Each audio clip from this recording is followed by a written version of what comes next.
We welcome everyone to today's hearing on oversight of the Department of Justice. The chair now recognizes the gentleman from Wisconsin, Mr. Tiffany, to lead us in the Pledge of Allegiance. I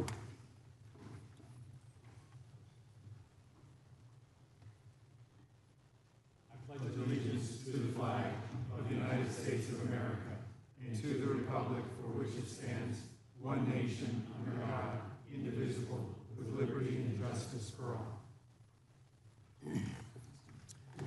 We'll begin with opening statements. The chair is now recognized. 18 cities, 11 states, 3 counties, and the District of Columbia are sanctuary jurisdictions, accounting for 31% of the population in this country.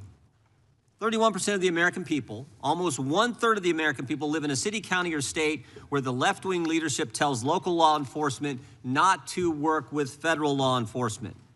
Now, what does that mean in practice? Let's look at Abraham Gonzalez, who on September 20th, 2023, was arrested by Border Patrol for illegally entering the United States. And of course, the Biden administration released him into the country. 5 months later, February 26, 2024, Mr. Gonzalez is charged with assault. 2 weeks later, March 11, 2024, he's charged with felony motor vehicle theft, stole a car. And on March 20th, 2024, 9 days later, he's arrested by the Denver police and placed in the Denver Justice Center. 6 days later, March 22nd, 2024, ICE sends a detainer notice to the Denver Justice Center saying this: if you're going to release Mr. Gonzalez, can you give us a heads up? Can you let us know maybe 48 hours before you're going to release this guy so we can come apprehend him there at the jail? And remember, a detainer is a final order of removal from a court where this individual or this individual's committed some removable offense. But on February 28th, 2025, Abraham Gonzalez is released to the streets. In fact, we can put that up. I think you can see this. Released, we got the form from the Denver Justice Center.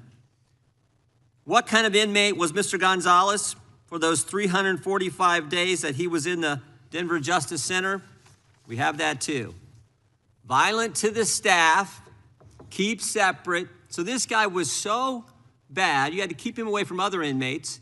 He'd already assaulted some staff member, but Denver released this guy to the streets and instead of turning him over to ICE agents who would have come to the jail and arrested him there. And of course, we all know what happens. When the officers did apprehend Mr. Gonzalez out on the street, he assaulted one of the officers.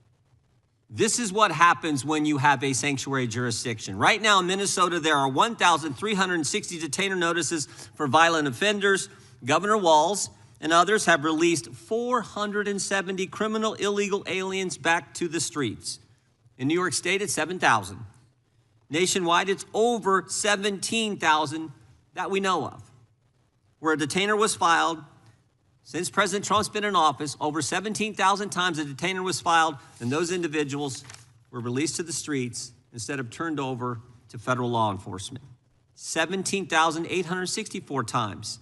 Illegals who've been charged with the crime have been released to the streets, and thereby jeopardizing the safety of the public, the safety of law enforcement, and of course the migrant themselves. And frankly, helping create the environment that results in the tragic deaths like we saw with Miss Good and Mr. Preddy. A few years ago, Governor Sarah Huckabee Sanders said this in response to the State of the Union address. She said, "The divide in America today is normal versus crazy." And it's true, because it's crazy not to have a border, which is what we had under the previous administration. It's crazy to abolish ICE, and it's crazy to release bad guys who are here illegally to the streets when with one phone call, federal law enforcement will come to the jail and pick them up.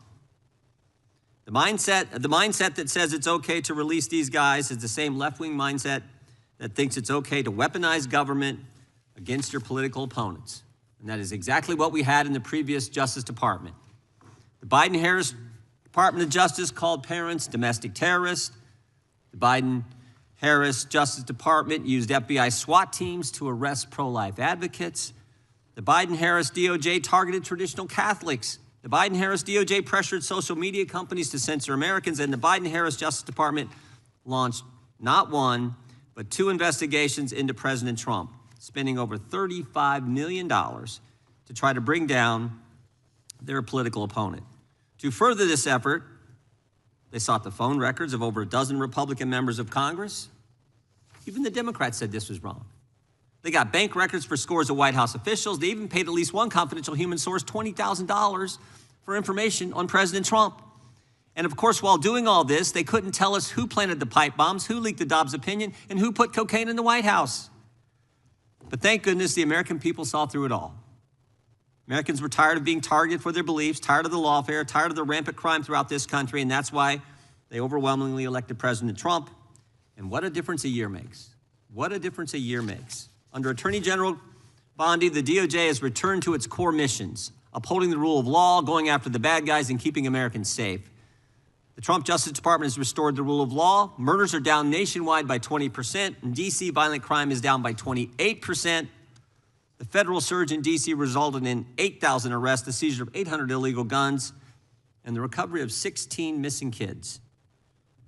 The Trump Justice Department apprehended a suspect in the pipe bomb investigation, and they've arrested 6 of the FBI's top 10 most wanted fugitives in just 1 year. Of course, they arrested narco-terrorist Nicolas Maduro, and they seized a record number of drugs flowing into this country. The Trump Justice Department put an end to targeting Americans for their beliefs. Attorney General Bondi rescinded Attorney General Garland's anti-parent memorandum. Department of Justice ended the practices of using the FACE Act to target pro-life Americans. They've refused to tolerate attacks on places of worship and investigations of traditional Catholics that we saw in the previous administration. On her first day, Attorney General Bondi disbanded the Foreign Influence Task Force that was pressuring social media companies to censor Americans. And the Trump Justice Department has ended lawfare. Under Attorney General Bondi, along with Director Patel, they've worked to expose the political nature of Arctic Frost and the Jack Smith investigations. They've turned over hundreds of pages of documents to Congress, and that's why we know, for example, that Mr. Smith paid at least $20,000 to some confidential human source. That's why we know that Jack Smith knew it was unconstitutional to seek to toll records from members. But since the litigation risk was low, and because members would never find out about the subpoena until years later, they charged ahead and violated the Constitution. The Trump Justice Department has changed DOJ policy to require prosecutors to tell judges if NDOs relate to members of the separate and equal branch of government, the Congress. And to top it all off, the Trump Justice Department opened an investigation into the conspiracy behind the Russia collusion hoax. The Justice Department has put common sense ahead of politics. They sued to keep boys out of girls' sports. They secured deals with universities to stop race-based admissions and anti-Semitic practices. And after discovering rampant fraud in Minnesota, the Justice Department, under the leadership of Attorney General Bondi, has established a new national fraud division. In fact, I met with Colin McDonald, who will head that division last week. I think he's going to do a great job. There's a lot of work to be done in that area, but I want to thank the Attorney General for her great work in the first year on the job, and I want to thank you for being here. With that, I would yield to the ranking member for an opening statement. Thank you kindly, Mr. Chairman, and welcome, Attorney General Bondi. You've got the best lawyer's job in America because your mission is justice and your clients are the American people. But to promote justice for the people, you've got to listen to the victims, like the women seated behind you today. Those are just some of the hundreds of survivors of Jeffrey Epstein's global sex trafficking ring who are demanding that the truth be told and are demanding accountability for the abusers who trafficked and raped them. You still haven't met with these survivors. So with their permission, let me introduce to you the survivors and late survivors' family members who are present today. There's Teresa Helm, there's Jess Michaels, Laura Bloom McGee, Danny Bensky, Liz Stein, Marina Lacerda, Sky and Amanda Roberts, who are the family of the late Virginia Giuffre, Charlene Richard, and Lisa Phillips. Now, you're not showing a lot of interest in the victims, Madam Attorney General, whether it's Epstein's human trafficking ring or the homicidal governmental violence against citizens in Minneapolis. As Attorney General, you're siding with the perpetrators and you're ignoring the victims. That will be your legacy unless you act quickly to change course. You're running a massive Epstein cover-up right out of the Department of Justice. You've been ordered by subpoena and by Congress to turn over 6 million documents, photographs, and videos in the Epstein files, but you've turned over only 3 million. You say you're not turning over the other 3 million because they're somehow duplicative, but we know that there are actual memos of victim statements in there, and you also took down the Department of Justice's prosecution memo from 2019. So it's clearly not all duplicative, but even if it were, why not release it? Just release all the duplicative stuff. In the half you did produce, you redacted the names of abusers, enablers, accomplices, and co-conspirators, apparently to spare them embarrassment and disgrace, which is the exact opposite of what the law ordered you to do. Even worse, you shockingly failed to redact many of the victims' names, which is what you were ordered to do by Congress. Some of the victims had come forward publicly, but many had not. Many had kept their torment private, even from family and friends, but you published their names, their identities, their images on thousands of pages for the world to see. So you ignored the law, and even with over 100,000 employees at your disposal, you acted with some mixture of staggering incompetence, cold indifference, and jaded cruelty towards more than 1,000 victims raped, abused, and trafficked. This performance screams cover-up. Convicted sex trafficker and groomer Ghislaine Maxwell opened the gates of hell to Virginia Giuffre and hundreds of other victims, as Virginia recorded in her remarkable book, Nobody's Girl. But when Maxwell was subpoenaed to come testify from a higher security prison to a minimum security camp in Texas, where she's enjoyed 5-star treatment, including catered meals, private gym time, and access to a therapy puppy. All because Todd Blanche, who's utterly failed to investigate the monstrous crimes of Epstein and Maxwell's co-conspirators, spent 9 hours with Maxwell and satisfied himself that she would have nothing untoward to say about Donald Trump, which is your only real interest in the matter, based on institutional performance. But abandoning victims and coddling perpetrators is what you do best. When the FBI opened a criminal investigation into the brutal killing in Minneapolis of Renee Good, a poet and 37-year-old mother of 3, by Trump's masked paramilitary ICE agents, you shut it down. You claim you're investigating the cold-blooded murder of Alex Preddy, an ICU nurse at the VA. But how can we trust the administration when the president and Kristi Noem called Preddy a domestic terrorist and Stephen Miller called him a would-be assassin? Not only do you refuse to share evidence with the state and local investigators and prosecutors in Minnesota, you have blocked their access to the crime scene and the evidence. How are you seeking justice for Marimar Martinez, the Montessori school teacher in Chicago who was shot 5 times by a Border Patrol agent who bragged about it on text? Or the family of Keith Porter, a father of 2 shot and killed by an off-duty ICE agent in LA? Or the family of Silverio Villegas Gonzalez, shot and killed in Illinois minutes after he dropped his kids off at school? There's no sign of any movement at the Department of Justice. You even launched a criminal investigation into Renee Good's grieving widow. How sick is that? But it's even worse. You've turned the People's Department of Justice into Trump's instrument of revenge. Trump orders up prosecutions like pizza, and you deliver every time. He tells you to go after James Comey, Letitia James, Lisa Cook, and Jerome Powell, the head of the Federal Reserve Board, and members of Congress like Adam Schiff, Mark Kelly, Alyssa Slotkin, Chrissy Houlihan, Jason Crow, Chris Deluzio, and Maggie Goodlander, to name a few, and you snap to it. You replace real prosecutors with counterfeit stooges who robotically do the president's bidding. Nothing in American history comes close to this complete corruption of the justice function and contamination of federal law enforcement. And the good news is many serious lawyers at DOJ, including some of your own original appointees, have refused your lawless orders. Danielle Sassoon, your original pick for acting U.S. Attorney in Manhattan, resigned rather than follow your corrupt order to quash an indictment against Mayor Eric Adams as a political favor from Donald Trump. A Federalist Society member who clerked for Justice Scalia, U.S. Attorney Sassoon, refused to participate in this blatantly corrupt scheme.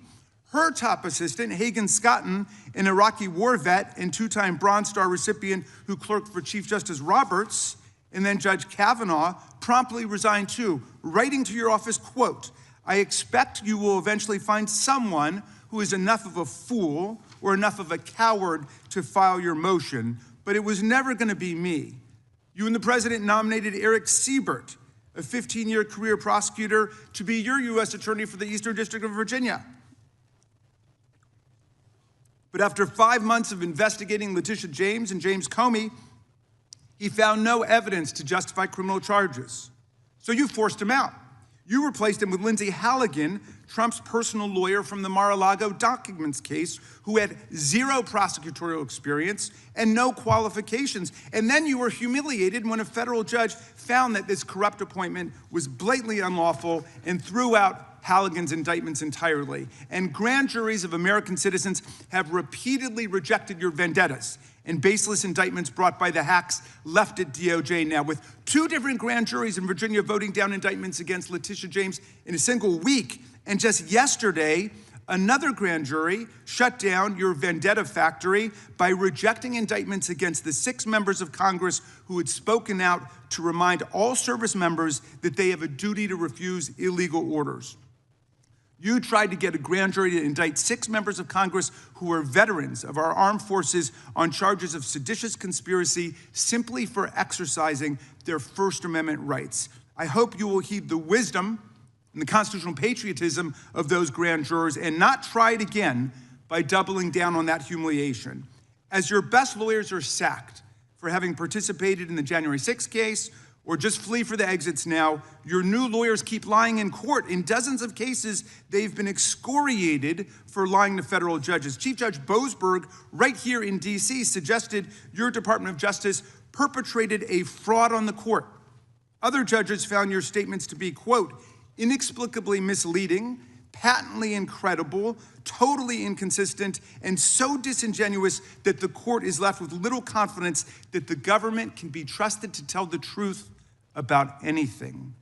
Now, as ranking member, I asked the chairman to add a few extra rounds of questions today because we each have 5 hours of questions, not 5 minutes, but we're stuck with 5 minutes. That's clearly insufficient to give voice to America's victims and survivors and to demand answers about all the corruption and cover-ups that we see at DOJ right now. We've got just 1 round, so we ask you politely but firmly, Madam Attorney General, please do not waste 1 second of our precious time by evading questions, by changing the subject, or engaging in personal attacks against members of Congress. We saw your performance in the Senate, and we're not going to accept that. This isn't a game.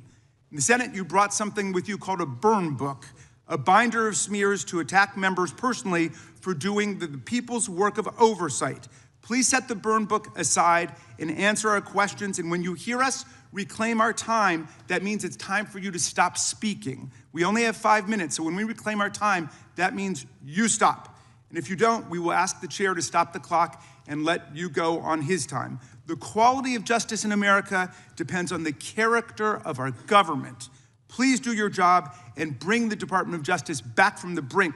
The survivors seated behind you and the American people watching everywhere deserve a Department of Justice worthy of its name. I yield back, Mr. Chairman. Without objection, all of the opening statements will be included in the record. We will now introduce today's witness. The Honorable Pamela J. Bondi has served as the Attorney General of the United States since February 5th, 2025. She previously served in the Office of the White House Counsel, 2 terms as the Florida Attorney General, and spent more than 18 years as a prosecutor. We welcome our witness and thank her for appearing today. We will begin by swearing you in. Would you please rise and raise your right hand? Do you swear or affirm under penalty of perjury that the testimony you're about to give is true and correct to the best of your knowledge, information, and belief, so help you God? I do. Let the record show that the witness has answered in the affirmative. Thank you. You can be seated. And please know that your written testimony will be entered into the record in its entirety. Accordingly, we ask that you summarize your testimony. Madam Attorney General, you may begin. Thank you. Thank you, Chairman Jordan, Ranking Member Raskin, and distinguished members of this committee. Thank you for hosting me here today. I'm grateful for the opportunity to answer your questions, highlight the work of our department, and discuss the most important topic of all, keeping the American people safe. A little over a year ago, I was sworn into office as the 87th Attorney General of the United States. I came into office with the goal of refocusing the Department of Justice on its core mission after years of bloated bureaucracy and political weaponization. The Department of Justice's core mission is to fight violent crime, protect the American people, and defend the rule of law above all else. While our work is never done, we have made tremendous progress to make America safe again. In 2025, we saw the lowest murder rate in 125 years. That's nothing short of historic. If you compare 25 to 24, here's what you'll find. The murder rate is down 21%, robbery down 23%, carjacking down 43%, gun assault down 22%, ag assault, burglary, could go on and on. Crime is declining. This did not happen by accident. The numbers tell an important yet straightforward story. President Trump has given us the resources, the support, and the leadership to protect the American people. President Trump's policies have saved lives.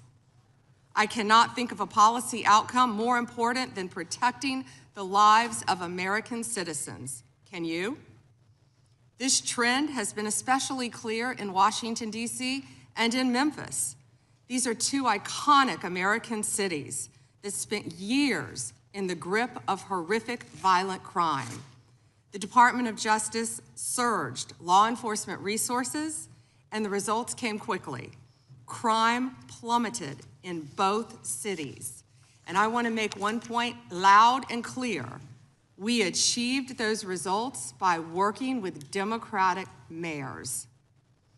Public safety does not have a party registration. When your constituents call 911, they don't ask for political views of the responding officer. They ask for help. I have federal agents in each and every one of your districts. They're here to help, and I am here to help.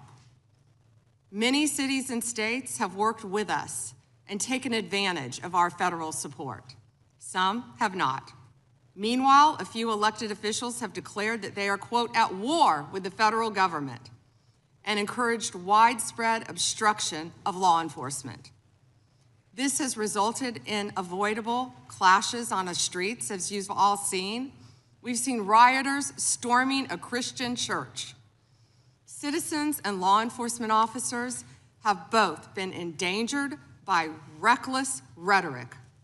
We have made dozens of arrests in and around Minneapolis so far, and many of them could have been avoided by simple compliance with federal law. Of course, our efforts reach beyond our urban centers. We are striking crucial blows against terrorist organizations such as MS-13, TDA, the Sinaloa cartel, and Antifa.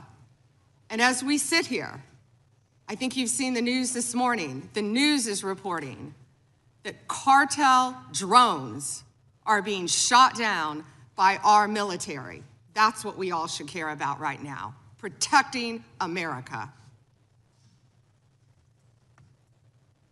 As we seek to dismantle these drug trafficking networks that poison Americans, in 2025, our DEA agents seized more than 47 million fentanyl pills and more than 9,800 total kilos of fentanyl.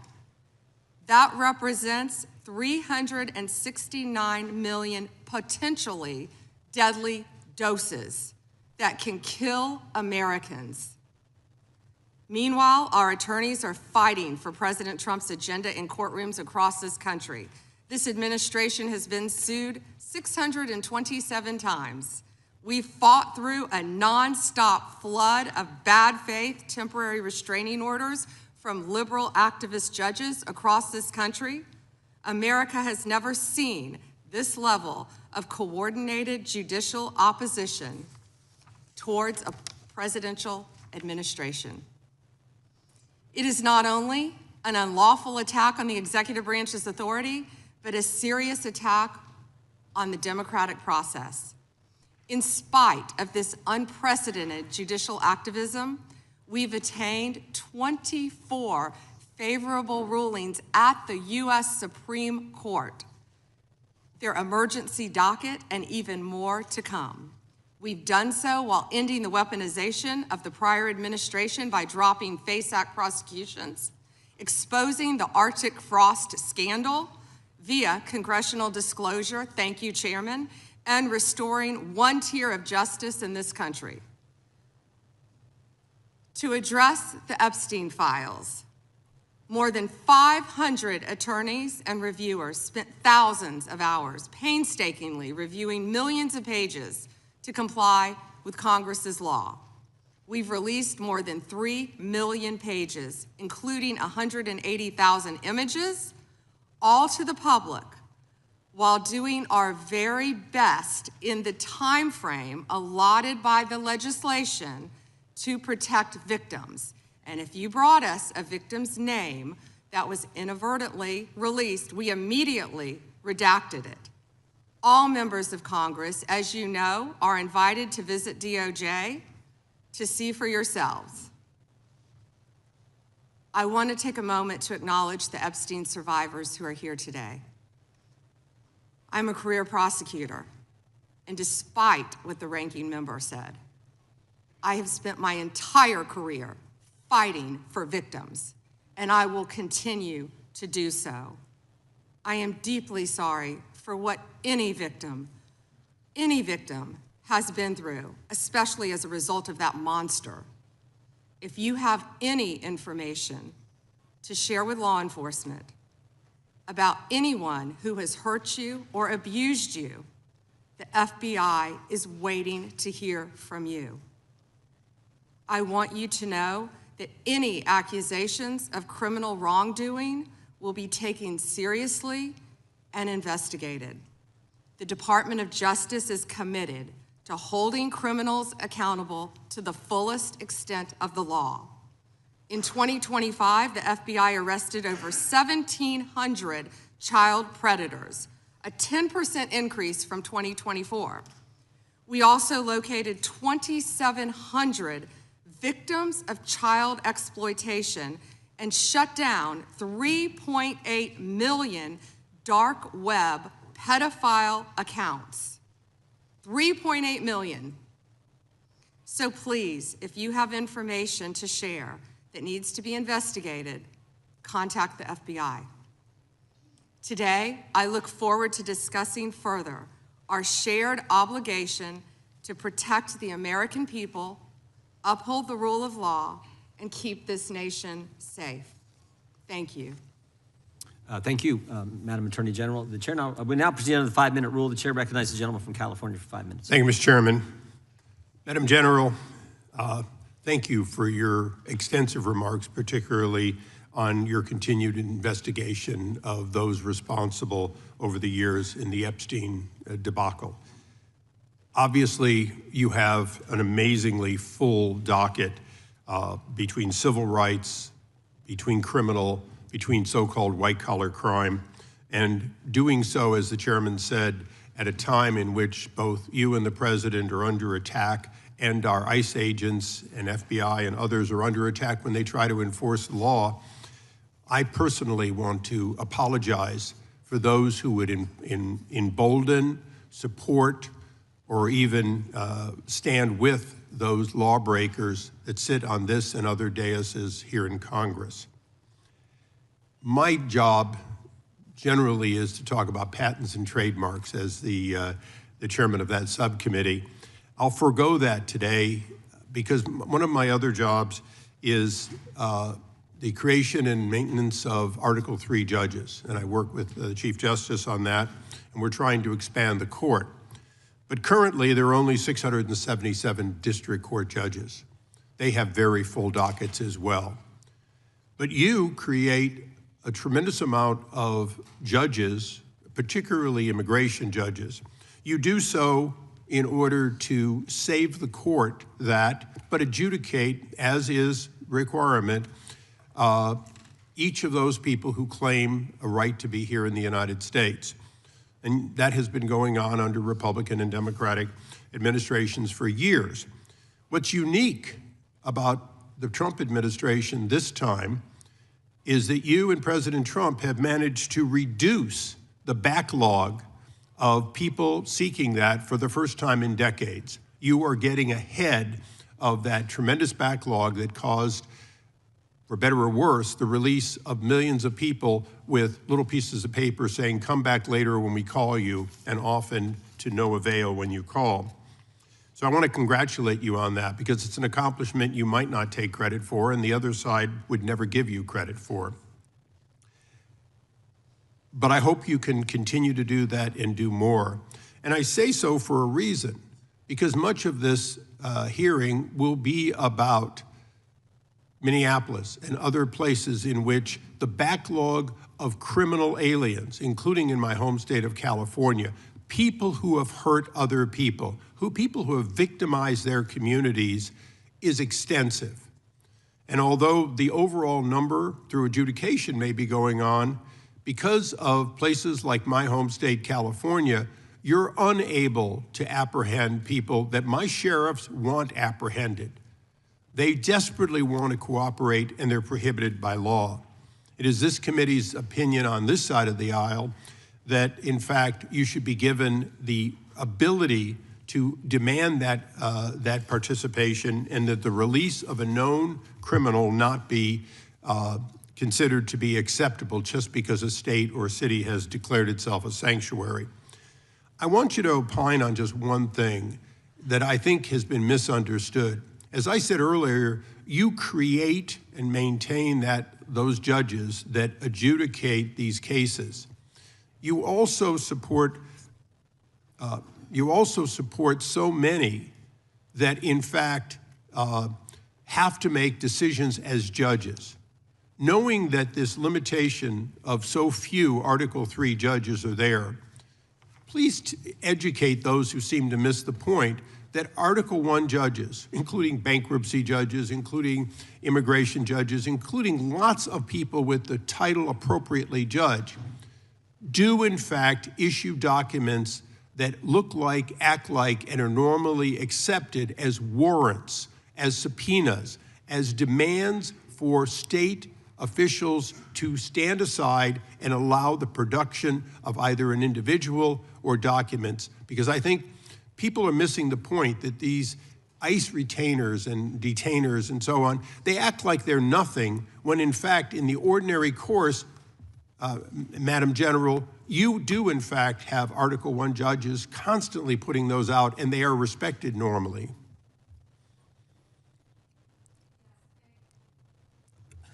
Thank you, Congressman, for talking about all the great judges. And if I could add one thing to that, we are always recruiting and looking for judges. So please reach out to our office for these judges who are handling all these very important matters. We've even added some JAG officers as immigration judges. Thank you. And so we're continuing to do that, but we're always seeking qualified lawyers as well to be part of that. And thank you for highlighting that, Congressman. Thank you. I yield back. Gentleman yields back. The gentlelady from Washington is recognized. Thank you, Mr. Chairman. Good morning, Attorney General Bondi, right here. We are joined in this room by some of the thousands of survivors from Jeffrey Epstein's horrific sex trafficking ring. They have shown such incredible courage in speaking out, in demanding accountability to bring the predators and pedophiles to justice. The Epstein Files Transparency Act required your Department of Justice to disclose the perpetrators connected with Epstein's criminal activities and to redact the information of survivors to protect their identities. Let me show you what actually happened. First, in violation of the law, your department has shown a pattern of redacting the names of powerful predators. Here behind me is one example of an email from Epstein to a man whose name was redacted.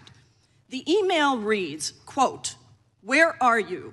Are you okay? I loved the torture video." Only after members of Congress demanded that we see the unredacted files did the world learn the name of this individual, Sultan Ahmed bin Sulayem, the chairman and CEO of a company that had financial ties to President Trump's business and personal ties to Trump's advisor, Steve Bannon. Second, the survivors were not similarly protected, also in violation of the law. Here is another email titled Epstein Victim List. We have blurred the names of the survivors for their protection, but your Department of Justice initially released this list of 32 survivors' names with only one name redacted, along with numerous files that disclose not only the names, the emails, and the addresses of survivors, but also nude photographs and even the identities of Jane Does who had been protected for decades until your department released their names. Survivors are now telling us that their families are finding out for the first time that they were trafficked by Epstein. In their words, quote, "This release does not provide closure. It feels like a deliberate attempt to intimidate survivors, punish those who came forward, and reinforce the same culture of secrecy that allowed Epstein's crimes to continue for decades." To the survivors in the room, if you are willing, please stand. And if you are willing, please raise your hands if you have still not been able to meet with this Department of Justice. Please know for the record that every single survivor has raised their hand. Attorney General Bondi, you apologized to the survivors in your opening statement for what they went through at the hands of Jeffrey Epstein. Will you turn to them now and apologize for what your Department of Justice has put them through with the absolutely unacceptable release of the Epstein files and their information?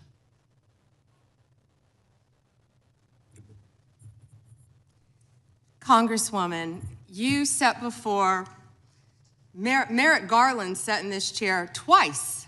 Attorney General Bondi, No, can I finish my answer? No, I'm going to reclaim my time because I asked you a specific question that I would like you to answer, which is, will you turn to the survivors? This is not about anybody that came before you. It is about you taking responsibility for your Department of Justice and the harm that it has done to the survivors who are standing right behind you and are waiting for you to turn to them and apologize for what your Department of Justice has done. Members get to ask the questions, the witness gets to answer in the way they want to answer. The Attorney General can That's respond. not accurate, Mr. Chairman. Because she doesn't like the answer. So, Mr. Chairman, why I have asked didn't she a question. ask Merrick Garland this?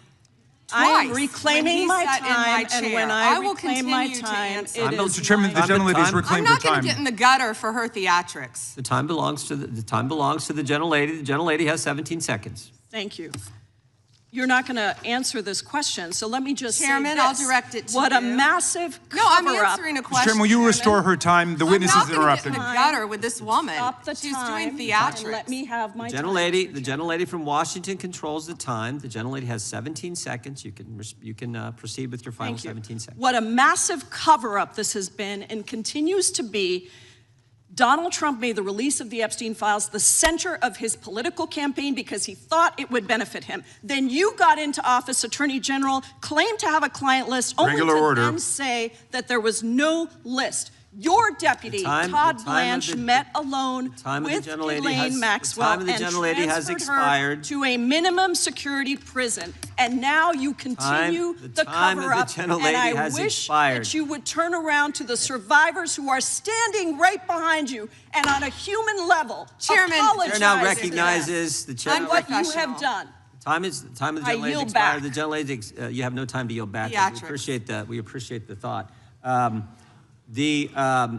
And I would argue the central issue in the last election, the presidential election, was securing the border. The gentleman from Arizona who knows something about securing the border is up for 5 minutes. Thank you, Mr. Chairman, and thank you, Attorney General Bondi, for being here today. In 2022, Lawfare, which is a French cement company, pled guilty in U.S. federal court to participating in a criminal conspiracy with ISIS. That conspiracy contributed to the deaths of U.S. service members fighting in Syria during Operation Inherent Resolve. As part of the plea agreement, Lawfare was required to pay more than $775 million to DOJ's Asset Forfeiture Fund. In February 2025, my colleagues and I sent you a letter urging the department to review the petitions for remission submitted by the families of those fallen service members, including several of my constituents. The previous administration ignored these victims and our requests and left their petitions unresolved. My question for you on this particular issue is if you're willing to work to ensure those families that their petitions will be reviewed and brought to a resolution. Congressman, we are aware of that, and we're committed to doing everything we can to support the victims and work with you. Thank you for that question. Yeah, appreciate your answer. And now let's go to something that is also pressing that I've been working on for years, and this is the FISA Section 702 and Arctic frost. In January 2025, you testified before the U.S. Senate and agreed with Senator Lee that, quote, anytime an American citizen's private communications are intercepted or stored, whether through incidental collection or otherwise, those communications should not be searched without some showing of probable cause, close quote. You still hold that view today, I assume? Yes. And during the most recent FISA reauthorization, I offered an amendment to establish a clear warrant requirement for searches of Americans' data while preserving every publicly cited operational exception, including emergencies, defensive queries, cybersecurity threats. And my intent was to ensure the Department of Justice could continue to keep Americans safe while also ending warrantless searches of U.S. persons' data. Are there any additional circumstances or exceptions that you believe must be included to ensure DOJ can continue to operate effectively while still protecting American citizens' data and privacy? Yeah, Congressman, we are committed to working with Congress to uncover weaponization and other misconduct by Jack Smith, by others, Arctic frost, everything that happened under the past administration. And we are committed to working with you on that. And we are working with Chairman Jordan, with the House Intel, with all of our, my fellow cabinet members on resolving that issue. Well, thank you. And I'm glad you brought up Arctic frost because Section 702 was used in the Arctic frost investigation. It was. And information derived was used by Special Counsel Jack Smith. And my question has always been, and no one's been able to answer this, is what was the legal predicate for using a foreign intelligence authority in the Arctic frost investigation? Have you been able to ascertain any legal predicate? Congressman, what I can tell you today is that has been referred to my office. I can't discuss anything regarding that because it is very active and ongoing. And you probably can't answer this one either, but I really want to know if Section 702 queries related to that matter involved members of Congress, which we know at some level it did, congressional staff, which we know at some level did. We've heard that journalists or other U.S. persons not suspecting of acting as foreign agents were also caught up in that. Can you answer that question and say whether queries did cover all those groups I just identified? It is a very active pending investigation within my office. However, I believe many members of Congress have stated that their phones were part of Arctic frost. We are well aware of that, and we are taking this very seriously, and this is a very active investigation. And I would keep going and say if any member of the Democrat Party, if any of them, if that had happened to them, we would take that just as serious as we do. And they should be jumping up and down, screaming, supporting you and what you want to do, because this should be a bipartisan issue. Well, I hope it is a bipartisan issue. You know, I'll just leave with these last couple of questions, which I'm sure fall into the same investigation privilege. But that's this: how many such queries were actually conducted overall, this is outside Arctic Frost, in the prior year by the FBI or other intelligence community, and particularly, we really need to know what were the legal standards applied? Did they use probable cause? Did they use reasonable articulable suspicion? Or did they have no individualized suspicion and just were gathering up information? And that's beyond the investigation with regarding Arctic Frost. I don't expect you to have that information today, but if you can help get that information so we can understand the extensive nature of this continued misuse of 702, it would be very particularly helpful. And it was extensive. Yes, Congressman. Thank you. Time of the gentleman has expired. I have a UC, Mr. Chairman. And that is the gentlelady from Texas. I ask unanimous consent to enter into the record. El Paso airspace reopened after FAA quickly rescinds 10-day flights restriction. This was published by the Texas Tribune on February 11th, 2026, and it says it was because of an impasse with the DOD over the use of unmanned military aircraft and not triggered by Mexican cartel drones. Without objection. Point of order, Mr. Chairman. I didn't hear back about the second round of questions. I assume that's not happening. I just want to be able to assure the members, certainly on my side, if not both sides. That's not a point of order. No, that every member will get 5 minutes with the witness. Will there be 5 minutes for each? Yeah, you get 5 minutes. Yeah. With the witness. Okay, Yeah. very good. Yeah. Okay. And are you up next? Gentleman from New York is recognized. Mr. Chairman, I want to begin by acknowledging the survivors of Jeffrey Epstein's horrific abuse who are in the room with us today. I want to thank all of you for your bravery in speaking out. I want to say that you and the other survivors of these heinous crimes deserve better from this Department of Justice. In particular, it is shocking that the department did not redact the names of Epstein's victims, but it did redact the names of their abusers. I don't know whether this was done out of incompetence or whether it was deliberate and malicious, but either way, it is completely unacceptable. Even more troubling, the DOJ has failed to bring any of these perpetrators to justice. Instead, it has engaged in a relentless pursuit of Donald Trump's perceived enemies. I want to focus on just one example. The Attorney General of my home state of New York, Tish James. This DOJ has been hell-bent on securing an indictment against Ms. James for something, anything, simply because she held Donald Trump's companies accountable for years of financial fraud. And indeed, the department manufactured an investigation against her for alleged, quote, mortgage fraud. But the U.S. attorney leading the investigation, Eric Siebert, a Trump appointee, refused to bring charges against Ms. James because there was simply no evidence. Unfortunately, a prosecutor who refuses to do Trump's bidding has no place in this DOJ, so Mr.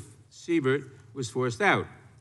Trump could not contain his fury that he expressed to you in a social media post addressed to you by name. I'm sure you've seen it. Quote, I fired him and there is a great case, he wrote to you about Mr. Siebert. Then we moved down. We can't delay any longer. It's killing our reputation and credibility. They impeached me twice and indicted me 5 times over nothing. Justice must be served now. And obviously, you followed that order. Lindsay Halligan, Trump's former defense lawyer who had never prosecuted a case in her life, was installed to replace Mr. Siebert, and it was clear that part of her mandate was to go after Ms. James. Halligan immediately sought an indictment, which a court dismissed because Halligan was illegally put into the role. But your department was undeterred, and not once, but twice, it tried to indict Attorney General James in separate courts. Both grand juries rejected you and refused to indict her. It is practically unheard of for a grand jury to refuse an indictment. In 2016, it happened in just 6 cases out of over 150,000 offenses. And you had it happen twice in the same week, in 2 different courts. That must have been humiliating. And now there are reports that you are continuing to investigate her. The amount of resources that have gone into targeting Attorney General James, months of investigations, multiple failed indictments, is astounding. Since your own prosecutors told you that there is not enough evidence to support a conviction, it's clear that you were going after her simply because she held President Trump accountable and he wants to punish her. And she is just one name on a long list of Trump political enemies that DOJ is reportedly targeting, from Jerome Powell and Lisa Cook at the Federal Reserve to James Comey, numerous Democratic members of Congress, John Brennan, Jack Smith, Democratic officials in Minnesota, Chris Krebs, Miles Taylors, and more. And those are just the ones we know about. In contrast to these politically motivated investigations, grasping at something they can charge their enemies with, we now have concrete evidence of disgusting criminality revealed in the Epstein files. So I really have just one question for you. How many of Epstein's co-conspirators have you indicted? How many perpetrators are you even investigating?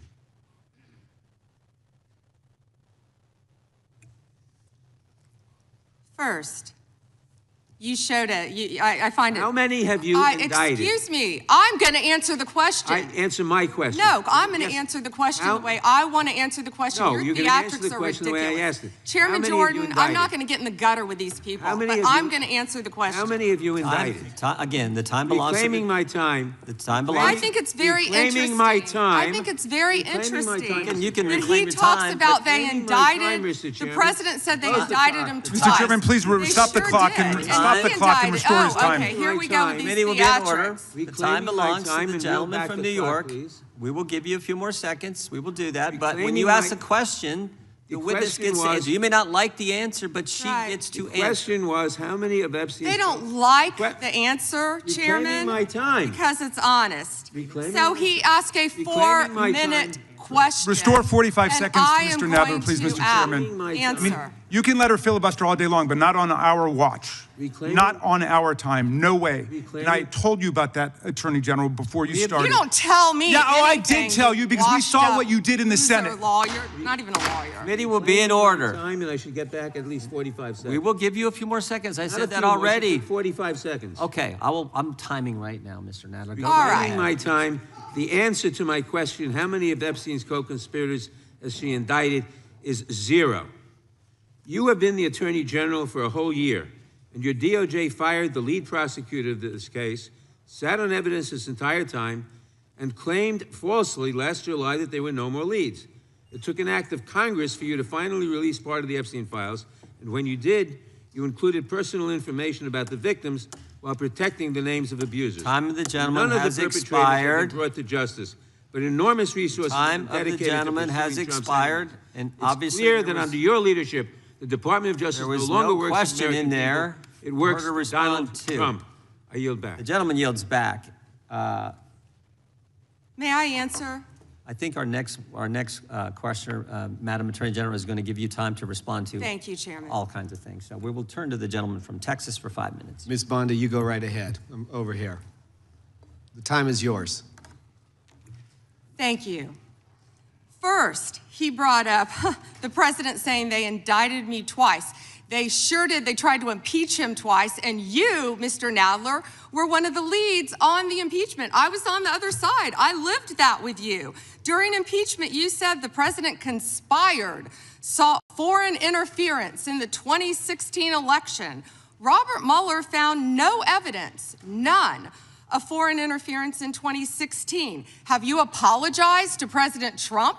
Have you apologized to President Trump, all of you who participated in those impeachment hearings against Donald Trump? You all should be apologizing. You sit here and you attack the president, and I am not going to have it. I'm not going to put up with it. You know, all they want to do, the American people need to know this. They are talking about Epstein today. This has been around since the Obama administration. This administration released over 3 million pages of documents, over 3 million, and Donald Trump signed that law to release all of those documents. He is the most transparent president in the nation's history. And none of them asked Merrick Garland over the last 4 years one word about Jeffrey Epstein. How ironic is that? You know why? Because Donald Trump, the Dow right now is over, the Dow is over $50,000. I don't know why you're laughing. You're a great stock trader, as I hear, Raskin. The Dow is over 50,000 right now. The S&P at almost 7,000. And the NASDAQ smashing records. Americans' 401ks and retirement savings are booming. That's what we should be talking about. We should be talking about making Americans safe.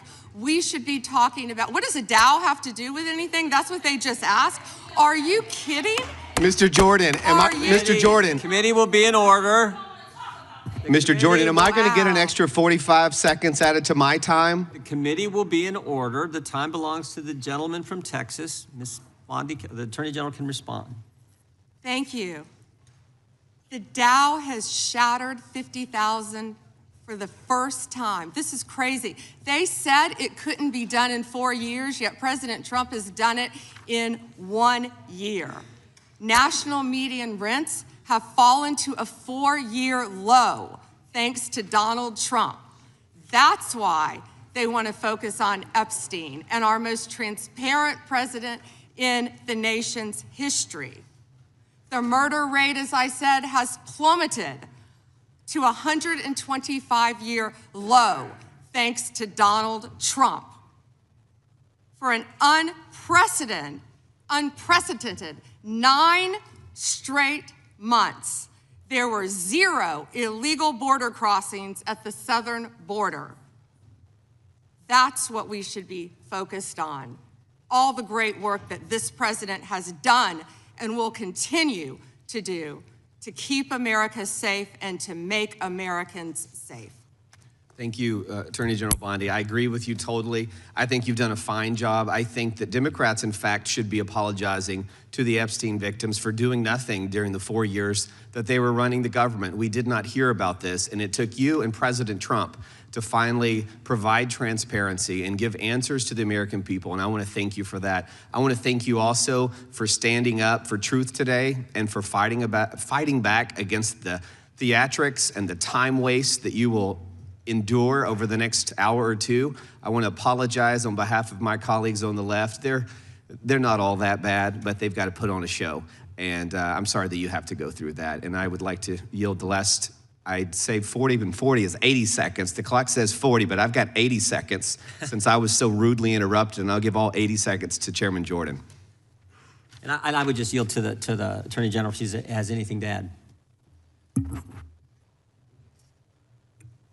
I'm fine to continue. Thank you, Chairman. All right, the chair now recognizes, the gentleman yields back. The chair recognizes the gentlelady from California. Thank you, Mr. Chairman. I would note that Mr. Nadler's question has not yet been answered, but I want to start by asking that out of respect for the American public and the Epstein survivors, some of whom, of course, are here today, that we can have a transparent conversation and get the public the answers they deserve. I want to briefly direct your attention to 2 documents I'm hoping we will put up on the screen. In the first, an individual emails Jeffrey Epstein asking whether a woman identified as M was pro or civilian, and Epstein responds that she was a civilian, Russian, and fun. In the second email, Epstein writes to Steve Tisch about a Ukrainian girl, noting that she was, quote, a little freaked out by the age difference and stating that he would try to convince her not to return to Ukraine. He then instructs Mr. Tisch to call him, adding, I don't like records of these conversations. So I'd like to ask a straightforward question that really is either a yes or no answer. Do these emails constitute credible evidence, not proof, but credible evidence warning further investigation into whether Steve Tisch was involved in Epstein's criminal conduct? Do you think yes or no? I'm not going to play a yes-no game with you, but I will answer the question to the best of my ability. As I said, we will look and investigate any case involving any victim. I'm not familiar, there were 3 million pages, of course, with that email, but of course, we will look into anything.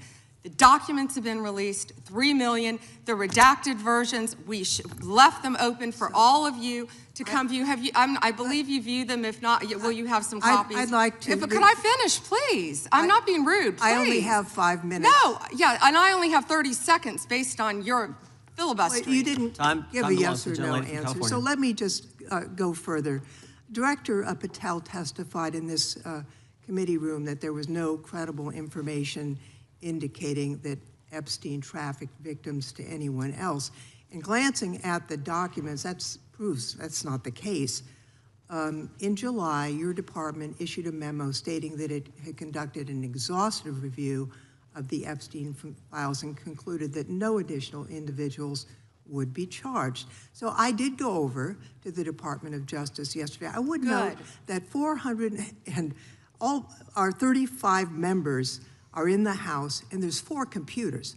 So it would take many months to actually have the time. I only had a few hours. I think the transparency argument is really kind of a sham because it's not really possible. Whoa. Did you have to wait to get a computer? It is not possible to really go in. I did, however, see a U.S. attorney information for the Southern District of New York indicating that there were additional survivors and probable co-conspirators. Other members of Congress have uncovered likely co-conspirators whose names were blocked out.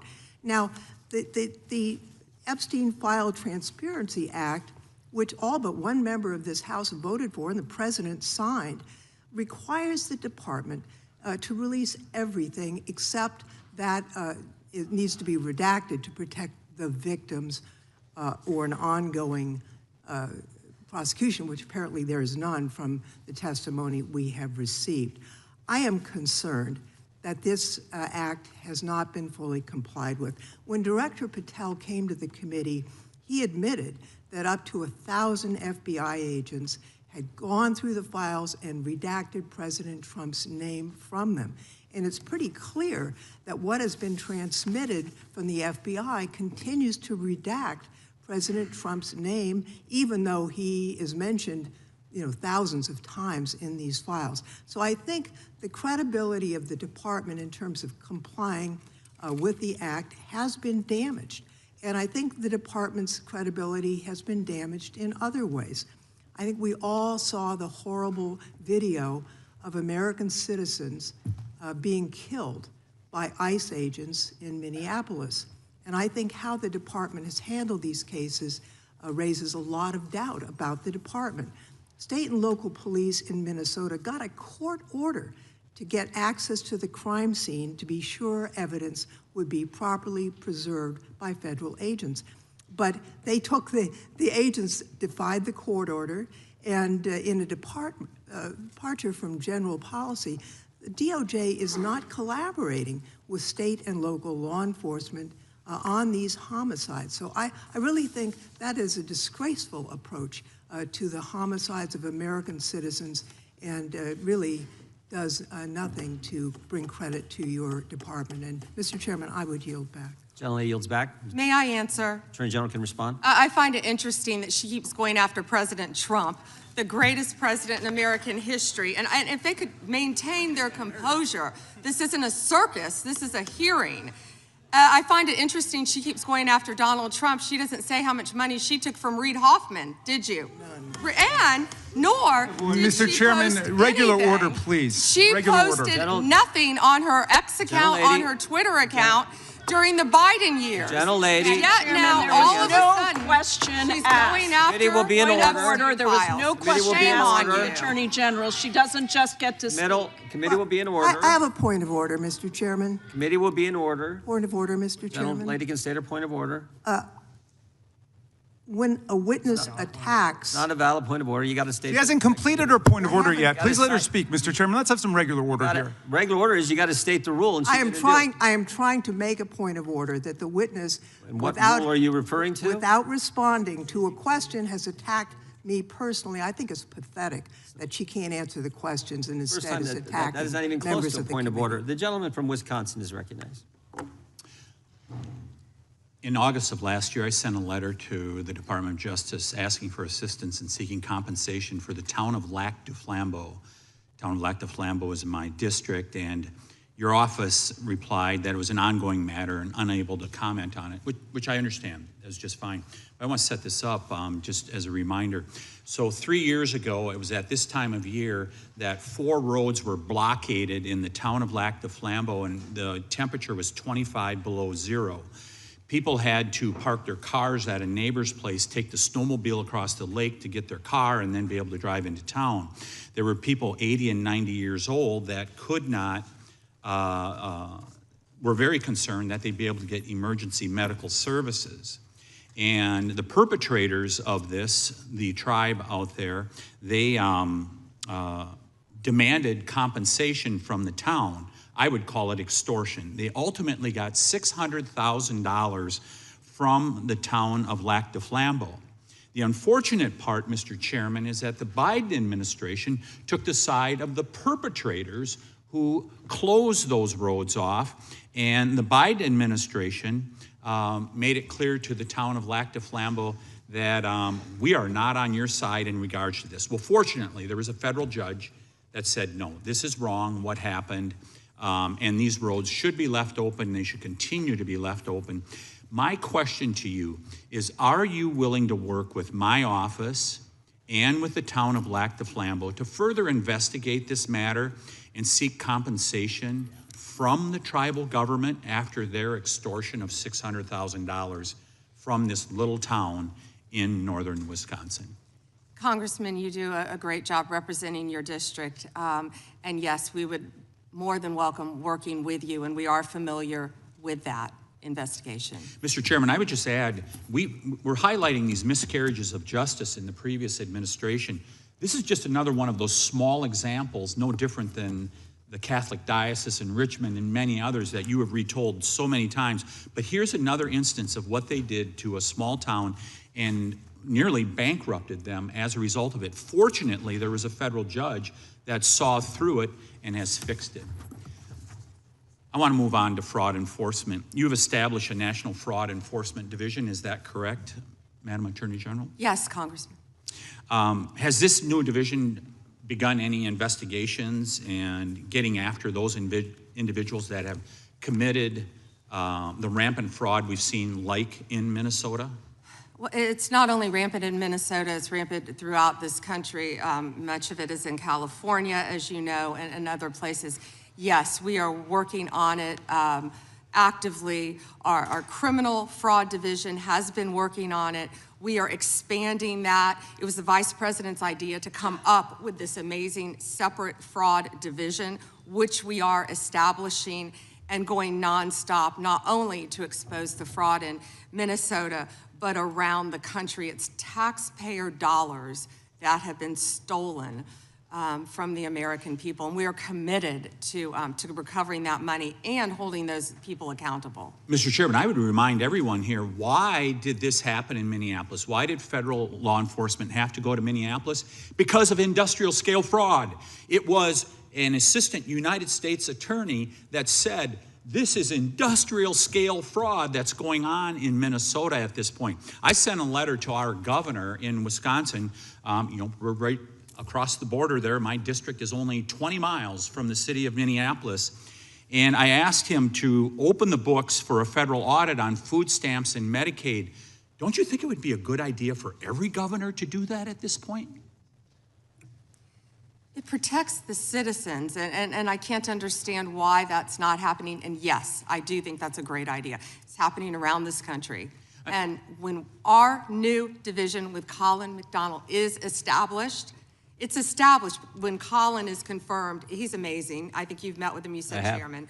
When that is established, we're going to work on both sides of the aisle. That's what we want to do, to stop fraud in every city, in every state in this country. We will continue to fight for the American people. So you would encourage every governor across the United States, after what we have seen in Minnesota, what we almost certainly know is happening in other states, you mentioned California, you would agree that every governor should avail themselves of federal resources to make sure that this industrial scale fraud is rooted out to protect the taxpayers of the United States. Is that correct? Absolutely.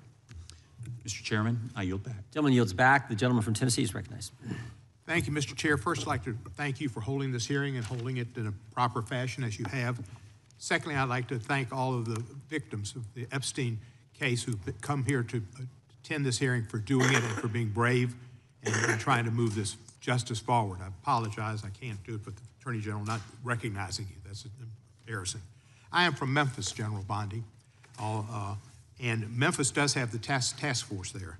The Memphis Safe Task Force has been operating in Memphis for several months, and we do have a Democratic Mayor, Paul Young, and he's not against the task force, but he is against ICE being in Memphis, and he's not in favor of the National Guard being in Memphis. And I concur with him on those positions. I think the DEA being there, the alcohol, tobacco, and firearms, the FBI, who have been in Memphis in other ways, having more people there is good for Memphis. Crime has gone down in Memphis, but it went down 25% before the task force got there under the direction of Mary Young and Director Davis, Chief Davis. It's gone down about 15% more since then, and that's good. But I would like to comment that Mexico City's homicide rate has gone down 40% during the same time when Memphis has only gone down 25%, and that's not necessarily because of the task force, although the mayor says he thinks it's helped. So I thank you for that. You would agree, I presume, that violent crime in communities across our country is critically important, and that's why the task force is there. Is that not true? Yes, and if I can just add to that, I think the surge, the FBI, our FBI under the leadership of Director Patel, came in and did a surge in Memphis. Earlier. Prior to the task force. Yeah, Bible. And thank you for saying that about Mayor Young. He's been great to work with, and thank you. He's a good guy. He's a very good guy. One problem I've got with where we are in priorities here. A recent Department of Justice, National Institute of Justice report based on arrest records in Texas and in California found that undocumented immigrants were less than half as likely as U.S.-born Americans to be arrested for homicide. And this pattern holds for assault, sexual assault, robbery, burglary, theft, and arson. Half as likely to be arrested for drug offenses. So I ask you, and I've written to you about this, there are TV ads that run that say to local law enforcement, specifically, says, are you tired of having your hands handcuffed because you can't do the things you wanted to do when you joined, and if you want to do something different, join ICE and you'll get a $50,000 bonus and we'll pay off your debts, student debts, and we'll help you with pensions, et cetera, et cetera, et cetera. So they're encouraging local law enforcement to leave local law enforcement and go to work for ICE. We need people working in the front lines and local law enforcement to protect our citizens from the worst of the worst. The worst of the worst are not the immigrants. The worst of the worst records show are native-born Americans, and they are committing crimes that hurt our citizens and our cities, and you're working against it, and thank you for that. But by trying to get our local law enforcement, where we have an undercount of officers in Memphis, to leave Memphis and go to work for ICE to deport people is a wrong priority. Why are we trying to get people, policemen who are working on the front lines, to leave the front lines, take the $50,000 and go to work for ICE and instead of working to fight the worst of the worst? Congressman, I have not yet seen that commercial, that ad. I would argue that we need strong people in both local law enforcement, state law enforcement, and all of our federal agencies working together. I've seen some of the worst violent criminals who were in this country illegally. We both know that. And in Memphis, working hand in hand, I want to stick with Memphis and your mayor and what you discussed, because there have been nearly 6,000 arrests as of February 8th, and I think you agree with this, in your district, and almost 600 gang members. What we found in Memphis, a lot of the gangs are local gangs. But 600 gang members were taken off the streets. Let me reclaim my time, because I've only got 40 seconds. I'm going to agree with you. Yeah. I thank you for that. And 148 missing children were recovered by all of us working together, and nearly 1,000 illegal guns were seized as a result of us working together. And I don't disagree with some of the things you said, but there are questions about those children, but it's a different thing. The fact is, ICE is running rampant, and you are not investigating them. When they killed Mr. Prete, and Miss Good, that was an execution, and you did not investigate it. And you tried to investigate Miss Good's widow, and you tried to investigate Mr. Prete. They were executed like Kristi Noem executed her dog. And that was wrong. And you should investigate those people, and you should investigate anybody that uses a weapon, federal official or not, for civil rights violations. I yield back the balance. Gentleman yields back his time. Madam Attorney General, anytime you need a break, just let us know. If not, we'll just keep going. The chair is now recognized for 5 minutes. Madam Attorney General, you're not allowed to exercise your constitutional rights in a way that tramples on someone else's, are you? No. No, you can't do that. I mean, you have a right to petition the government under the First Amendment. That doesn't mean you can come into this room and start screaming at Mr. Raskin or me or anybody else and disrupt a congressional hearing. You have a right to protest on the street. but that doesn't give you a right to go into the Capitol and disrupt Congress. Something these guys talk about every day. You can't do that.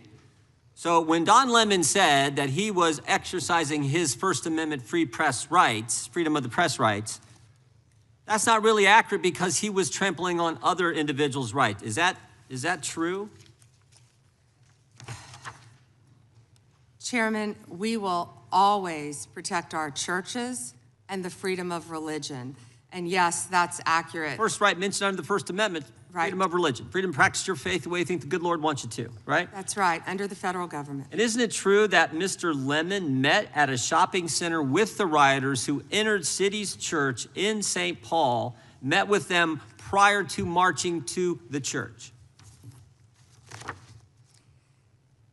He did meet, and this is a pending case right now, so I will only stick to what is in the four corners of the unsealed indictment, if I could, Chairman. Yeah, I'm There's focused a lot more that will come out.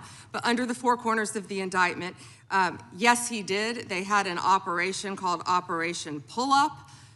They said they were gearing for a resistance. They met in a parking lot and they caravanned to a church on a Sunday morning when people were worshiping together. And Mr. Lemon said that he live streamed before entering the church with the rioters. Didn't he say we're going to head to the operation? Didn't he say this he said this on camera, is that right? Yes, Chairman, Yeah. and more. That he was in Minnesota and that, as you said, they were gearing up for an operation. So again, you can't do that. This is why this is, I think, so important that this guy be held accountable, and I think why you guys have charged him and indicted him.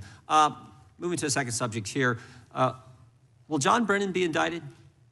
Mr. Brennan lied to the committee, which you're not supposed to do, last Congress, and we deposed him. He definitely, 18 U.S.C. 1001, we're all familiar with it.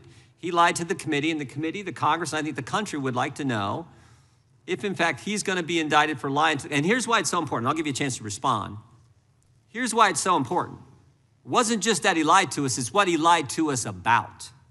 He lied to us about when all this weaponization against the President of the United States started. He lied to us about the dossier, and specifically what role the dossier played in the intelligence community assessment. Because we know back when President Trump was first elected, first term, this is when it all started, which led to the Mueller and to the impeachment and to the Jack Smith and all the stuff that's happened in the last decade. But it began here, and he lied to Congress about the role he played. And I just want to read a couple of things he said during that deposition before I give you a chance to respond. Mr. Brennan, when asked a question, said the CIA was not involved at all with the dossier. He said it was their purview, FBI's purview, and not ours. He also said the CIA was very much opposed to having any reference or inclusion of the Steele dossier in the intelligence community assessment. Well, that's interesting because declassified information that was declassified this past summer by the CIA says something entirely different. It says, Brennan, I want to put this one up if we have it. It says, Brennan ultimately formalized his position in writing, stating that, quote, this is released by the CIA Director Ratcliffe, my bottom line is that what I believe that information warrants inclusion in the report.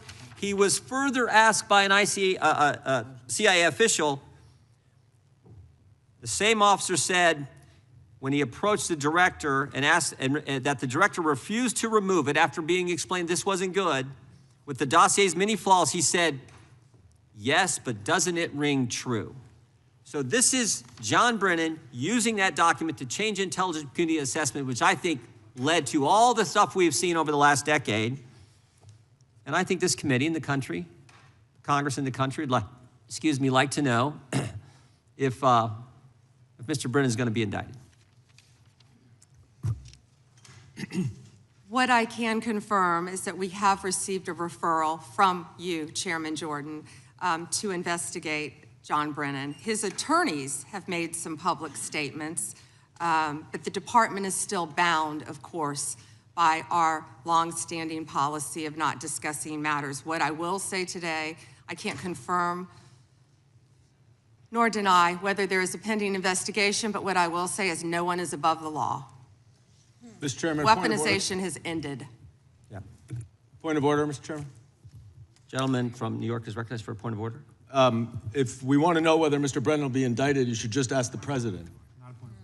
Not a point of order, but I appreciate you trying to make it one. The gentleman from Georgia is recognized. Thank you, Mr. Chairman. General Bondi, it's been reported that there were at one point 1,000 personnel assigned to the task of identifying and scrubbing Donald Trump's name from the Epstein files. Were those reports accurate?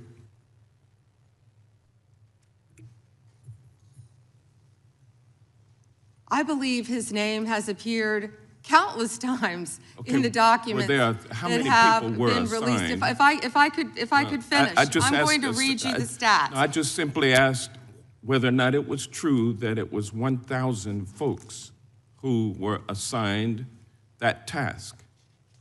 Were those reports accurate? There are more than 500 attorneys and reviewers. I cannot give you an exact number. And I wanted to ask you about that also, because this is a different question that you're getting to now.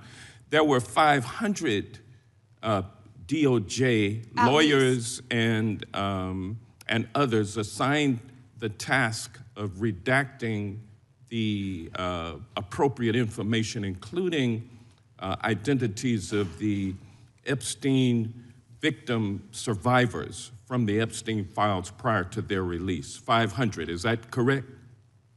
If I could have finished my answer, there were more than 500 attorneys and reviewers who assisted with the. They asked a question and they don't want an answer. That answers my question, ma'am, and I'm going to move on. I'm going to move on.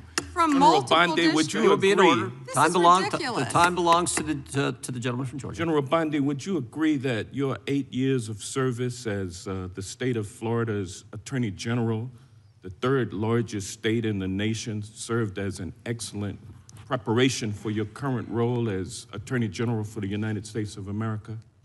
Not only that, I was a career prosecutor for 18 years. And for 18 years. And for 18 years, he you asked a question and doesn't want an prosecuted. answer. This is theatrics. Well, no, for 18 years, you prosecuted serious felony cases, including drug cases, correct?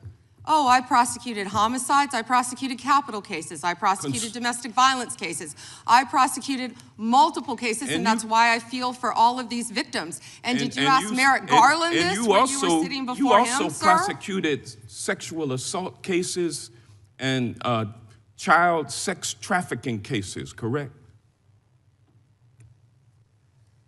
I answered that question earlier. I prosecuted multiple cases when I was a prosecutor. Bottom line, you're an experienced and seasoned. For 18 years. Mr. Chairman, will you remind her of the rules? The time belongs to the member of the committee. You are a seasoned and experienced prosecutor, correct? I think we've established that. Yes or no? Does he want an answer or not? I think he wants to say I want a yes or no answer. I think he wants to say I want a yes or no answer, but I'll live with what you have already said. Let me ask you this question. Clearly, in the prosecution of sexual assault cases, you are acutely aware of how important it is to protect the identity of victims of sexual assault, correct? I have addressed this multiple times. I think others were cutting me off when I was trying to. Well, I just simply asked, are you aware of the fact that it's vitally important to protect the identity of sexual assault victims as you prosecute the people they accuse of assaulting them? Isn't that correct? Excuse me. As we have said multiple times, protection of the identity of all victims of the victims are is protected. so very Who are important. protected under? Do you want me to answer or do you want to interrupt? Well, because you're not answering the question. You do a Jekyll and Hyde kind of routine around here, and I just want you to answer my questions.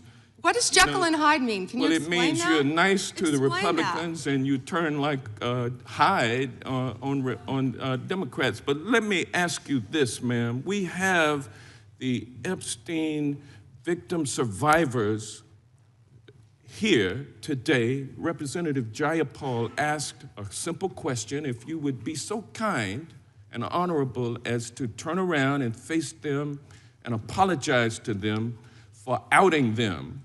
I mean, how much how many lives have been derailed because your department was either sloppy and incompetent or willfully trying to intimidate and punish these ladies for coming forward?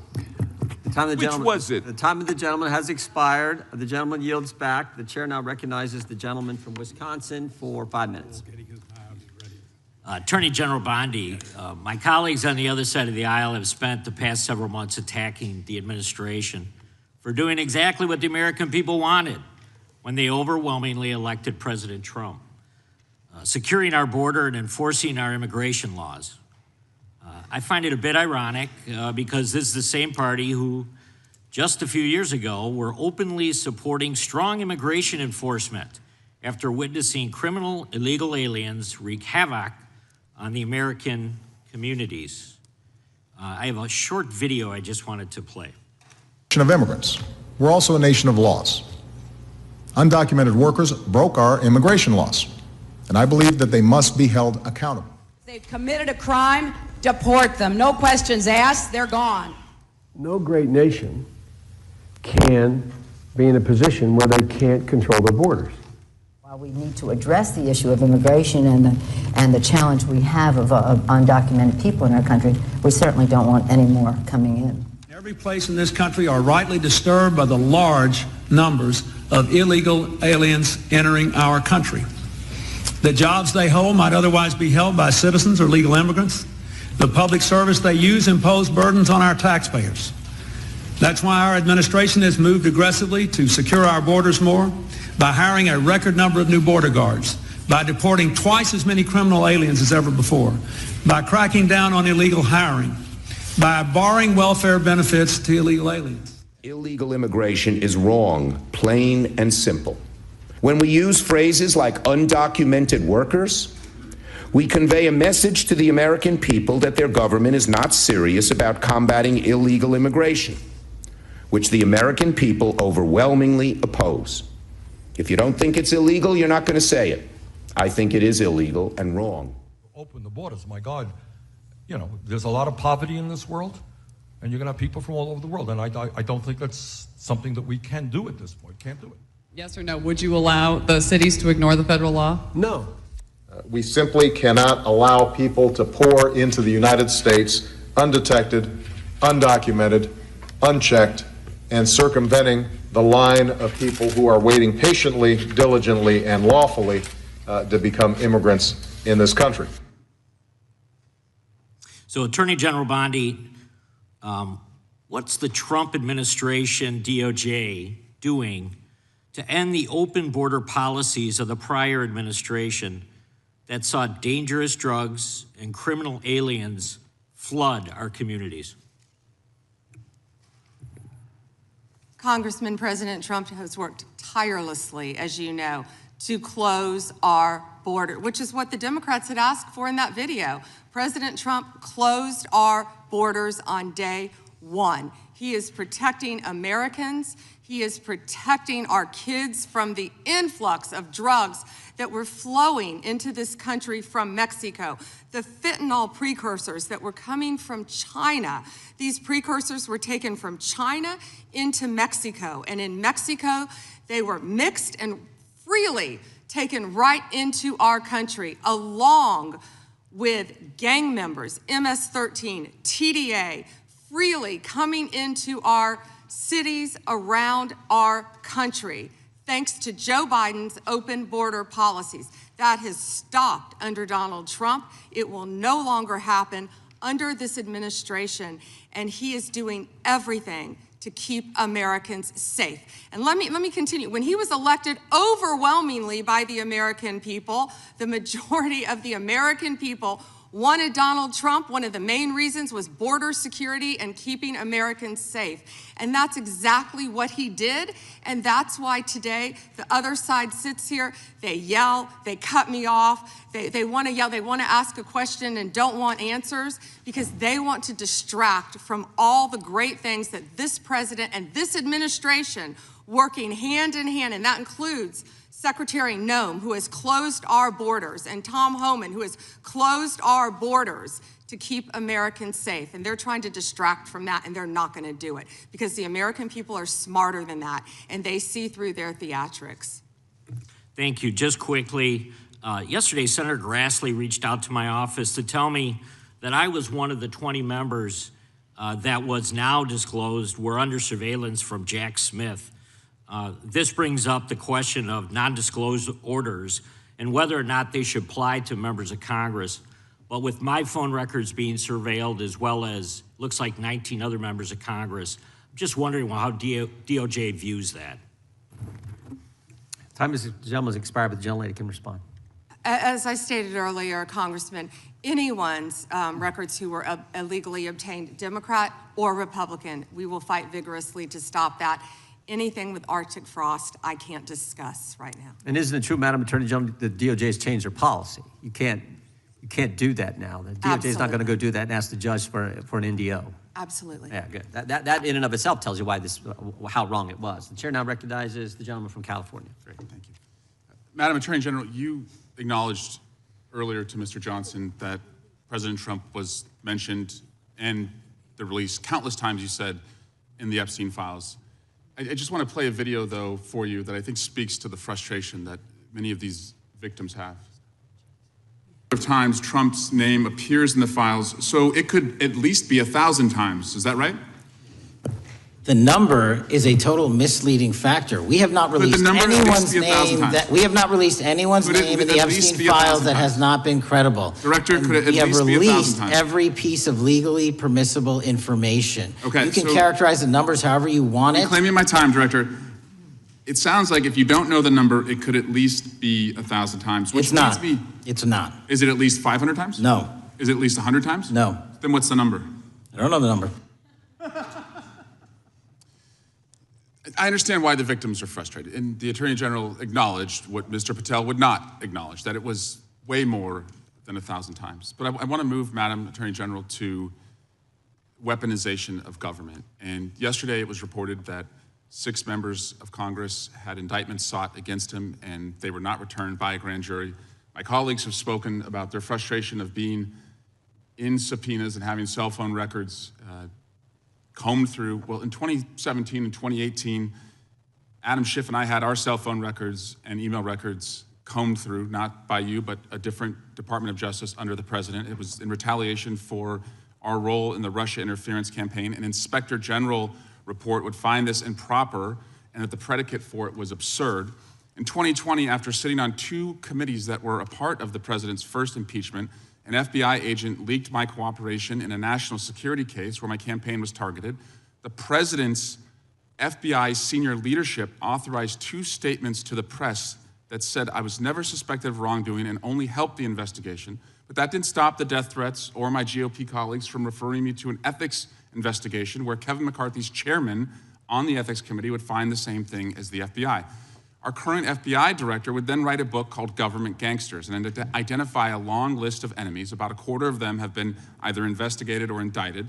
He listed me at the very top, along with Adam Schiff, and during that same testimony, refused to recuse himself when asked if he would recuse if any case came across his desk involving me or people on that list. Since that testimony, his department has put me under investigation with Senator and Schiff for the nonsense mortgage fraud cases that we've seen. I get it. This is what the president does. I've priced it in. We have a bingo card at home that my kids have made of what will come next. I expected that the president would come after his enemies, but what I want to talk to you next is serious, and I did not expect this would happen, and I'd like your help on it. The president has inspired death threats against me and many sitting up here with me. In June 2025, an individual left 11 voicemails at my district office. On the voicemails, they said, "Get the message to him. I'm gonna hunt him down, that motherfucker, and toss his ass over the Golden Gate Bridge by my fucking self." Donald Trump's Department of Justice in the Northern District of California declined to prosecute. On May 14, 2025, on Twitter, responding to something I posted, an individual said, "No, it wasn't Eric, and now I'm going to kill you." The Department of Justice from the Southern District of Texas declined to prosecute. May through December of 2025, we received messages at my office that said, I hope somebody shoots you and your children and your wife in the head. Pew, pew, motherfucker, pew, pew. I would stay indoors as much as possible, and my children, unfortunately, have to do that.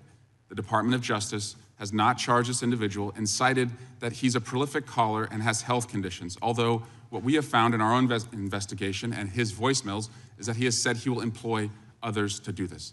The president can come after me. It's fine. I'm in the arena. So are these folks. But we never expected that the Department of Justice would not seek to prosecute and investigate those who are making threats against us. And that would include those on that side of the aisle. And I'm just asking for your help to protect life, because life is at risk with the environment we're in right now. Congressman, I completely agree with you. I know about several of those personally involving you.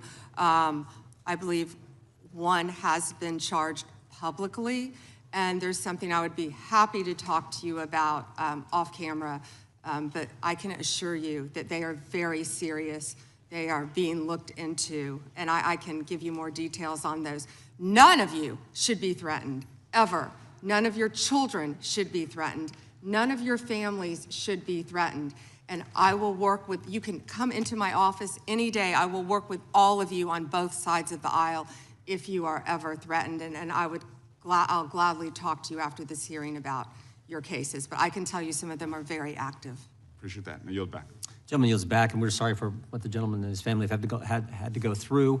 We appreciate what the Attorney General said. And I think some of the things that the gentleman from California related, we can all relate to, and it's unfortunate, it's wrong, as the Attorney General said, and we appreciate the help we get from the Justice Department. With that, we will now recognize the gentleman from New Jersey, Mr. Van Drew. Thank you, Chairman. I don't know where to begin. Thank you for being here, General. Right, see me when I'm right in front of you. I have to mention this first. You know, I used this word before, and my friends on the other side of the aisle got mad at me, but hypocrisy. Epstein, Epstein, Epstein. But for years on the other side of the aisle, we heard nothing. Crickets, not a word. Nothing was said when they were in control. Nothing was mentioned basically till last summer, and the ranking member points out that he did do something last year. Yeah, he did a letter complaining about the plea deal for Maxwell, but it wasn't a big deal.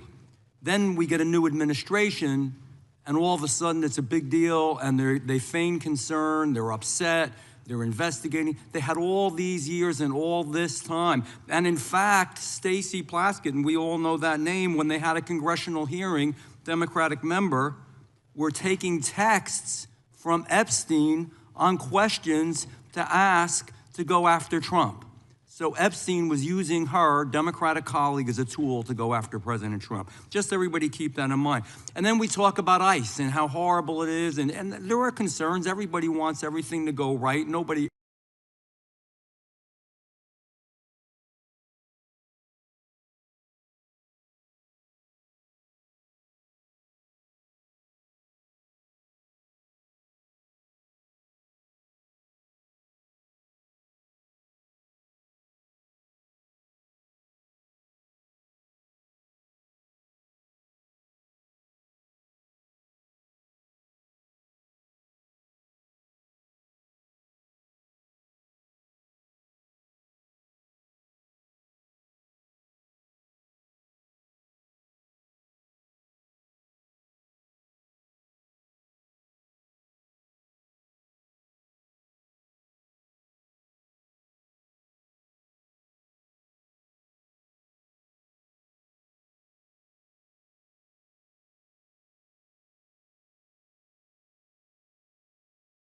this number, I'm being conservative. We were told the people weren't dangerous, but they were, General. They were dangerous, many of them.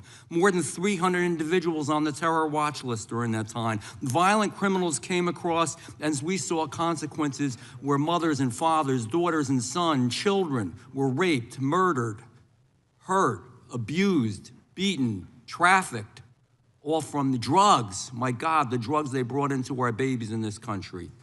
73,000 illegals with criminal histories, 20,000 with convictions of assault, robbery, and sex offenses, 13,000 convicted murderers, assault offenders. It was madness, it was insanity, it's bizarre, it's perverse. What in God's name were you doing? So we finally are cleaning this up now. We're finally trying to make it right and safe for our people. So my questions are this. General, do you believe in removing criminal illegal aliens from our communities will save American lives? Yes, and given the cases that you just discussed, that's proof of it every single day. President Trump is committed to that. This entire cabinet is committed to that and making and keeping Americans safe. Thank you. Would you agree that, and thank you for doing that, would you agree that allowing individuals with known criminal histories to enter and remain in the United States, we knew this back then, they knew it. Would you agree that creates serious risk to our public safety? I know the answers, but let's just say them clearly. Yes. Would you agree that when dangerous individuals are released instead of detained, and they were released over and over and over again, and these are the real issues. This is really what America cares about. They want their children and their families to be safe. Do you think if you release them instead of detaining them, that crimes will happen because of that? Absolutely. Would you agree that, I'm sorry. And it did. And it did, thank you. Would you agree that cooperation between, and this is a biggie, and I'm gonna ask you to elaborate on this. This is a big deal. This is why some of the problems we're seeing in some of the places like Minnesota are happening. That cooperation between federal and local enforcement, which we always used to have, helps remove violent offenders from our communities, that we should be a team. Yes. And can you elaborate on that a little bit? In other words, when the local enforcement is forced by the politicians, not their fault, not to do their job and not cooperate, why does it create the situations that we see where we have need for crowd control? By the way, they're not peaceful. Those are not peaceful protesters. We know what a peaceful protester is. When you spit on law enforcement, when you push them, when you hit them, when you beat their car, if you can answer the question, thank you. Gentleman's time's expired. You may answer the question. Thank you. Yes, I spent 4 days myself in Minnesota, in Minneapolis. What I will say about some of these sanctuary cities, some of these democratic cities, law enforcement, they quietly want to work with us. I've spoken to law enforcement in multiple cities who want to work with us. And yes, we're gonna do everything we can to keep our citizens safe, whether or not these Democrat-controlled sanctuary cities do or don't. And damn it, that's what really matters. I yield back. Mr. Chair, I have a UC. Ms. Crockett from Texas is recognized for UC. Thank you so much. Donald Trump's approval rating implodes on his strongest issue. This is from Newsweek today. It says 40% of people approve of Trump's handling of immigration and border security, while 60% disapprove. Without objection, that is a admitted. net drop Now I recognize the gentleman 20. from California, Mr. Liu.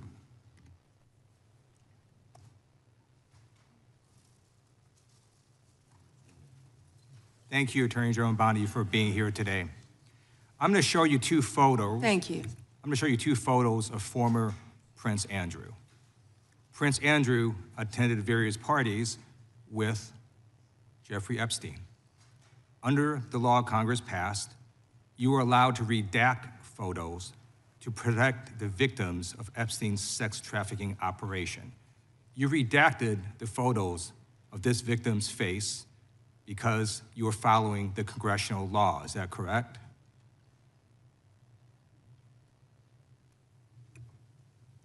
I'm sorry, that we redacted the victim's Because you were face? following the congressional law, correct? Yes. Okay. You have now established that please put the photos back up, that we are looking at a sex trafficking victim. Under the Federal Victims Trafficking Protection Act, not only is Jeffrey Epstein guilty, but anyone who patronizes Epstein's sex operation is also guilty of a crime. That's why I find it absolutely despicable that you sought to protect Epstein's clients, like former Prince Andrew. Last July, you closed the case on Epstein's abusers. The July 2025 memo from your Department of Justice stated, quote, "We did not uncover evidence that could predicate an investigation against uncharged third parties. These two photos, please put the photos back up. These two photos staring you in the face are evidence of a crime and more than enough evidence to predicate an investigation against former Prince Andrew. So I ask you, Attorney General Pam Bondi, why did you shut down this investigation last July, and why have you not prosecuted former Prince Andrew? I don't believe you asked Merrick Garland these questions when he was Attorney General and set before. I agree with you. You twice. I'm reclaiming my time. I agree with you. I agree with you. During the Biden administration, I called for people looking at Epstein files. Merrick Garland dropped the ball, as did Attorney General Bill Barr, as did Alex Acosta, a whole string of failures, but you are in charge. You have the power to change things, to hold these men accountable, and you're doing the opposite. You're protecting them. So I want to move on to another man. Can I answer Donald that, Trump. though? I want to move on to another question. Can I answer question. your question about protecting You answered the question. You're saying no. I love this. I want to discuss another man, Donald Trump, who is all over the Epstein files, like former Prince. Here's the video.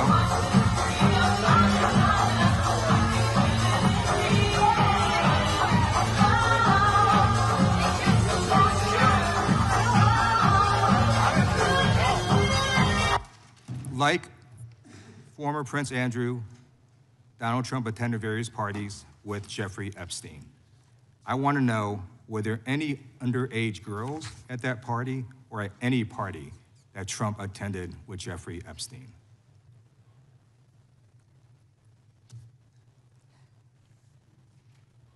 This is so ridiculous, and that they are trying to deflect from all the great things Donald Trump has done. There is no evidence that Donald Trump has committed a crime. Everyone knows that. This has been the most transparent presidency. He's the one that asked that those files I'm reclaiming my time. be I got your answer. You said there's no evidence. Trump asked Mr. Chairman, please stop the clock. Stop the clock. The legislation.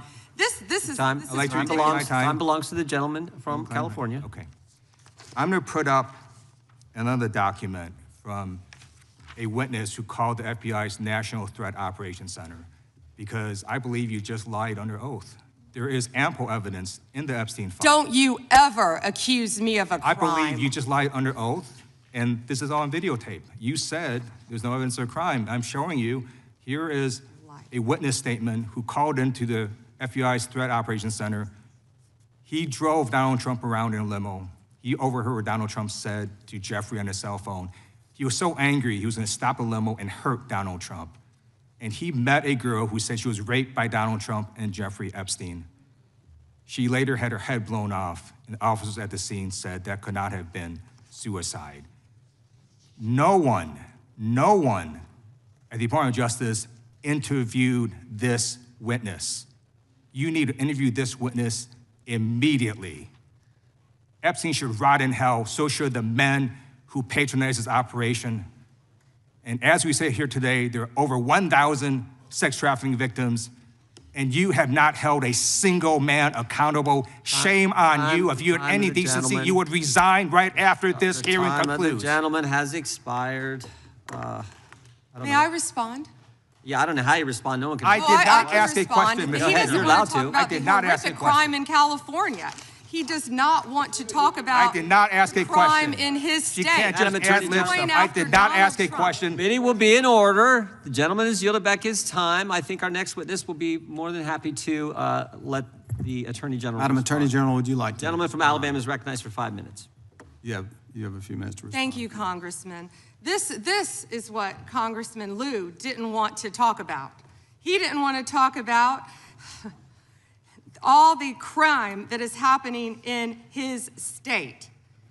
California refuses to honor detainees because of its dangerous sanctuary city policies. The refusal means California has released 4,561 criminal illegal aliens onto its street.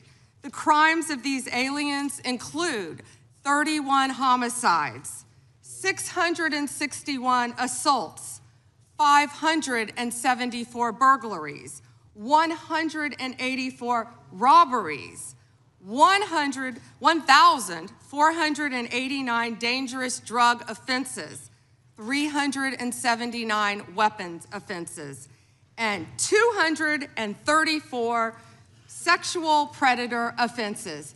That's why they are deflecting. That's why they're trying to talk about the Epstein files.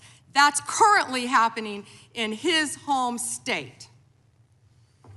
Attorney General, thank you for being here, and I wanted to make sure you had time to respond. I'm going to change gears a little bit. In October, when you were testifying before the Senate, I know you and my friend Senator Katie Britt discussed concerns of infiltration of the illegal Chinese vapes into our country. As a father of three, obviously, I'm worried a little bit about this, and I believe that many parents in the country share our similar concerns. Can you provide an update on DOJ's work in this space over the past few months? Yes, and thank you for bringing that up. We're talking about the vapes. And this should be an issue where both sides of the aisle can work together on. Parents need to understand, children need to understand that so many of these are being manufactured in China, sent to our country, and have the potential to be laced with lethal drugs. We've seen an overdose. We need to get on the front end of this before we have another crisis and children are dying. I've partnered with Secretary Kennedy, of course, at HHS on this matter, but thank you for bringing it up. You know, they're selling these things as flavored vapes illegally in many stores around the country. Secretary Kennedy and I actually we went and did something on this, and it was sadly the day that Charlie Kirk was assassinated. And so it didn't get a lot of attention, nor should it have after that happened. But yes, we're continuing to work on that, and thank you for bringing that up. That's happening in all of our states, and I would ask everyone here, I know Congresswoman Ross was just nodding, it's happening in every state. And not only are they laced with THC, many of these vapes, but they could be laced with fentanyl. We have had a child, I wish I could think of the state it was in, but we have already had someone overdose. And we have to get together on this, and we have to get on the front end of this. And I would love to work across the aisle on this to protect our kids. How many school kids do you see now vaping? And it's not only, I believe a vape has 20 cigarettes, but you know, that's one vape is 20 cigarettes, I believe it is, but also what they could be laced with, because so many of them, the majority of them, are manufactured in China. Sure, and if you need additional resources, please let us know as you're going through the process. And then I'm going to change gears one more time on you. Under the Biden administration, there was a lot of confusion created when parts of the DOJ began treating software developers like financial institutions. Even when they did not hold or control anyone's money, they were simply building the technology. That uncertainty made it harder for Americans to build, innovate here at home.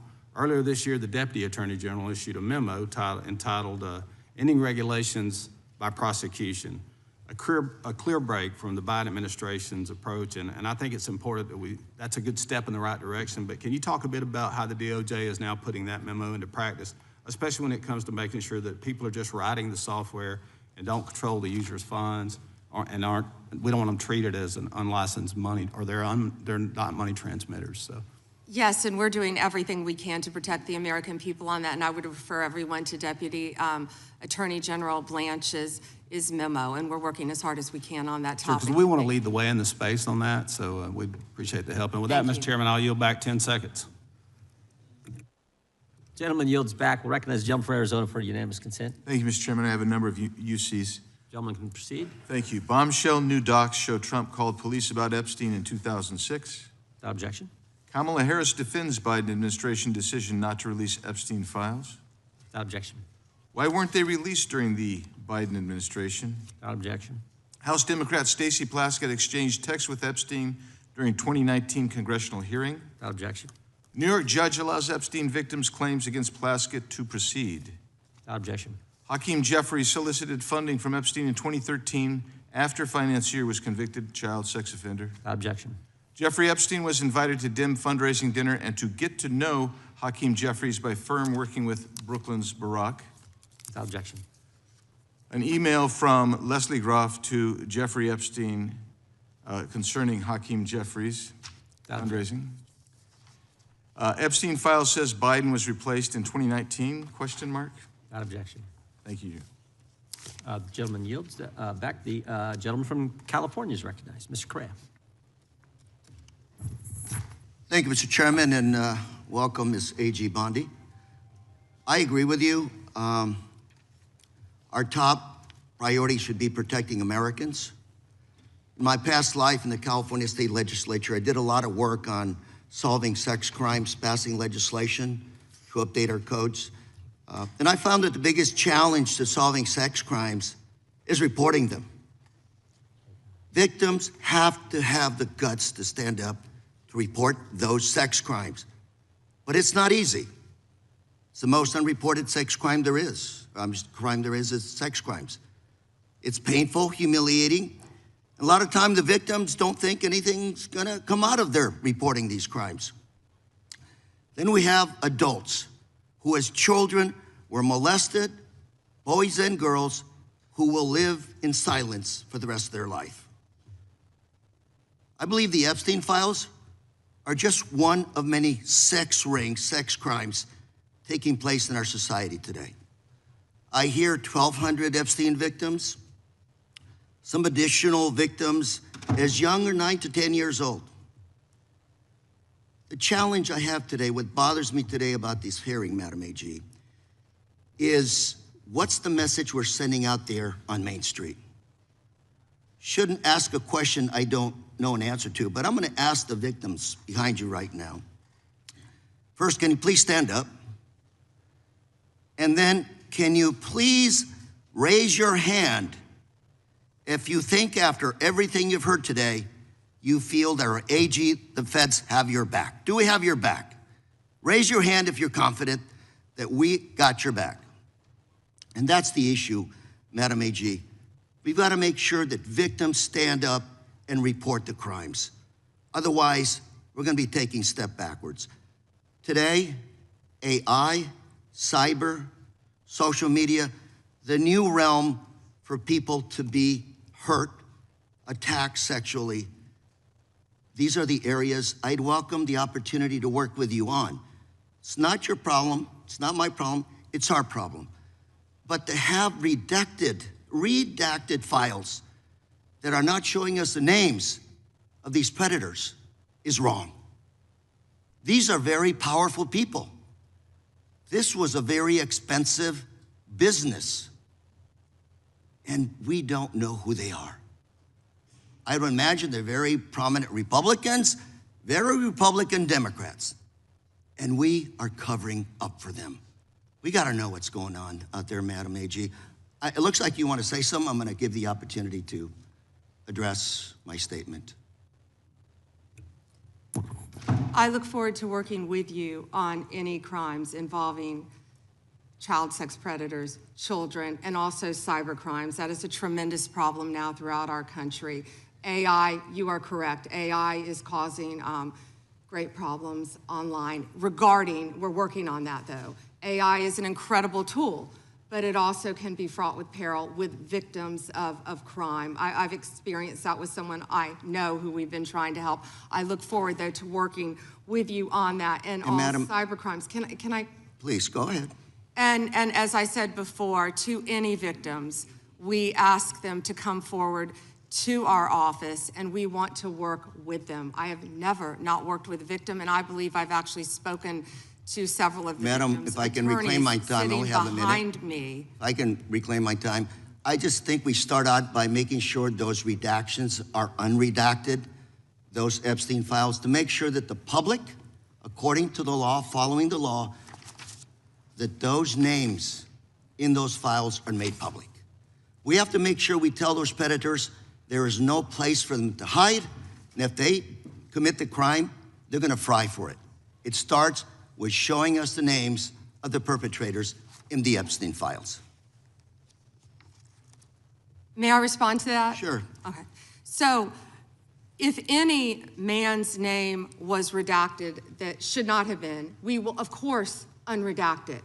If a victim's name was unredacted, please bring it to us and we will redact it.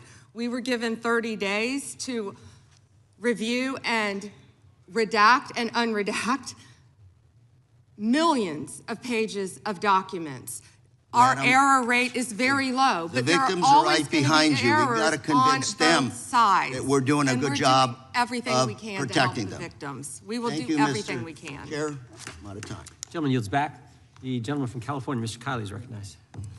Thank you, Mr. Chair. Good morning, Madam Attorney General. I wanted to return to a point that the chairman raised at the beginning of this hearing, which is these jurisdictions that refuse to honor detainer requests from Immigration and Customs Enforcement, often called sanctuary jurisdictions. Now, I know that you are not involved directly in immigration operations per se, but you do deal with the legal issues surrounding these jurisdictions. So let's say we have someone who's here illegally, who has committed a crime that, like the thousands of people you mentioned in California, murderers, sexual predators, drug traffickers.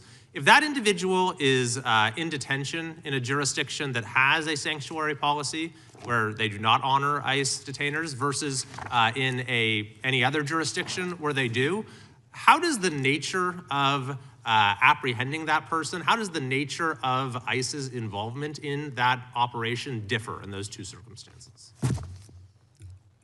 Well, I believe you've seen that in Minnesota, where people were not cooperating with us. I believe there a lot of local law enforcement did want to cooperate, but we are doing everything in our power to arrest and deport illegal criminal aliens, and that is not going to stop under Donald Trump's administration.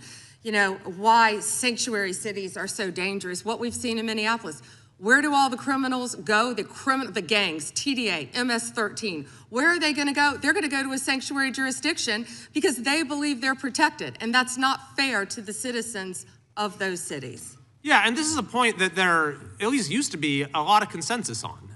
The idea that, you know, it's better to do a handoff to the immigration authorities in a custodial setting rather than releasing them where they have to be apprehended in the community. This is Alejandro Mayorkas when he was before this committee, not exactly a paragon of border security, but he said, "I do not consider it in the service of public safety to release an individual into the community when that individual can be released to Immigration and Customs Enforcement for prompt removal." Now, his words are one thing, his actions are another.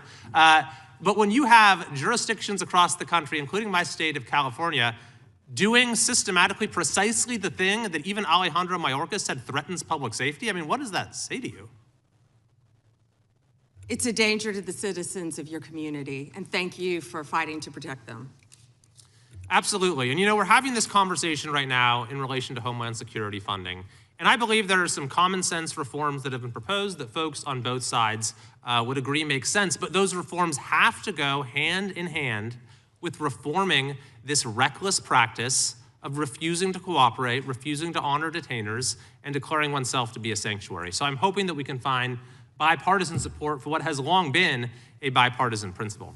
I want to go to a second topic, which is the school board memo, which I know that you have rescinded. And it was initially promulgated by Attorney General Garland when he came into office with President Biden, essentially opening an investigation into parents who were showing up at school board meetings and expressing their views on COVID policies, masks, various other issues, and using the full apparatus of federal law enforcement and counterterrorism to go after these parents. Now, he said this was because there was an increase of threats, but when even his own FBI director, Christopher Wray, was before this committee, he said there was no evidence of an increase in threats. Yet nevertheless, when I asked him if he regretted the memo, Attorney General Garland said there was absolutely nothing wrong with the memo. Now, I take it you disagree with that, having now rescinded it? Absolutely. That was one of the main focuses of President Trump and this administration. We will protect parents at school boards. We will protect children in schools.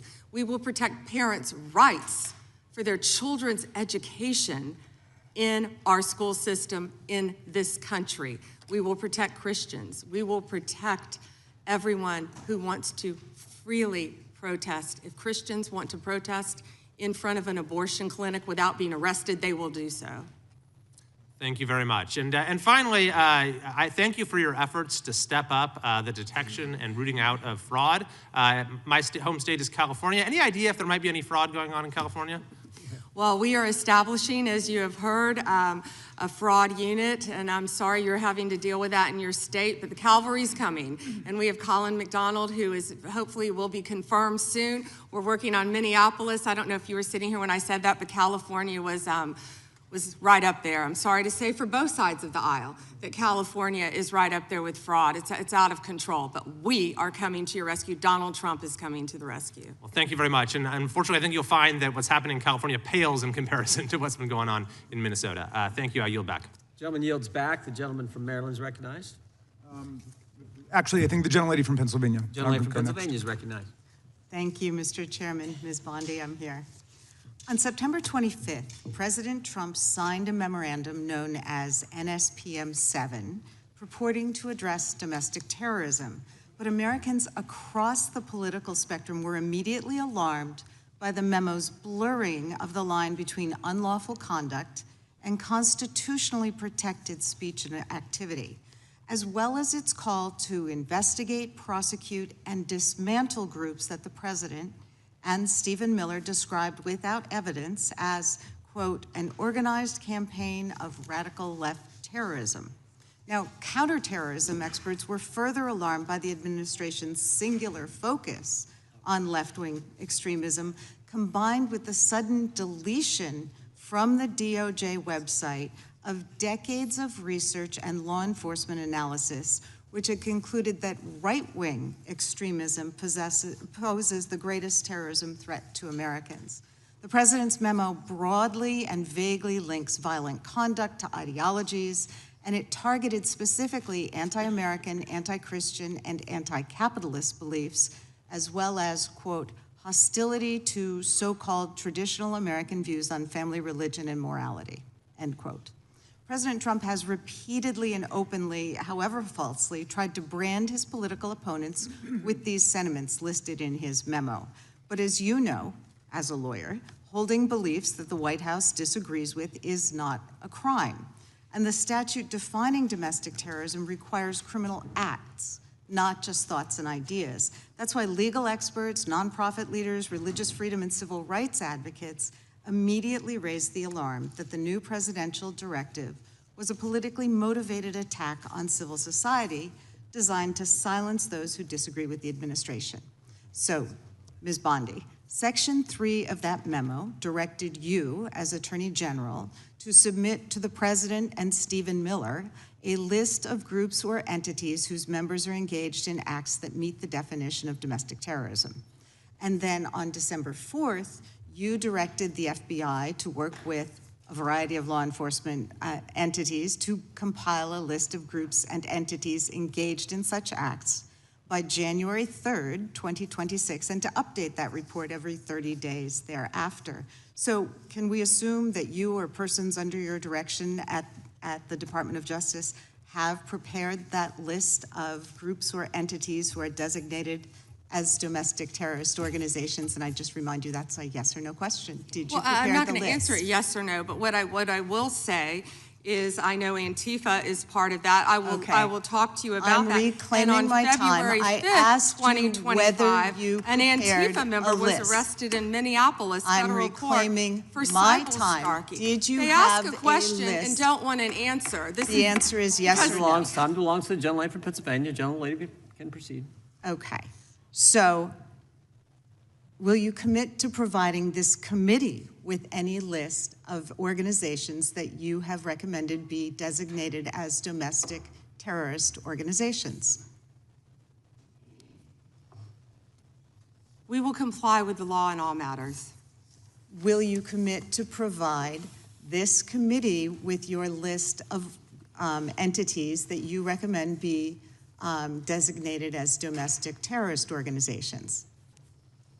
I'm not going to commit to anything to you because you won't let me answer questions. Okay, well then we do understand that your current position is that you have a secret list of people or groups that you are accusing of domestic terrorism, but you won't share it with Congress. And I'd remind you that when the US government designates an entity as a foreign terrorist organization, it must report that to Congress and to the entity, because The government can make a mistake and the entity has the opportunity to contest it. So your position seems to be that if you falsely designate an American or an American organization as a terrorist group, there's nothing they can do about it.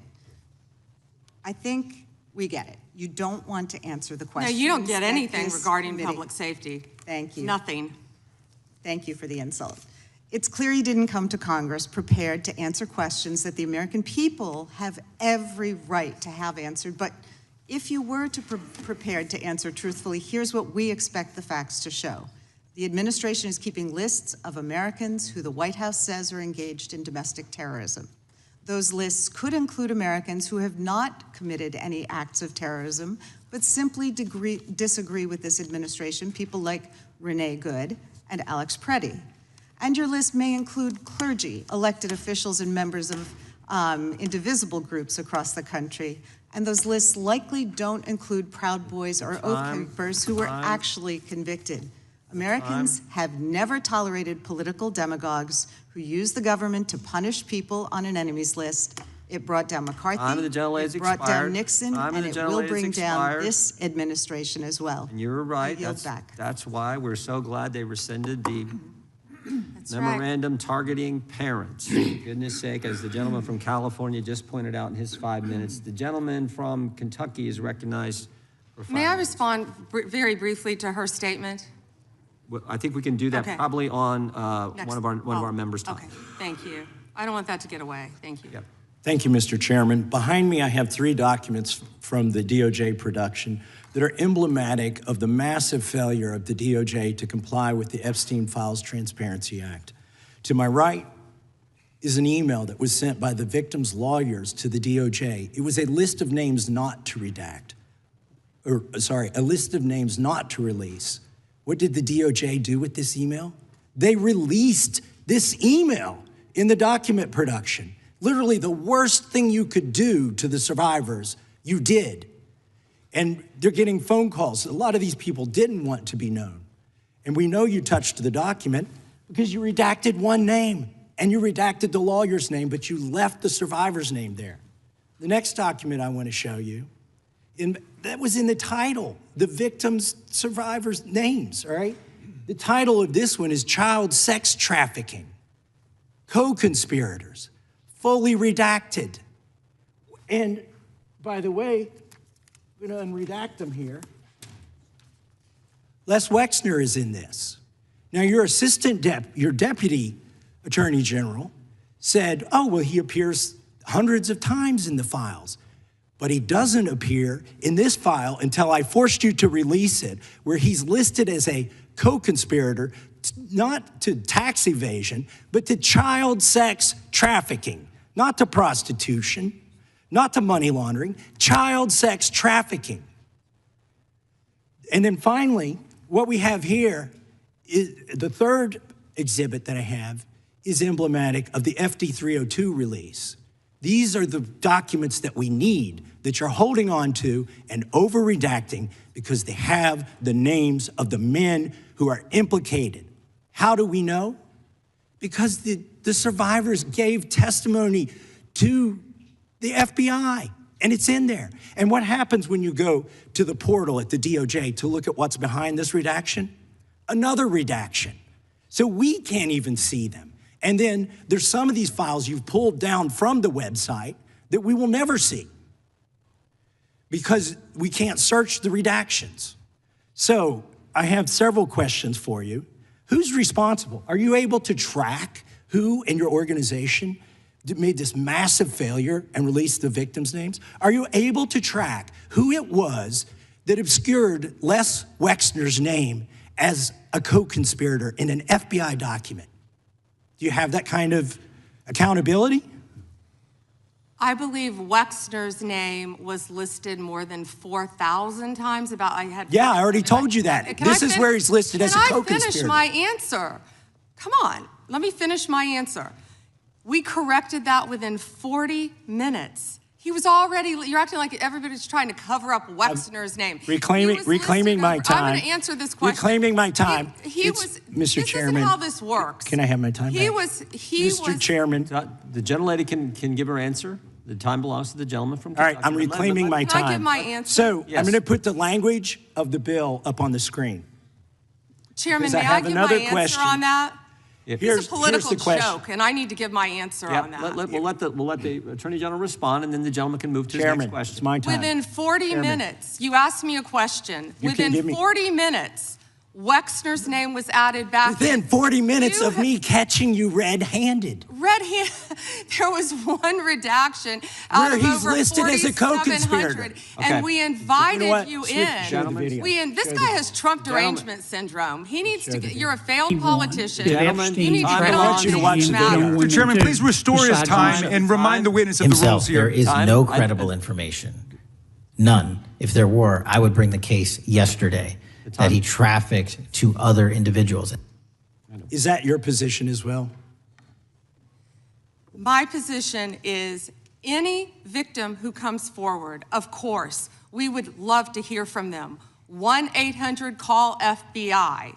Did you ask Merrick Garland that the last 4 years? Did you talk about Epstein? I am at reclaiming all my the time. last I'm 4 glad you're years? asking about Merrick Garland. You don't get to reclaim because time this when is you don't- bigger when than you can't- Watergate. when I don't answer a question the This way you goes want. over 4 administrations. You don't have to go back to Biden. Let's go back to Obama. Let's go back to George Bush. This cover-up spans decades, and you are responsible for this portion of it. And that's now, where the I want to most know at what transparent- point did the FBI and the DOJ decide that Lex Wessner was not a co-conspirator? Because our Epstein Files Transparency Act requires you, please put it back on the screen, please, to release the internal decision about whether to prosecute him or not, and it's not in the files, and it's not in the files for any of these other men. Time of the gentleman has expired. May she answer? And he's a hypocrite because he voted against the ban that we were talking about on deep fake AI porn. Only 2 people voted against it, and you were one of them, hypocrite. The gentleman's time has expired. She didn't answer the question. Mr. Chairman, Yeah, Mr. Chairman, could she answer the question? Chairman, I was wondering. The gentlelady's allowed, the Attorney General's allowed to respond the way she wants to respond to any member's questions, Republican, Democrat. All right, I have unanimous consent request. Gentleman's recognized for a UC. All right, this is an example. I'm submitting these 302 forms that are entirely redacted, even when you go to look at them. Without objection. I'm submitting a witness statement that implicates Les Wexner. Without objection. I'm submitting an article from the New York Times that the DOJ released nude photos and identifiable pictures of the victims. I'm submitting a letter from A.G. Bondi to Kash Patel, imploring him to quit keeping the files when you found out that they were keeping files from you, because they're still redacting files that you... Chairman, are we going to recess for votes? Yes, we are. I'm submitting for unanimous consent a document of 17 individuals who've resigned because of the Epstein files. Without objection.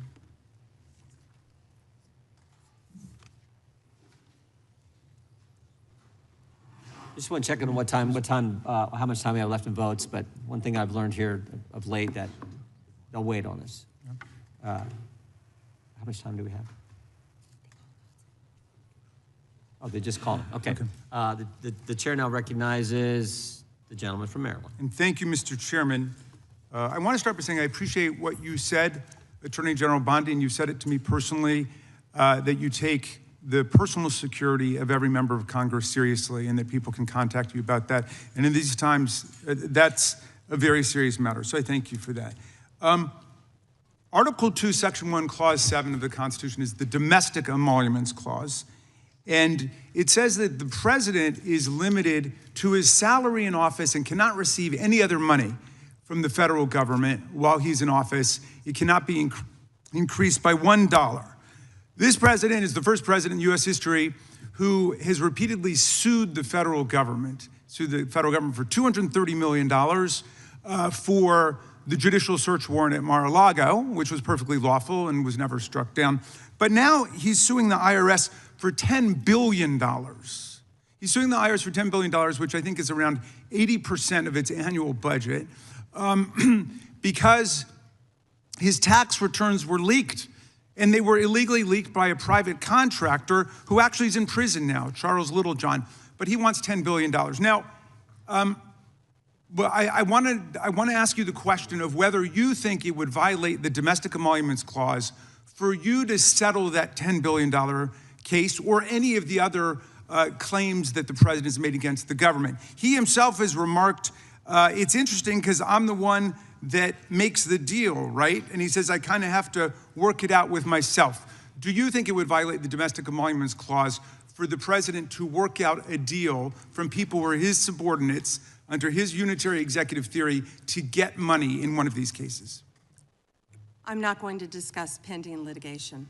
Okay, so theoretically you're saying because his privacy rights were violated in that tax case, and they were. I'm with the president on that. I mean, his Mar-a-Lago thing is ridiculous, but there's no doubt that his tax returns, despite the fact that he promised to release them, despite the fact that every other president released the tax returns, he suffered embarrassment when it showed that he hadn't paid taxes for several years, and he had a right for that not to happen. Now, I want to turn back to the Epstein survivors, because President Trump may have been a little bit embarrassed by the release of those tax returns. How much do you think the claims of these survivors are worth?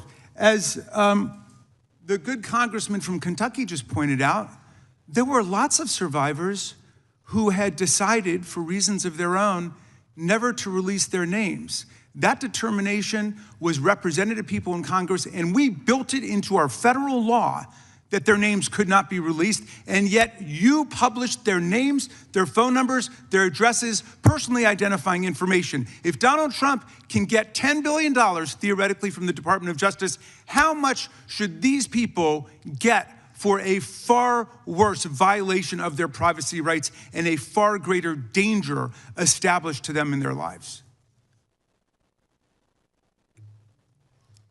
Do you even know who Chase Mulligan is? You're so obsessed with, you don't, do you? I'm going to teach you the rules again. You're the Attorney General of the United States. We have rules here. You're obsessed with him. You're the Attorney General of the United States. You're obsessed with Donald Trump. You have Trump derangement syndrome.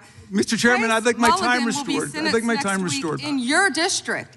In your district, and you don't even know about it, about keeping children safe from online predators. Time belongs to the gentleman from Maryland. The gentleman can proceed. Yeah, and I want the whole country to look at this, because this is the Attorney General of the United States, whose job is law enforcement. We've never had a witness who has misunderstood our rules and been unable to conform his or her conduct to our rules before. We have only 5 minutes, and so we use our time to ask you specific questions. How long are you giving me to answer? Excuse me, I'm not yielding to you right now. I'd like that second restored too. So, Ms. Bondi, the way it works is we ask you a question, and you answer it, and if you go off on a wild goose chase, another tangent, you start reading statistics, or you start talking about stuff going on in our district, and by the way, I invite you to my district. Come to my district, but that's not what we're here to do today, okay? So, and you do that, then we're allowed to say we reclaim our time. At that point, you have to be quiet. You have no choice. You have to be quiet. So I hope you understand the rule at this point. Now, here's what I want to ask you. You're in law enforcement. We've seen all kinds of evidence of crimes. And when we go over to the Department of Justice for the 4 computers for every member of Congress, we see more evidence of crimes.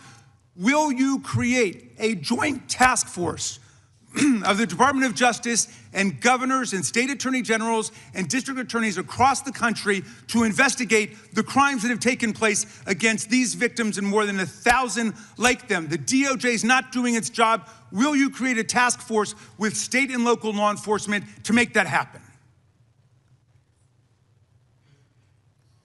Lady can respond if she wants to. Thank you, Chairman. He called Chase Mulligan a wild goose chase and didn't even know who he was. He is a defendant in your own district who preyed on girls. Mr. Chairman. Well, you know what? If he were part of the Epstein investigation, you wouldn't do anything about it. Online chat rooms and committed sextortion. Yet he didn't even know in your tiny little district who he was. Mr. Chairman, she's embarrassing you. He's about to be This is your committee, and she is embarrassing you. Shame on you. The time of the gentleman has expired. I would remind the committee that last Congress, Secretary Mayorkas was here numerous times, and he wouldn't answer our questions, even when we sent them to him ahead of time in writing. So That's what we've had to deal with. I think the Attorney General is doing just fine. We have votes shortly. I will go to the gentleman from Virginia, and then we will take a break to head to the floor. I thank the Chairman, Attorney General Bondi. Thank you for being here. And I wanted to thank you for your work at DOJ in restoring the rule of law, encouraging transparency surrounding Jack Smith's partisan investigations into President Trump, declassifying information about the Russia collusion hoax, cracking down on sanctuary jurisdictions, and establishing the National Fraud Enforcement Division. Let me first go to securing the border and immigration enforcement. Our new governor has recently rescinded 287G cooperation between the state and ICE. Can you talk about, have you evaluated the public safety impact, how that would affect safety in Virginia to withdraw that support and what that would do to criminal activity involving illegal immigrants in Virginia? Yes, it would be detrimental. And as you know, Congressman, one of the top members of MS-13 in the entire country was living in Virginia, in a suburb, among all of us, living not even probably half an hour away from where we are now. And the cooperation previously with the governor, with the members of the state of Virginia, helped catch him and take him off our streets. An illegal MS-13, one of the heads for the entire country, was living in Virginia, and it's a shame that that's happening now, and thank you for talking about it, because we're going to keep America safe. And when people feel like they can flee to these cities and states and be safe, they can't, because Donald Trump is going to protect Americans. We're going to protect the citizens there, whether or not the governors, the mayors, are going to do it or not, but President Trump is. We're going to keep Americans safe from violent gang members like he's been doing this last year. We appreciate that. We appreciate your work to make that happen in Virginia and keep Virginia safe. I want to move on to the Fraud Enforcement Division that you've established. My understanding is that this initiative is intended to centralize, coordinate enforcement of fraud laws related to government programs. You've talked about Minnesota, you've talked about California. Would this affect Virginia as well? Because we have fraud in Virginia as well. Absolutely, and we look forward to working with you. Would this affect things like long-term care accountability, senior living facilities engaged in Medicaid fraud, including systemic overbilling practices and the misappropriation of taxpayer-funded benefits? That is exactly what it's set up to help. Okay. I know that whether it was related to fraud specifically or another subject, that under the Biden administration, there was a sitting member of the Virginia General Assembly under investigation. Is that investigation still ongoing? Can you speak to that? I can't discuss that. Okay. I'm going to move on to the Second Amendment rights of law-abiding Americans. Last year, President Trump signed the One Big Beautiful Bill into law, which included the Hearing Protection Act, part of it that was sponsored by myself and Congressman Clyde. It reduced the national firearms tax, $200 tax on suppressors and short-barreled firearms, to zero. And while the tax has been eliminated, the NFA's registration and paperwork requirements remain in effect, and your DOJ has said that that would, even though the tax was reduced to zero, that the registration requirement is still somehow necessary, even though with regard to Obamacare and the Affordable Care Act, when that mandate was, when that tax penalty was reduced to zero, you decided that the mandate was no longer necessary. How are you justifying the existence of this registry? Congressman, that's pending litigation right now. It is, and I would hope you would reconsider. You would reconsider that. I yield back. Gentleman yield. I yield to the chairman. I think that Attorney General Bondi, why did Jack Smith have to pay some secret source $20,000 of taxpayer money? Do you know the answer to that? I can't discuss anything on that matter, but that's a good question, Chairman Jordan. Well said, it's a good question, because he subpoenaed just about every Republican in this town, got half the Congress's phone numbers if you were a Republican. But he has to pay some secret source a bunch of taxpayer money. We'd like to know, the committee would like to know how many other sources he paid. Was it more than $20,000? Why he had to do those things? We'd like to know when you can, if you could get that information to the committee. I think when you think about the guy who was trying to put the President of the United States in prison, ridiculous as that whole thing was, we'd kind of like to know the answer to that if you could. And with that, we're going to stand in recess. We will go as quickly as we can and vote. We have 2 quick votes on the floor, and we will be back. There is actually some lunch if you all need it. We have for our members, and since you're back here, you can have some. We normally have plenty. Mr. Chairman. We'll take a recess. Before you gavel out, can I ask for unanimous consent to enter to a record the article entitled Inside Trump's DOJ, dated October 16, 2020? Without objection, we stand in recess.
And the gentleman from Colorado is recognized for 5 minutes.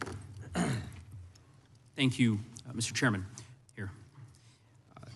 Attorney General Bondi, 6 days ago, you posted online, quote, "If you come for law enforcement, the Trump administration will come for you," end quote.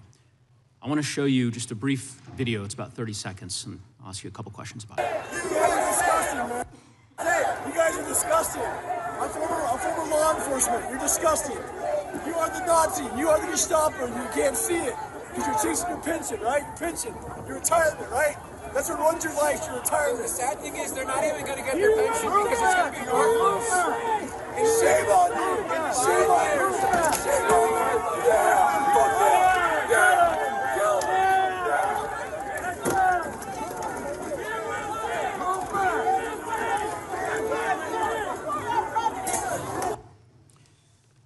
Attorney General Bondi, that man works for you now, right?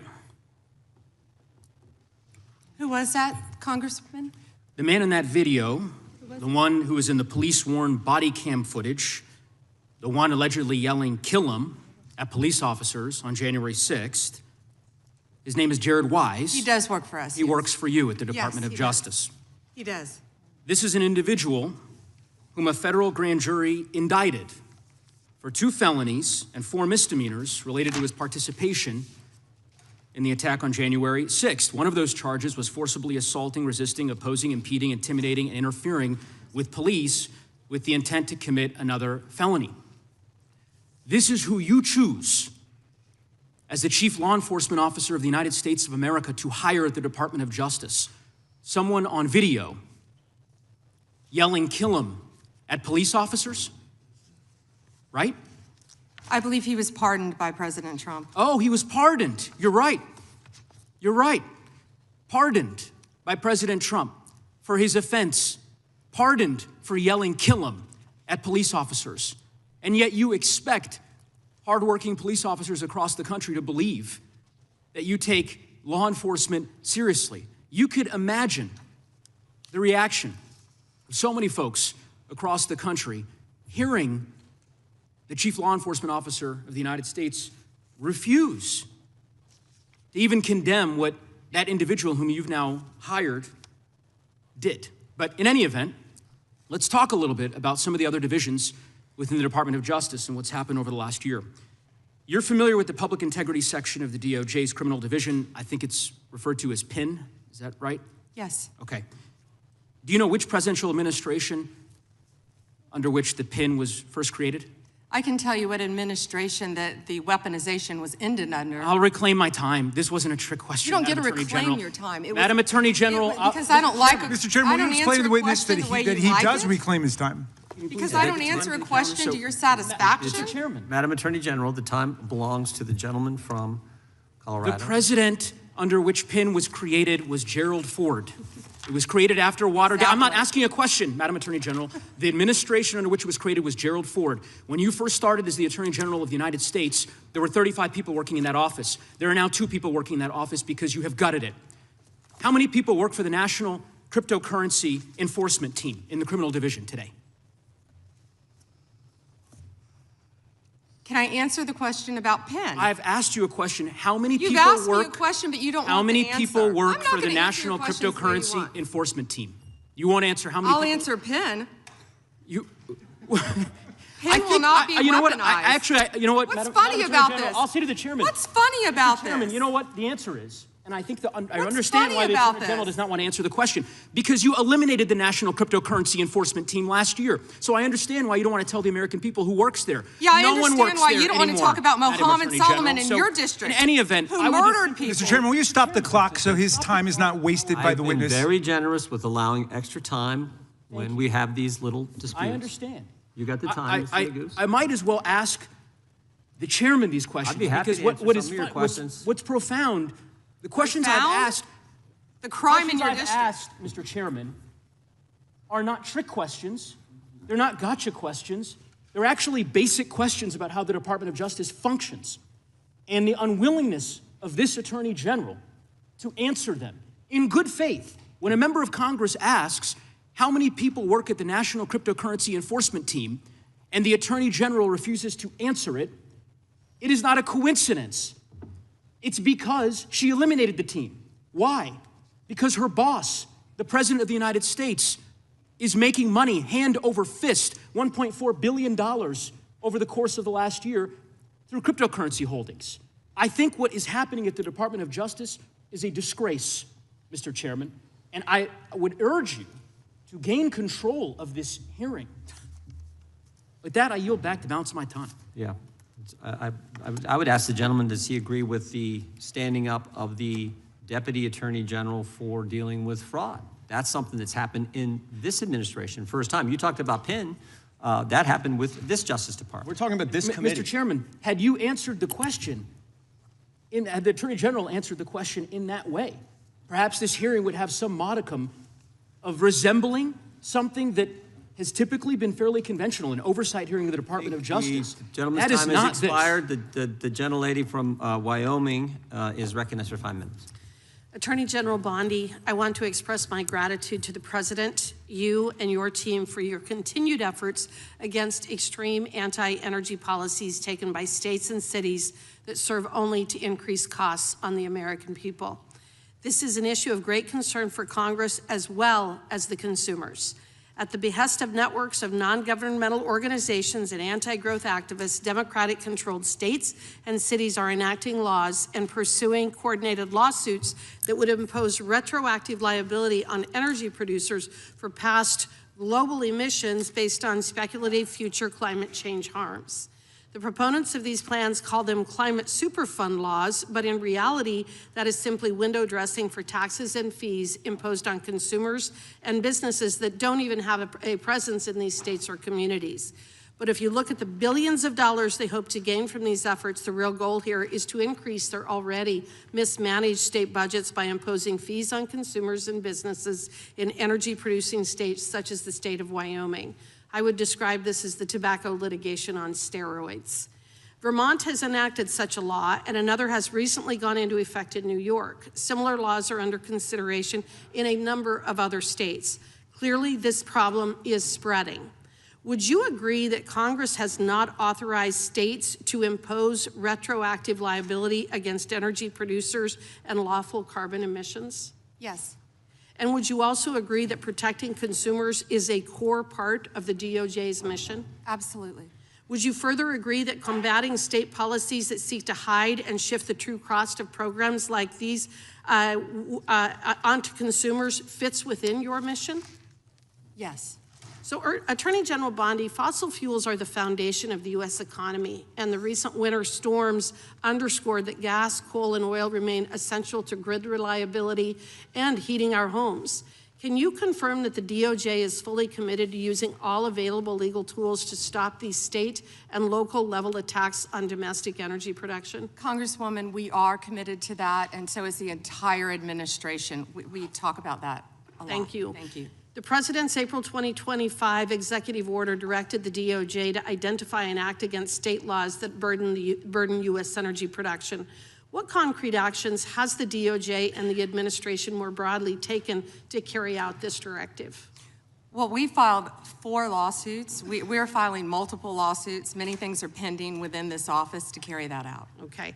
States continue to invent new causes of action to pursue state climate lawfare, as is evidenced by Michigan's recent novel claim related to antitrust violations.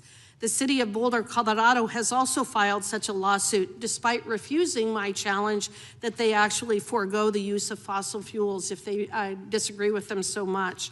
Does the Department of Justice agree that these novel approaches require a federal response, and will the department pursue such an approach?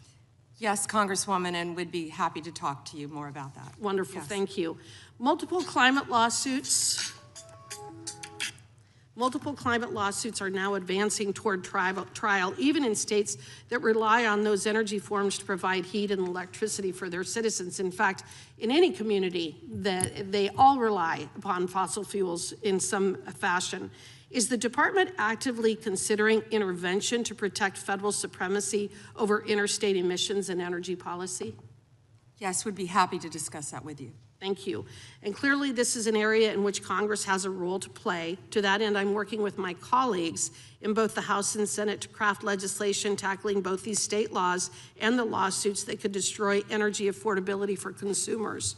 To that end, are there any authorities or tools that DOJ and the administration don't currently have at their disposal that would be helpful in that effort that Congress could adopt? Well, we work with multiple agencies throughout the administration, but I'd be happy to talk to you about that more. Wonderful, Yes. thank you. I appreciate your effort in this regard. And may I have 20 Please. seconds of your time Please. before to address something? Yes. Thank you. Your colleague, Senator Neguse, didn't want to talk about crypto because he said I was a disgrace talking about crypto because he didn't want to talk about the tremendous crime in his jurisdiction. He voted no on preventing violence against women by illegal aliens. Yet, on June 1st, 2025, Mohammed Solomon attacked members of the group Run for Their Lives in Boulder, Colorado, where an 82-year-old woman sustained burns on over half of her body and eventually died from her injuries. I believe that she was a Holocaust survivor. She was. The time the gentlelady has expired, the gentlelady yields back, and the gentlelady from Georgia is recognized. Thank you, Mr. Chair. Ms. Bondi, as the Florida Attorney General, attorneys from your office handled the appeal of my son, Jordan Davis's murder, which was denied. As a result of the efforts of those attorneys under your watch, the court actually upheld the life sentence for a man who used prejudice as his defense for murdering my son and scarring his friends for life. Attorneys from your office, under your management, worked hard to remove a dangerous man from the community who terrorized innocent people like my son and his friends. The compassion and respect that my family received throughout that ordeal were critical in helping us keep faith in the rule of law and justice. Based on my experiences, I have seen how strong victim services, sustained investigations, and well-supported prosecutors can make a meaningful difference in the lives of families who are grieving and suffering. Ms. Bondi, just yes or no, would you agree that government officials should be respectful and supportive of victims' families as they mourn? First, Congresswoman, thank you for talking about that, and I'm so very sorry for what happened to your family. Thank you. And yes, I agree with that with all victims, including the ones sitting behind us today. I absolutely do. And also, thank you for voting yes on the Lake and Riley Act. Thank you for that. Thank you. Okay, so your answer is why the recent treatment of families in Minnesota raises really serious concerns for me. Because shortly after Mr. Alex Preddy was murdered, administration officials referred to him as an assassin and called Mr. Preddy the definition of domestic terrorism. They also lied about Mr. Preddy holding a gun and threatening officers. After Ms. Renee Good was murdered by ICE officials in Minneapolis, administration officials also accused her of being a domestic terrorist and investigated her wife in a clear act of retaliation. The statement Mr. Preddy's mother made after the murder resonated with me more than you'll ever imagine. She said that, and I'm quoting, "The sickening lies told about our son by the administration are reprehensible and disgusting," end quote. And I assure you, I know how it feels to hear lies that are told to justify the taking of someone's son. They were used by my son's murderer as a defense, and those lies still affect me today. He was called a thug, and he was called a gangbanger. And the attorneys from your office actually defended my son's name, his memory, and defended his honor. I'm certain that Mr. Preddy's mother watched videos of her son, Alex, an ICU nurse at the VA hospital, using his phone to record federal agents. She also watched him getting pepper sprayed, kicked, hit in the head, and surrounded by at least 7 agents before having his gun removed from his waistband, which he legally carried. And she watched seconds later as 2 of those agents shot her son Alex at least 10 times. The administration was quick to spew an incorrect narrative and call him so many things that they wanted us to ignore the truth that we actually saw with our own eyes. Ms. Bondi, will you denounce the statements that were made to tarnish the names of Alex Preddy and Renee Good, and will you protect their names like those attorneys back in Florida under your watch protected my son's name? What I will say is we are looking at everything to shed light on what happened that day, and it is an ongoing and active investigation. Both of those cases, and I assure you they will be investigated. Investigating, we understand that, but will you do everything in your power, as you have done for my case, as you are asked to do, as you've sworn an oath to do? It is your responsibility to make sure that you are following the rule of law. Those families in Minnesota, they deserve the same respect. They deserve a full investigation, which you have not even begun to do yet. So what are you saying, is that they don't deserve any respect for a full investigation into their murders? Well, that is incompetence on your behalf. Well, that is not accurate. The American people do deserve better. Non-commitment to defending the rule of law is what we see from you. I will always stand up for survivors, and I heard you say earlier when you told us that you will fight for them as well. And based on the information before us, these families have not received the same commitment to investigate what happened to their loved ones, nor have they received the respect that I would expect from the nation's top law enforcement officer. Investigations have been slow-walked, they've been canceled, and the special agent assigned to Renee Good's investigation resigned following pressure from your officials to reclassify Ms. Good's case. Time of the For families seeking answers and accountability, the withdrawal of investigative resources is simply unacceptable. Has expired. The gentlelady yields back. The gentleman from California is recognized. Thank you, Mr. Chairman. Madam Attorney General, I get the sense that we've lost a little perspective here. The most fundamental responsibility of government is to protect the lives and property of its citizens. Now, you cited some crime figures in your opening statement, and I wonder if you could repeat them, because I think it's one of the most extraordinary achievements of the Department of Justice in our history, and I don't think some of my colleagues heard you clearly. Thank you, Congressman. And would you mind if I address something that Congresswoman McBath wouldn't let me address first? Go right ahead. The reason that she wants to continue to talk about Minnesota, which we will all day long, is she doesn't want to talk about her own jurisdiction in Atlanta, because she doesn't want to talk about Christopher Welcher, who traveled across state lines to try to meet, and nothing's funny about this, to meet and molest a 14-year-old girl in Georgia. That's why they're watching the clock, the American people should know, for the second it runs out, because they don't want to address anything in their jurisdiction. They're elected to represent people in their jurisdiction.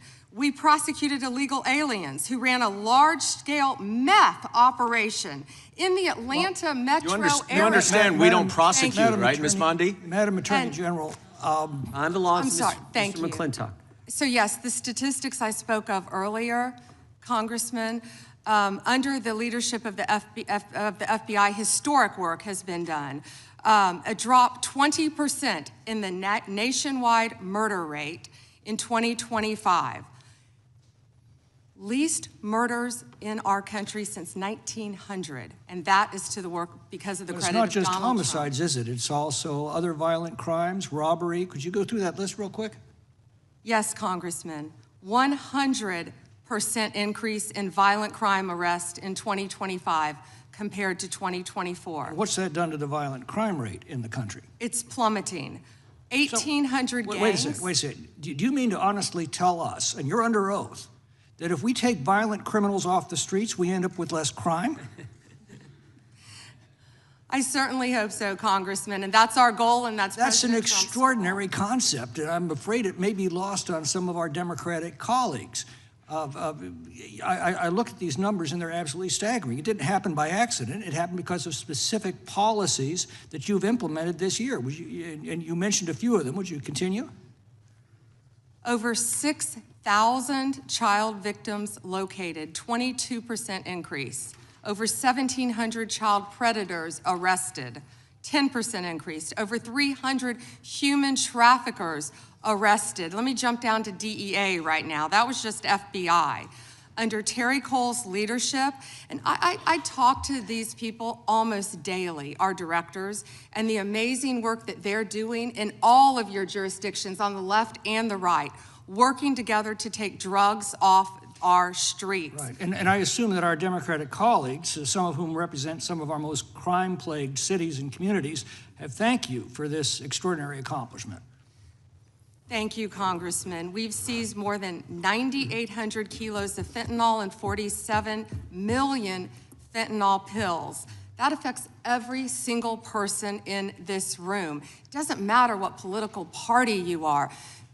Everyone in this room knows someone who's died from fentanyl. A parent, a child, a sister, a brother, a friend, a neighbor, a relative. Everyone here knows someone who has been impacted by that. That is the common ground that I wish we could find to work together in this country, to take these drugs off the streets. And someone nodded with vapes. Well, in your opening statement, you said that this historic success in protecting the lives and property of Americans has occurred when local governments have cooperated with you. Yes. Let me ask you, what are the greatest impediments you're facing in bringing down crime across the country? Well, when local governments, of course, do not cooperate with us, and that's where criminals flee, in jurisdictions where they know they will be protected by local governments. And this is all about working together, and we have shown that in what we did in D.C., what we're doing in Memphis, working together with Democrat mayors in these cities, right here in D.C. And very quickly, if you could tell us about the Safe Cities program and give us your read on what cities that avail themselves of this program can expect?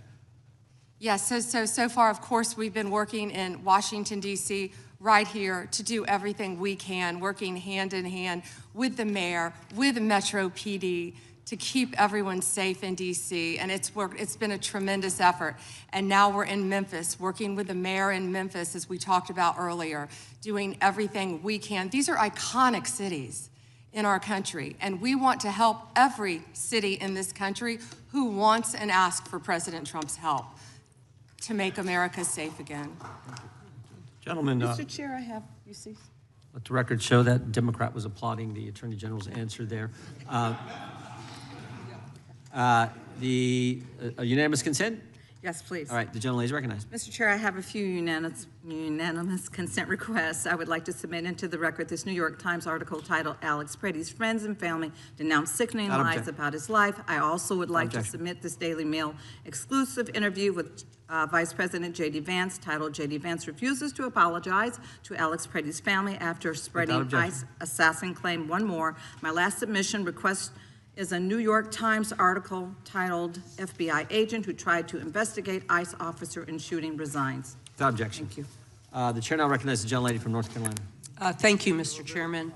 Attorney General Bondi, I think you and pretty much everybody else here and throughout the country believes that convicted sex offenders don't deserve special treatment or privileges in prison.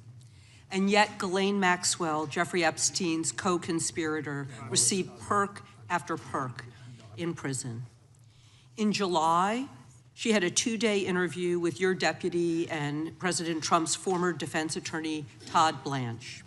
Just days after that, Maxwell was transferred from a federal correctional institution in Florida to a minimum security camp in Texas, which she, as a sex offender, would normally be ineligible for. At this new facility, as the ranking member talked about, and by the way, it's nicknamed Club Fed, we've heard reports that she's been afforded special privileges, puppy time, private workouts, personal mail, secretarial services. Attorney General Bondi, does a convicted sex offender like Ghislaine Maxwell deserve special treatment and privileges in prison? Yes or no? Let me be crystal clear on this. No. And Thank you. let me keep going. No, let me keep going. Perfect. Well, I did not know she was being transferred. I asked you yes or no. She was not transferred to a lower Mr. Chairman, level. please stop the clock and remind the witness of the rules. One rule she needs to understand here. And I'm glad that we're agreeing. So when we're agreeing, we can move on to some other things. But I want you to know that every time she does get these perks, and it's been publicly reported, that the folks she's abused, the survivors who are sitting here, they see themselves as being denied justice. They feel re-traumatized. And I'm glad that we agree on that. But she should not be in that prison. And she needs to be moved back to a maximum security prison as soon as possible. But what she has told another committee here is that she won't cooperate with them unless she gets clemency from Donald Trump. It's just crazy to consider that she can be wielding this kind of influence within the administration. But that begs the question, who ordered her to be transferred to the minimum security prison that she was ineligible for? Who signed off on the special privileges? Was it Mr. Blanche? Was it one of your other subordinates? So please, can you tell us who sent her there, since you don't agree she should be there? I said I do not agree she should receive special treatment.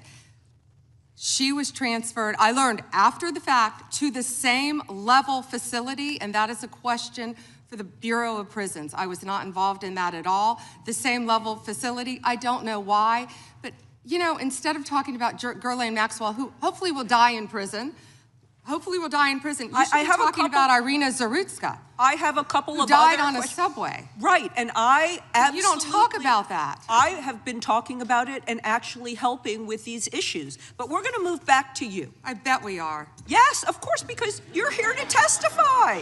That's what the whole point of this endeavor is. So of course we're moving back to you. It is all about you.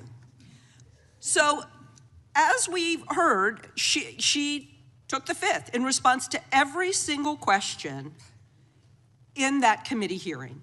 And her lawyer dangled the offer of clemency. Should Donald Trump pardon or commute her sentence? Should she be released from prison, yes or no? You said you hope she dies there, so I'm hoping the answer is no. I already answered that question. Good. I'm very glad. I really like this bipartisan agreement about what should happen with you. But you don't want to talk about Irina Zarutska. You don't want to talk about I talk about murdered her all by the a time, violent crime but offender I am not in here your to jurisdiction. testify before Congress. You are. That is your job today. You are That's what you're getting paid for. obsessed with attack. I want you to know that your own DOJ employee, he's recently been demoted and had some other problems, advises on pardons. Do you think he will be advising Mr. Trump on any kind of clemency or pardon for Ghislaine Maxwell? I'm not going to speculate, and you couldn't even identify properly. That's why you don't want to talk about Irina Zarutska. You couldn't properly identify her relative. I absolutely it's embarrassing. Have been, and her family, by the way, appreciates all of the condolences, all of the help, everything that our law enforcement in North Carolina has been doing to help her family. Her family feels well treated. Thank you, and I yield back. The lady yields back. Gentleman from California is recognized. I'd ask unanimous consent to enter into the record an article by former Attorney General William P. Barr entitled, "Why Pam Bondi Didn't Publish All the Epstein Files in 30 Days. The answer is simple. It was not possible," from the Wall Street Journal. Well said. Without objection, the gentlelady from Florida is recognized. Thank you, Mr. Chairman. I'm sorry. May I respond 20 seconds to something that Congresswoman Ross said? Go right ahead. Thank you. She also opposed a sex offender registry as head of North Carolina ACLU. Thank you. Thank you, Madam Attorney General. And I'd like to pick up where you left off a moment ago, because we convene here today as a committee for the stated purpose of conducting oversight of the Department of Justice. And so it's critical for us to focus first on the mission of the department and assess your success in discharging it. So the mission of the department is to enforce federal law, defend the rule of law, and protect the American people from violent crime, terrorism, drug trafficking, fraud, and exploitation, to promote public safety. And what we have heard today unequivocally is that President Trump's Department of Justice, under your leadership, Attorney General Bondi, is doing exactly that. Just a moment ago, you shared with us some incredible statistics that the United States, under your leadership, has achieved the lowest murder rate in 125 years. That in the first year of this administration, murder is down 21%, robbery is down 23%, carjacking down 43%, and gun assault down 22%. That is what public safety looks like. Under your leadership and that of President Trump, you've located more than 6,000 child victims of trafficking and exploitation, arrested 1,700 child predators, and apprehended more than 300 human traffickers. Significant increases, and those aren't just statistics, those are precious lives that your department and the men and women of federal law enforcement have saved.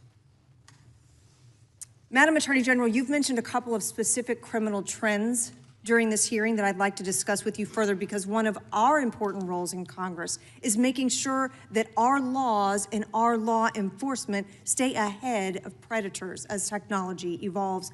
I lead legislation in the House, along with bipartisan co-sponsors on this committee, to make sextortion a clearly defined criminal offense. We actually passed that out of the House of Representatives.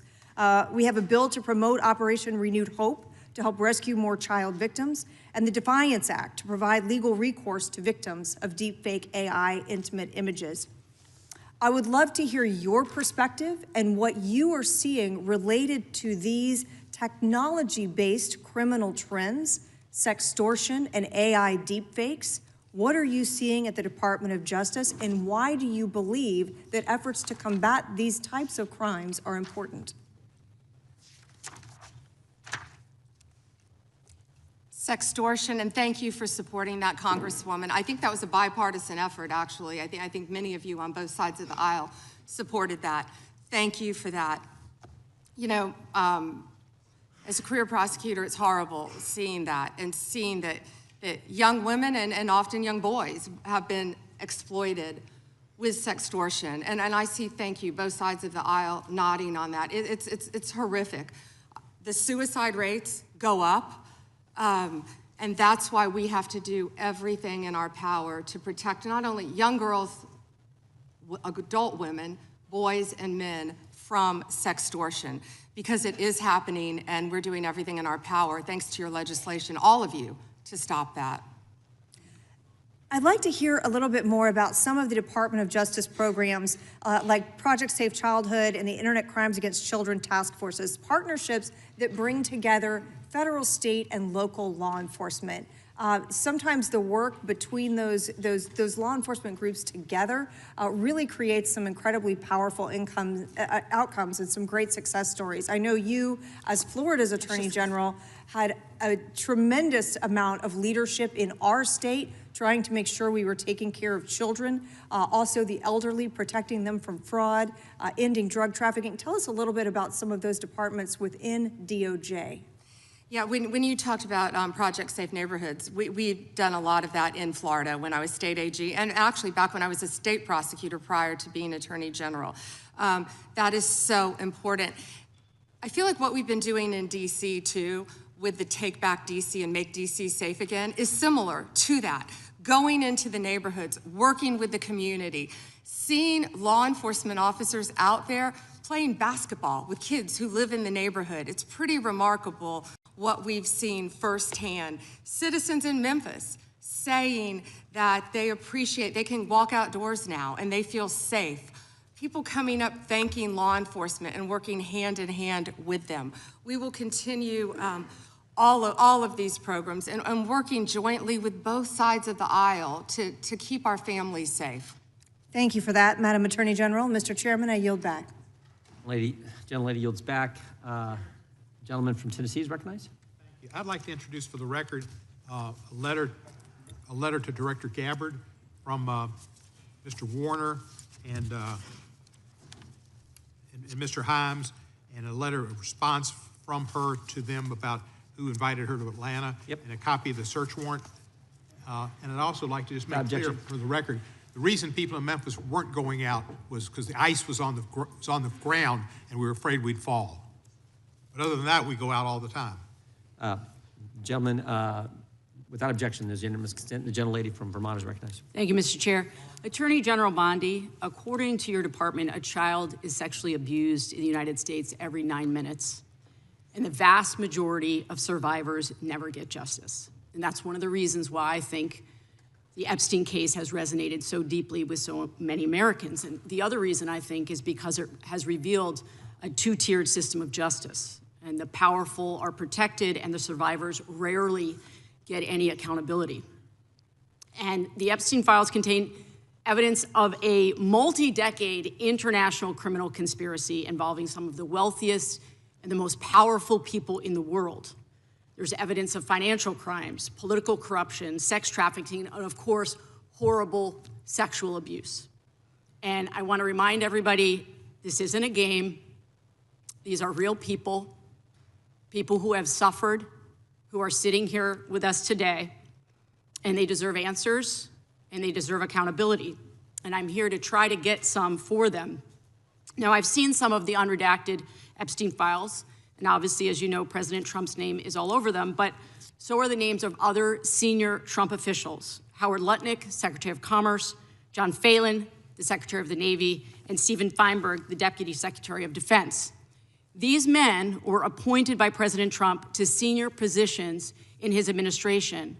All of them have clear and confirmed ties to Jeffrey Epstein. Attorney General Bondi, yes or no, has the Justice Department asked Secretary Lutnick about his ties to Epstein? Excuse me.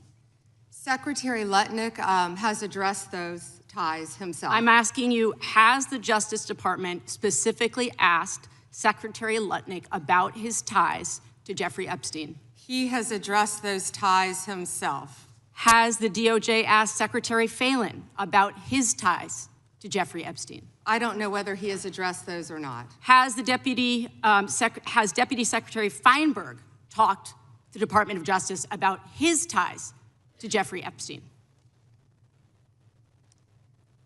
Yes or no? Has the Department of Justice talked to Deputy Secretary Feinberg about his ties to Jeffrey Epstein, which are clearly spelled out in the files? It's a very simple question. It's not a trick question. I'm just asking you. Yeah, I'm stunned that you want to continue talking about. Oh my gosh. Epstein Okay, instead I'm of a Border reclaiming my Patrol time. agent I'm asking murdered. you not a trick question, a simple question. Okay, so what is clear is we have evidence. Do you know who Chris Malin is? We have evidence that 3 senior officials within the Trump administration have ties to Jeffrey Epstein. And what I does ties mean? I can conclude from what you are saying that you have not talked to them. What does ties mean? I think Americans would be shocked to learn that you are not interested in talking with these officials who have ties to Jeffrey Epstein. What does across ties the mean? world, Can you define that? across the world, Can you prominent define men ties? who've been exposed in the files have resigned their jobs in disgrace, and that's a good first start. And that same Disgrace is standard, not saying the word this Chris same Malin. standard should apply here. And Americans want accountability. Who is Chris Malin? Was the president he? aware? Please stop talking. It is not your time to ask was questions. It is not your time. I'm reclaiming my time, Mr. Chair. One second. Time belongs to the gentlelady from Vermont. Was the president aware of Secretary Lutnick's ties to Epstein when he chose him to lead the Department of Commerce? Was he aware? Chris Malin was a Border Patrol agent. Okay, so I'm going to conclude that the president, in fact, did know about his ties because he was the next door neighbor. Shame on you. Oh, for goodness sakes. You're this from is a tiny, pathetic. beautiful This is state. pathetic, Mr. Committee Chair. will be in order. I am not asking trick questions here. You The got your American 5 people minutes. have a right to know the answers to this. These are senior officials in the Trump administration. This is not a game, Secretary. I'm Attorney General. My apologies, I couldn't tell. By 2008, we knew that Epstein was a convicted sexual abuser.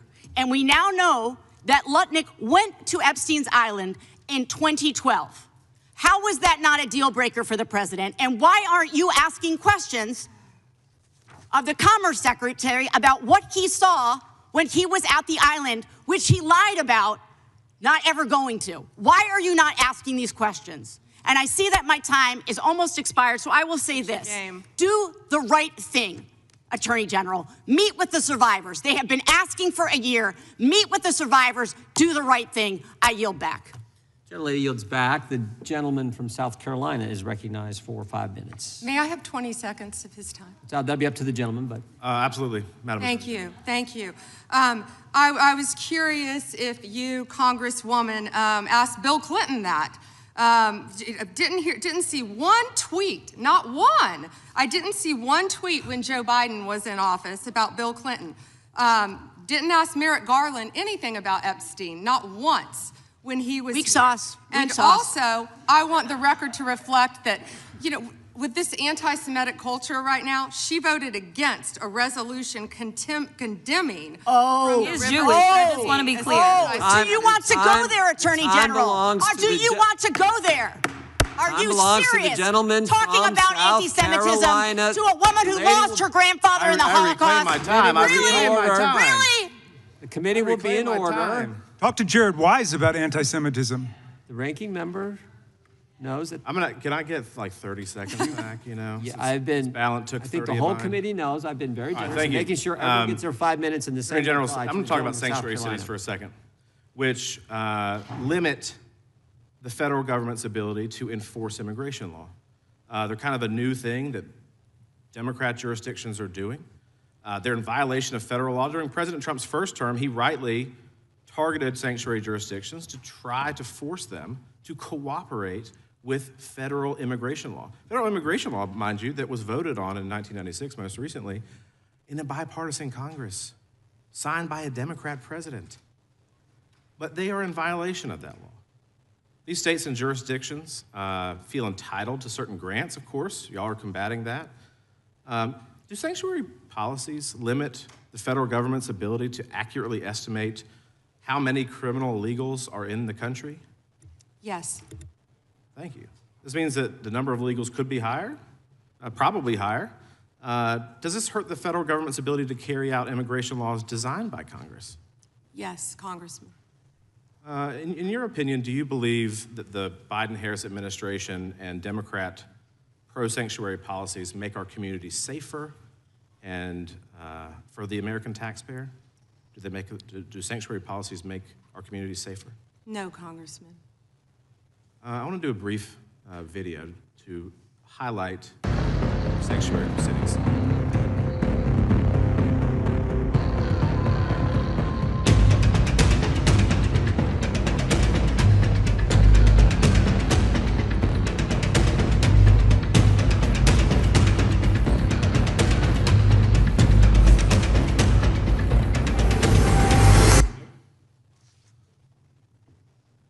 So what's strange to me, if you look at this board behind me, in New York, there are 7,000 criminal illegal aliens since January 20th of last year that have been released into the public because New York is not honoring detainers requested by ICE. California, similarly, has released 4,500 criminal illegal aliens. There are 33,000 under detainer in California alone. And of the people released, I think it's remarkable that those released in New York, 29 homicides, 2,500 assaults, almost 200 burglaries. These are people that are released into our community by these states that refuse to cooperate. Last August, Michael Jordan Castellano Fonseca, a criminal illegal alien with ties to Tren de Agua, shot 2 people in front of 5 children in the sanctuary state of Colorado. DHS lodged a detainer on him. He's awaiting trial, but the question is whether Colorado's sanctuary policies will prevent him from being removed from the country. Yes or no? Do you think that sanctuary jurisdictions, if they cooperated with ICE, those illegals in custody could be transferred to ICE properly instead of being held in taxpayer-funded jails and then released into our community? Yes, Congressman. Wouldn't it be more efficient and safer then if Democrats simply cooperated with the federal government, these sanctuary jurisdictions cooperated with the federal government and honored ICE detainers? And why? Why do you think? Of course, because so many criminals are running to sanctuary jurisdictions. Many of your colleagues across the aisle who we've seen speaking today about Epstein don't want to talk about the illegal criminals in their own jurisdiction for that reason. And yes, we need to do everything we can to work together to make America safer, and they're not doing that. This is not a partisan issue. People want to feel safe in their communities. Nobody wants a criminal illegal alien released into the street. I think the thing that maybe the American people don't quite understand is that when you do not honor a detainer, as we've seen, an illegal is released into the public, and now it's up to ICE to maybe apprehend them, rather than behind the courtroom passing them off from one law enforcement to the next. Is that true? Absolutely. What do you think what is the Department of Justice doing right now to combat sanctuary policies in our country? We're doing everything in our power, obviously, to combat that. Donald Trump is doing everything he can because we are going to make America safe. We are going to get illegal criminal aliens out of this country. We're going to get the gangs out, TDA, MS-13, all of the gangs in this country. We're going to get the drug dealers out and the drugs, and that's what we've been fighting to do. And I wish we could do it on a bipartisan basis, but they just can't do it. And the decrease in numbers speak for themselves. Thank you for your work. Gentleman's time Mr. Chairman, we have some UCs, if that's okay. That is okay. Mr. Cohen. Thank you. You see on the National Institute of Justice's study on undocumented immigrants having an offender rate lower than U.S.-born citizens. I'd like to enter this in the record from 2024. Without objection. And I have several myself, Mr. Chairman. The Guardian, January 26, 2026, why is Trump granting clemency to convicted fraudsters? Objection. January 2026, NBC, Trump's pardons forgive financial crimes that came with hundreds of millions of dollars in punishment. Objection. Washington Post, December 19, 2025, Trump's pardons wipe out payments to defrauded victims. Without objection. And finally, May 30th, 2024, Trump found guilty by Manhattan jury on 34 felony counts of fraud. Without objection. The gentleman from Illinois is recognized. Thank you, Chairman. Attorney General Bondi, glad you finally made it here after hiding for 4 months from this committee. I understand why you're hiding from us. Chairman? You're one of the worst attorney generals in our history and an instrument of Donald Trump's lawless authoritarian agenda, and I'm glad the American people are seeing who you are, how you act, and the lack of good values.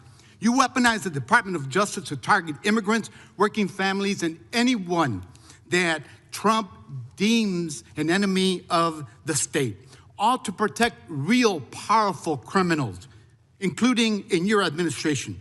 My Democratic colleagues have focused on your cover-up of the Epstein files and your passion for protecting pedophiles and child traffickers. That alone is grounds for impeachment. But there's so much more to your corrupt tenure as Attorney General. You directed prosecutors to investigate elected officials in welcoming jurisdictions, and you got thrown out of court when you sued Chicago, Cook County, and Illinois. You directed prosecutors to prioritize low-level immigration cases while gutting enforcement against corporate criminals and public corruption. You revived draconian law of 1798, which should be repealed to illegally send people to a torture prison in El Salvador. You fired over 100 immigration judges, including the assistant chief immigration judge in Chicago, without cause, and installed unqualified military judges whom you instructed to deny asylum in violation of the law. You prosecute the president's enemies like Jim Comey and Tish James while giving impunity to federal agents who are murdering and brutalizing and terrorizing constituents, including in Chicagoland, in my neighborhood. I saw it last year firsthand. You and Kash Patel covered up the murder of Silverio Villegas Gonzalez in my district by ICE agents. You tried to investigate Renee Good instead of the ICE agent who murdered her, and you tried to cover up the murder of Alex Peretti by CBP agents. You bring fake charges against protesters like the Broadview Six and Marimar Martinez, whom your administration labeled a domestic terrorist. This is the Montessori teacher who lives in my district, while protecting thugs who terrorize us and DHS authority. That's what you do.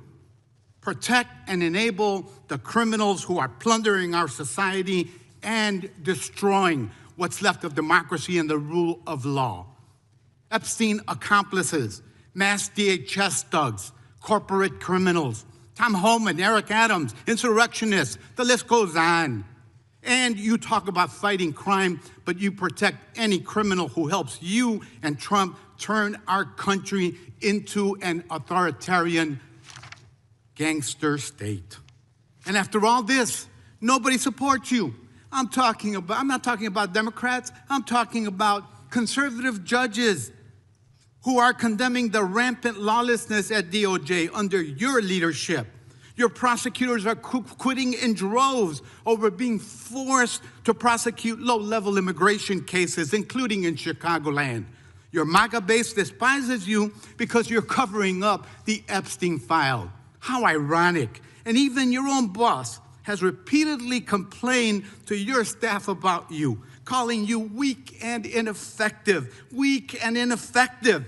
That's what Donald Trump thinks of you already.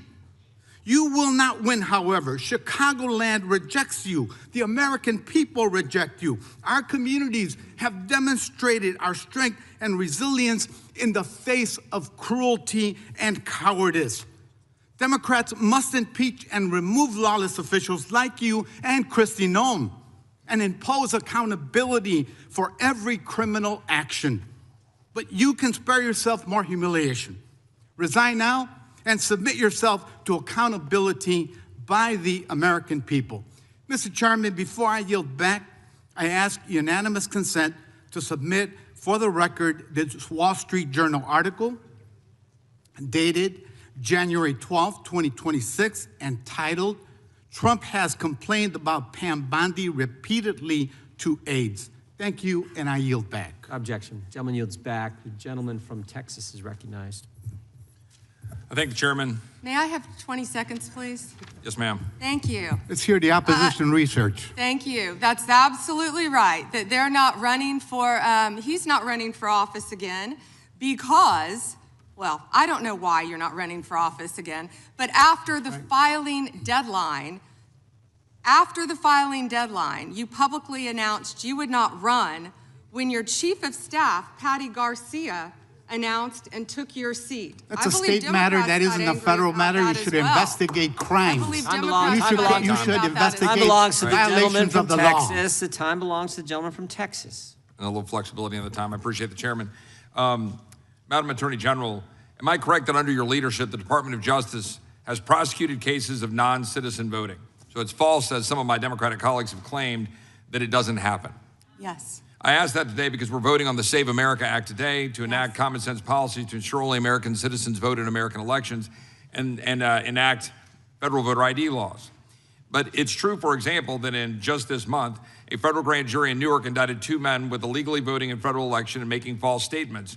Mohammed Mazammel and Mohammed Shakil were non-citizens at the time they registered to vote. This happens, it happens regularly, and you're prosecuting those crimes, correct? Yes. But does that prosecution of those criminals overturn their previously cast votes? That's all pending. But it does not overturn votes that they've cast, right? So passing the Save no, America Act would help deal with that problem. Yes, Congressman. Second question. As Attorney General, you're in charge of the Executive Office of Immigration Review, correct? Yes, Congressman. The Biden-Mayorkas regime caused the immigration court case backlog to explode, correct? Explode. Does that sound about right that in September of 2020, 4 months before President Biden took office, there was a backlog of 1.5 million cases, but by the time President Biden left office, the backlog reached nearly 4.2 million cases? It sounds about right, but I don't have the exact numbers. It would be accurate to say that most individuals who file for asylum have a meritless or fraudulent claim? Most. I don't have the numbers. Oh, so does it sound correct that of the asylum cases adjudicated in FY 2023 under the Biden regime, that only 14% resulted in an asylum grant and only 12% in fiscal year 2024? Does that sound correct? It sounds correct. I'm sorry, I don't have the numbers. Could you get that information to us to verify that data? I'll get all that information to you. Under the Trump administration, immigration judges complete an average of 65,000 cases per month, the highest average completion rate in at least a decade. Does that sound correct? That sounds correct. Ms. Bondi, how many new cases under EOIR received in fiscal year 2025 have you all had? And of those, what percentage have been granted asylum? Do you know? I can try to get you those numbers. I thought I had those. That'd be great, because my question is whether President Trump's decision to pause asylum in the wake of the shooting of a National Guardsman by an Afghani here in Washington, D.C., in the nation's capital, helped to stop the backlog in your office. Does that sound correct? Yes, Congressman. My point being that the leadership of this administration is ending the backlog, reducing the backlog, making sure that we don't have fraudulent asylum claims clogging it, and keeping Americans safe. Is that correct? Yes, Congressman. So a couple other quick questions on another important topic that has been raised by colleagues on both sides of the aisle with respect to the Epstein case. A few questions. One, Jeffrey Epstein was charged in July 2019 for sex trafficking under the Trump administration in his first term. Is that correct? Yes, Congressman. And that Ghislaine Maxwell was charged in 2020 also under the Trump administration, correct? Yes, Congressman. So it is safe to say that the administration led on that issue and that there was silence in the previous administration. Is that correct? Yes, Congressman. Almost complete silence from everyone who's been trying to still talk about Epstein. They didn't say a word under the Biden administration. Nothing. And I want to make one other point and then another question, though, that is important. I want to make one observation, and that is that we've heard the information today, which is troubling, that Jane Doe's, that victims' information was made public and was unredacted in the files that were released on Friday.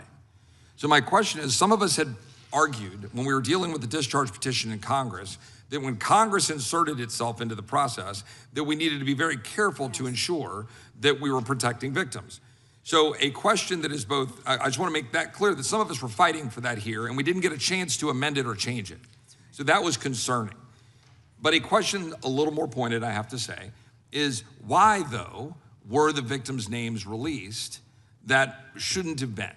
That there were names in the files, that these Jane Does, that their names shouldn't have been made public when there were some accusers whose names were redacted? That's question one. Mm-hmm. And question two was that Ghislaine Maxwell was put in jail for trafficking minors. Rightly so, and you properly said here at this table, you hope she dies in jail. Well, I want to know, will anyone besides her or Epstein, which I congratulate President Trump's previous administration and this Department of Justice for continuing all of that, but that they were indicted, but will anyone else be indicted and prosecuted under this, given the information that's in front of us? So 2 questions. Thank you for letting me answer that. They didn't want to hear my answer on the other side. Yes, given the tight time frame of 30 days, I believe we got everything released within a little over 60 days. I'm talking as fast as I can. My time is up. We did the best we could immediately. If everyone's been coming to view the documents, if someone's name should not have been redacted, we're releasing it. If someone's name was redacted, we said right away, was not redacted and should have been, meaning a victim, we went back and redacted it. We're doing everything we can based on the tight time frame and over 3 million pages that we released that Donald Trump signed for pure transparency. Second, what was your second question? About whether another individual will be indicted. Oh, absolutely. Thank you for asking that. And they never wanted to hear the answer to that. We have pending investigations in our office. Time of the gentleman has expired. Unanimous consent request from the gentleman from Pennsylvania. Thank you. I have several UCs as receipts. I'd like to have unanimous consent to introduce the National Security Presidential Memorandum 7, dated September 25th, 25. Without objection. The Bondi Department of Justice memo dated December 4th, 2025. Without objection.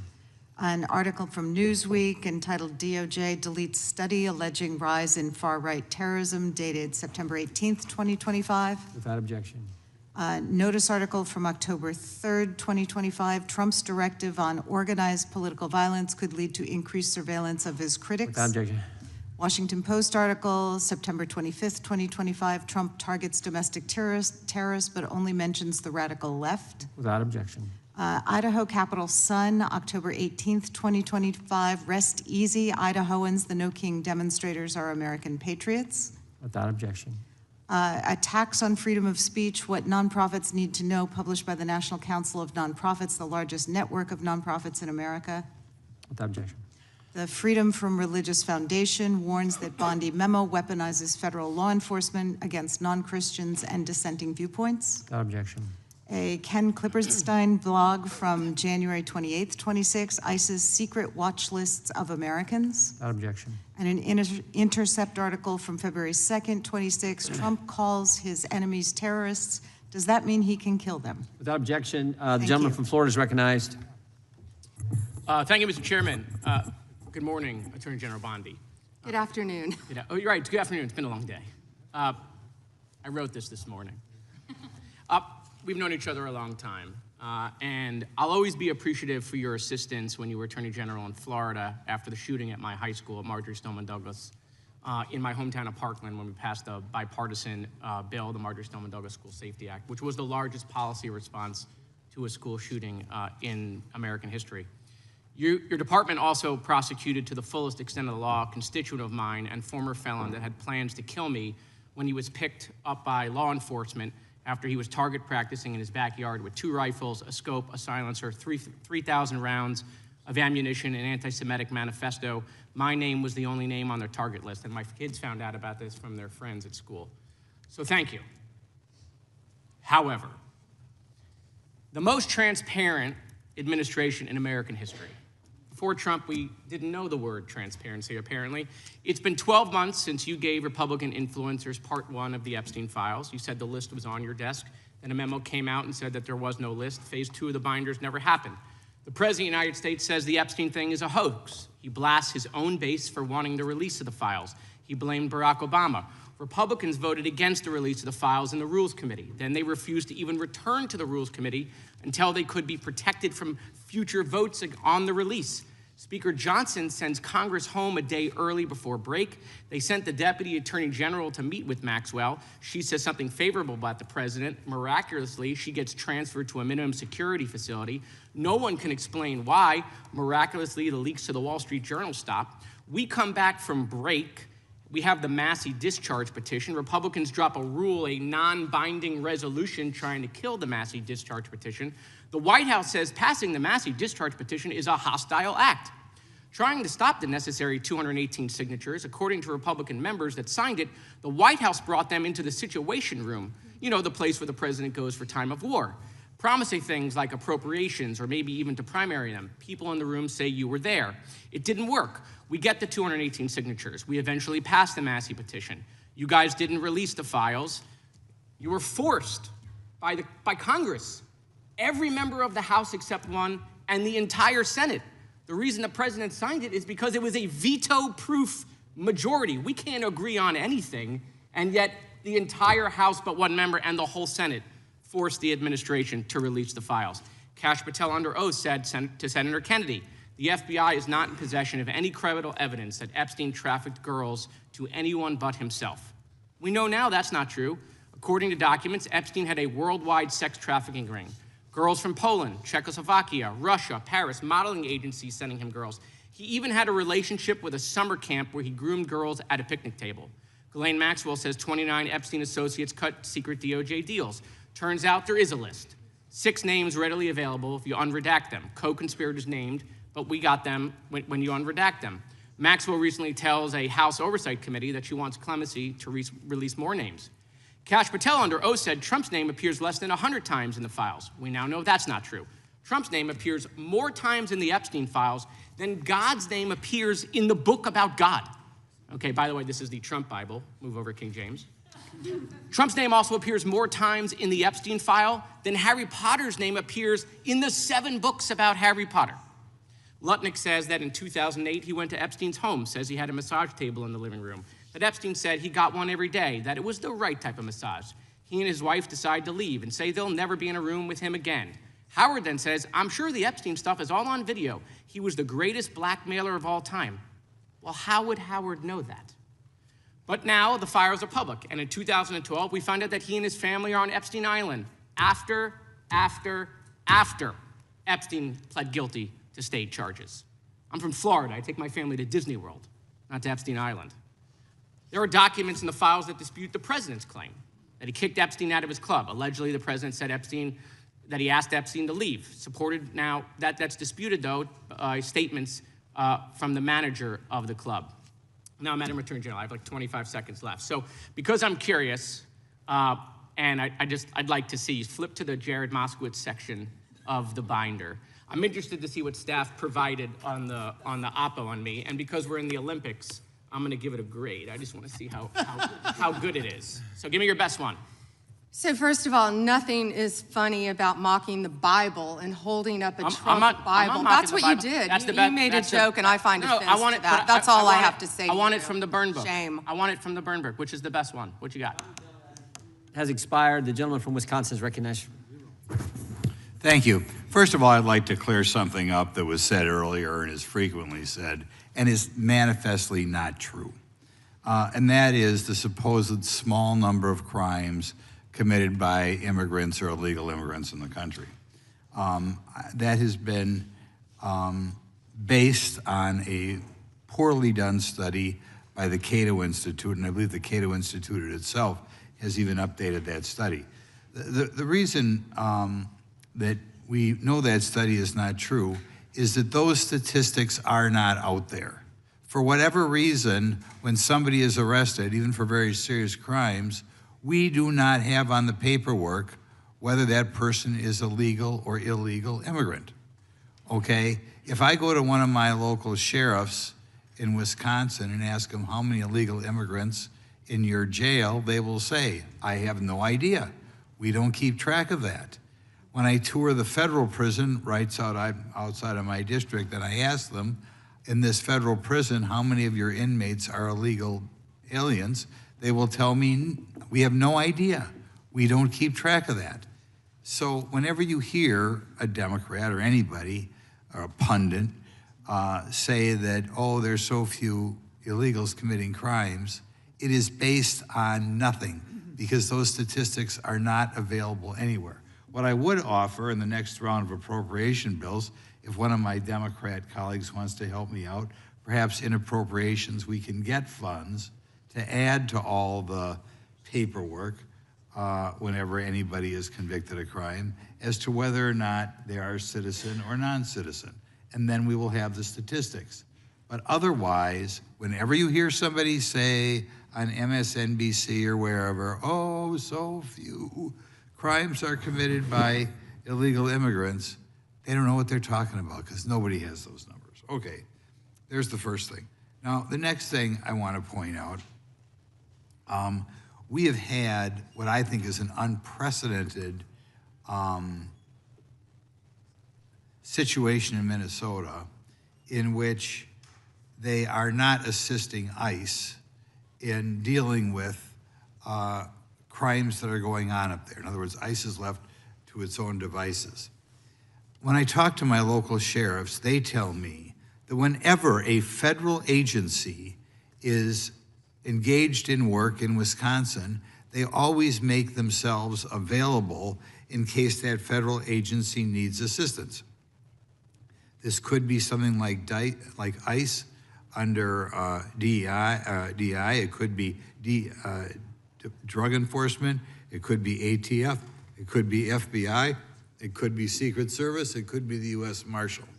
Nobody that I have been able to find, any sheriff in the state of Wisconsin, is aware of any circumstances in which they did not make themselves available to federal law enforcement, either if they need somebody extra to do surveillance, to just park a marked car outside the area, to assist in apprehension of a criminal, if they need assistance with an additional SWAT team, if they need to transport somebody. Local law enforcement is always there.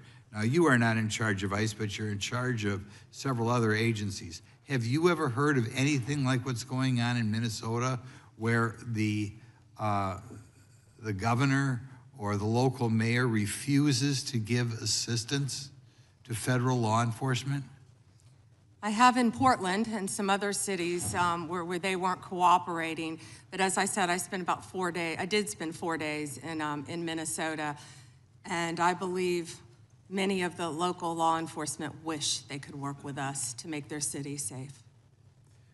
Okay, now we'll switch to something else. And first of all, I'd like to thank you for doing this today. You're obviously very bright, obviously very confident, and something I love. You tolerate fools gladly, so I appreciate that trait. You suffer fools gladly. In hearings like this, we often focus on new initiatives undertaken by the department. Today, I'd like to give you an opportunity to discuss actions implemented under the Biden administration's Department of Justice, such as the Foreign Influence Task Force that you have since terminated. And you know, it's always rare to see anything in the government terminated, but could you elaborate on those decisions and highlight the accomplishments of your tenure at Justice? Thank you for asking that. We are out of time, but may I answer, Chairman? Go ahead. Thank you. Thank you. The Biden administration weaponized the Foreign Corruption Practices Act, and on February 10th, President Trump issued an executive order pausing that for a DOJ review. Under Deputy Attorney General Blanche's supervision, a comprehensive review was led, and the department issued new guidelines protecting all Americans and protecting against the weaponization that happened under the Biden administration. Time the gentleman has expired. Gentleman yields back. Gentleman from New York recognized. Thank you, Mr. Chairman. Ms. Bondi, I went over to the department yesterday for a couple of hours to review some of the unredacted materials. And I am looking forward to your detailed explanation for why you have withheld almost half of the documents, which is required by the bill. Now, obviously, there are 3 million documents, so I didn't get through much. But one thing I didn't see was the client list that you said you had on your desk a year ago. I did, however, find a couple of important documents. An 86-page prosecution memo from the Southern District of New York and a draft indictment from Florida against Jeffrey Epstein's co-conspirators. For reasons that I cannot understand nor are permitted by the bill, they were still redacted, even for members of Congress. So, Ms. Bondi, will you commit right here to immediately providing those 2 documents in unredacted form to members of Congress? Not a complicated question. Well, I guess it is for you because you have a law degree and those are privileged. Okay, they're not privileged, but we will discuss that later. I also found an email that I have right here from Jeffrey Epstein to Ghislaine Maxwell that was unredacted, and it included notes of statements that Donald Trump made about his prior relationship with Jeffrey Epstein. Now, there is no reason for this to be hidden from the American people. There is no privilege, there is no attorney-client privilege, and I see you're checking with your staff, and I can assure you, staff, this is not under attorney-client privilege because it was sent from Jeffrey Epstein to Ghislaine Maxwell. Will you commit to publicly providing the unredacted version of this so that the American people can understand the extent of Donald Trump's lies about his relationship with Jeffrey Epstein? You're about as good of a lawyer today as you were when you tried to impeach President Trump in 2016. Have you apologized for that in 2019? So will you unredact this? Will you were unredact lead this? counsel on that. Privileged. I'm asking you, will you unredact this? Privileged. Privileged, of course. I look forward to discussing this more. Now, these are obviously improper redactions. And let me stop for a minute. I'm talking. If they're not privileged, quiet. Don't yell at me. If they're not Mr. Chairman, would you stop the clock? This is on your time. It's not on Mr. Gomez. They're not privileged. You used your improper redaction. You'll like my answer. To if continue we review them to protect and they're not privileged, Donald Time belongs to the we'll member. be happy to release them. Yeah, we'll stop the clock. We'll stop the clock. Time belongs to the member. Go ahead. Even though you used improper redactions to protect Donald Trump and other predators associated with Jeffrey Epstein, you did the exact opposite thing with the survivors and victims of this scheme.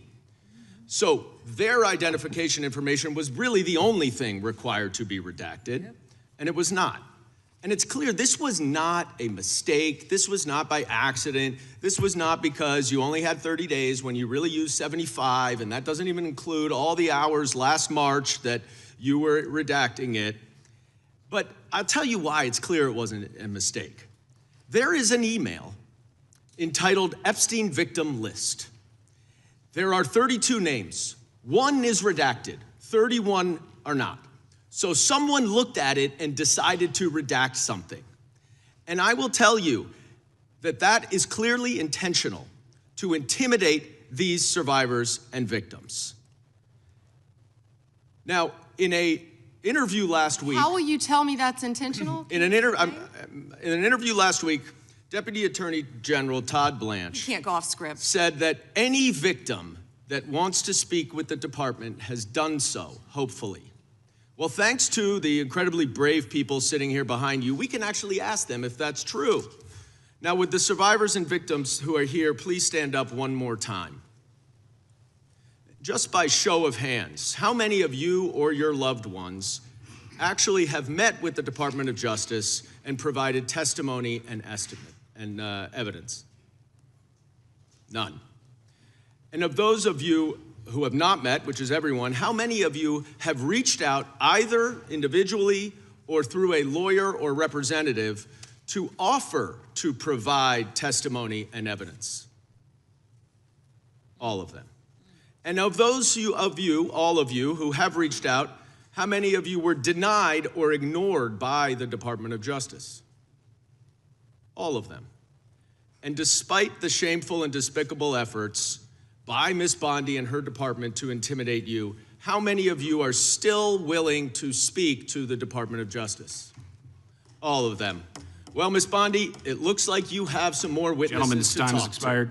And I yield back. We will go to the good gentleman from North Carolina, Congressman Knott. May I have a moment, Congressman? Yes, ma'am. Thank you. Here we go. Here's the photograph. This is why he wanted to repeat everything that had been said previously on Epstein. This is his state, New York. You probably don't even know who this is. Wahid Mohammed from Afghanistan. Yes, because I'm no longer a prosecutor. Convicted of assault. Wow, he represents New York. Wow, yet he doesn't care about the illegal aliens convicted of crimes. Assault and homicide. No longer a prosecutor, so he doesn't care about his constituents. Here we go. Arson, El Salvador, Miguel Palacios. Fermin Flores Ramales, Mexico, rape. Let's talk about the 70% of immigrants who are detained without a criminal conviction or arrest. Stop the clock. Stop the clock. Time belongs to Congressman Knott. Thank you, Mr. Chair. Madam Attorney General, I want to be sure that the American people understand exactly what we're referring to when we talk about sanctuary policies. They are often framed in sort of innocuous terms like, we refuse to take part in immigration law. And when you add up all of the population represented by these cowardly politicians in sanctuary jurisdictions, whether it's a county, city, or state, sanctuary jurisdictions account for roughly 40% of the United States. Now, in reality, it's much more than just a passive exercise. Is that not correct? Yes. It's unbelievably active. And in terms of breaking down these terms, I want to break it down as clearly a term as I can. What is a federal detainer for the American people? Please describe it. A federal detainer is when someone is held in federal custody. Yes. And when a federal detainer is issued to local law enforcement, they are obviously in local or state custody, correct? Yes. And federal officers take note of that apprehension and they say, we want to come and apprehend him or her to deport them. Isn't that correct? Yes. And in these sanctuary jurisdictions, whether it's California, Illinois, New York, or other places, even in North Carolina, there are sanctuary jurisdictions.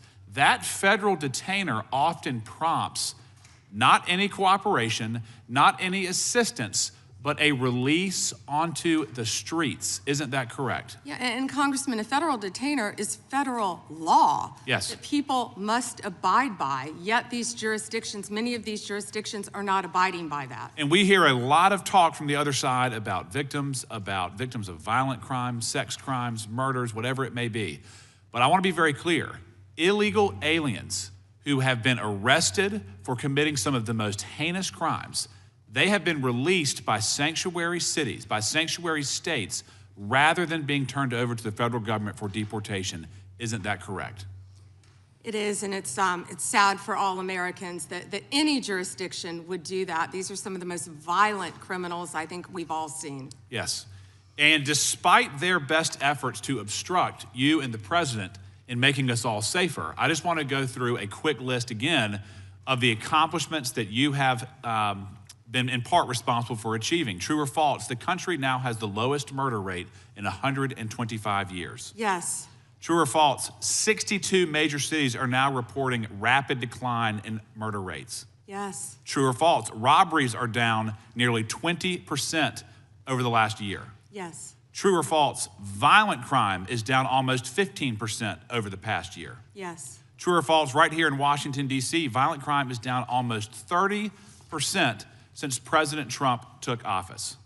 Yes, and the number may be even better than that, but yes. Good. Yes. True or false, the DEA has seized over 200,000 kilograms of cocaine since President Trump took office. I believe so, and 78,500 kilos of meth and more than 260,000 kilos of cocaine. Unbelievable. That's lives saved every Unbelievable. day for all of us, for Absolutely. families, for children. And then true or false, the Department of Justice under your leadership has a 92% success rate at the Supreme Court, I believe so. or ballpark. Ballpark. And then true or false, this administration is attacking the waste, fraud, and abuse that we have seen in places like Minnesota that is removing billions of hard-earned tax dollars from this country. Absolutely, and President Trump is committed to doing that in every city in this country. And Madam Attorney General, just to be very brief here, I want to be sure that you know that many on this committee made very serious efforts to try to amend the Epstein petition to give you the resources and the time to protect victims, to go through and to have the necessary runway to thoroughly go through that file. Unfortunately, those requests were met with refusal, and we were unable to make the necessary amendments. But thank you for being here today. Thank you. The good gentleman yields back. We turn to the good lady from California, Congresswoman Kamlager-Dove. Thank you, Mr. Chair, and thank you, Attorney General, for being here today. I want to talk with you about an issue on which there is broad bipartisan agreement: the importance of ensuring trust between the American public and those government officials who wield powerful law enforcement responsibilities. So, Attorney General, would you agree that it is important for law enforcement leaders to be honest? Of course, as well as members of Congress. Thank you. And would you include yourself as a law enforcement leader? Of course. Okay, thank you. Thank you. You know, President Trump has also, he has referred to himself as the chief law enforcement officer of this country. So do you believe that President Trump is honest? He is the commander-in-chief of the United States of America, and not only is he keeping this country safe, he is keeping this world safe. It's a simple question, which you didn't answer. He is the commander-in-chief. Last June, Minnesota lawmaker Melissa Hortman, her husband Mark, and their dog were brutally murdered in their home. And your USA's office in Minnesota investigated this crime and obtained a 6-count indictment of the murder suspect, stating that he had intent to kill, injure, harass, and intimidate Minnesota legislators. And I have the copy right here. I read through it. Yet a few weeks ago, President Trump suggested publicly that Minnesota Governor Tim Walz was behind these murders, posting on his Truth Social account a video raising this conspiracy theory. And it wasn't true. And you know it wasn't true, or else you would not have brought an indictment against the subject. Do you know what else Trump has said? He has said he has cut gas prices by 1,400%. False. That he won the 2020 election. Actually, gas is down to $1.99 a gallon, thanks to President Trump. That he didn't know Epstein. Maybe $5 in California. It's my time, Mr. Chair. That he sent water to LA during the wildfires. False. That Governor Westmore of Maryland called him the greatest president of his lifetime. False. So many tales, too many to keep up. But I want to go back to what he said about Tim Walz. Do you agree that President Trump undermined public trust in law enforcement by suggesting that Governor Walz was involved in the Hortman murders? I am not familiar with that statement. Well, that is a disappointing response, and it is also why your office and Donald Trump have zero credibility, because I know, and you know, it was a right-wing extremist who murdered the Hortmans. And you and the president are being dishonest with the American people. Last fall, after the horrific shooting of Charlie Kirk, President Trump was asked if there were extremists on both the left and the right. And his exact words were, "I'll tell you something that's going to get me in trouble, but I couldn't care less. The radicals on the right oftentimes are radical because they don't want to see crime. The radicals on the left are the problem, and they're vicious, and they're horrible, and they're politically savvy." Do you agree with this statement? You're taking too long, Madam Attorney General. But you know the answer, because your own department has addressed the question. In 24, the DOJ's research arm issued a report on domestic terrorism, stating that the far number of far-right attacks continues to outpace all other types of terrorism and domestic violence extremists. The DOJ published the report, and after the president made those comments, the DOJ took the report down. And I sent you a letter asking you a simple question. Why did the Justice Department remove the data that shows right-wing extremists have killed more innocent people than left-wing extremists? Did you refer to immigration enforcement as domestic terrorism? You should answer my question. Yes. You're on my time, but you won't. And what I am asking you to do is put the report back, restore the data. Stop scrubbing important data from your website. Stop taking down reports that you know the American people need to know about. There are violent, dangerous people out here with real threats, and the dishonesty from your agency comes from the covering up of these threats that could hurt American people and put our lives at rest. Do better. And with that, I yield back, Mr. Chair. The lady yields back. The gentleman from North Carolina is recognized. May I have one moment? You may. Her district includes Culver City, and she's not talking about any crime in her districts, nothing about helping crime in her district. She's not even worth getting into the details. Well, thank you, Madam Attorney General, and we are grateful to have you here today. And let me just say that you've shown great perseverance today, and I think you're coming to the last lap here of those of us that are left, but I applaud your strength and I applaud your resolve. Madam Attorney General, as a pastor for over 37 years now, I take serious issue with any attempts by agitators to disrupt church services or activities at houses of worship. And I just want to take a moment to clarify some things. I realize you can't talk about pending cases per se, but I do want to ask some very general questions for clarification. Does the DOJ consider unauthorized entry into a house of worship to be protected activity under the First Amendment when undertaken by a member of the press?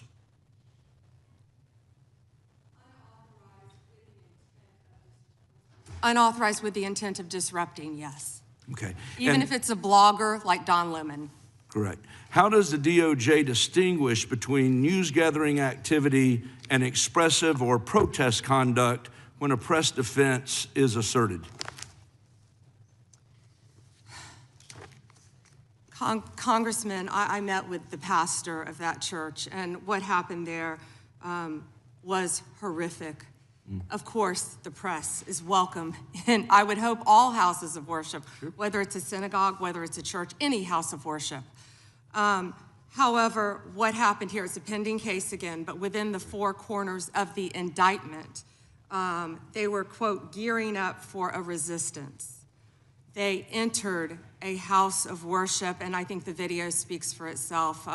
What happened in there, what the video doesn't show, is there were approximately 400 parishioners in there on a Sunday morning. Families, grandparents with canes, children upstairs in Sunday school their parents were blocked from getting to them once this resistance took place, and they had named it Operation Pull-Up.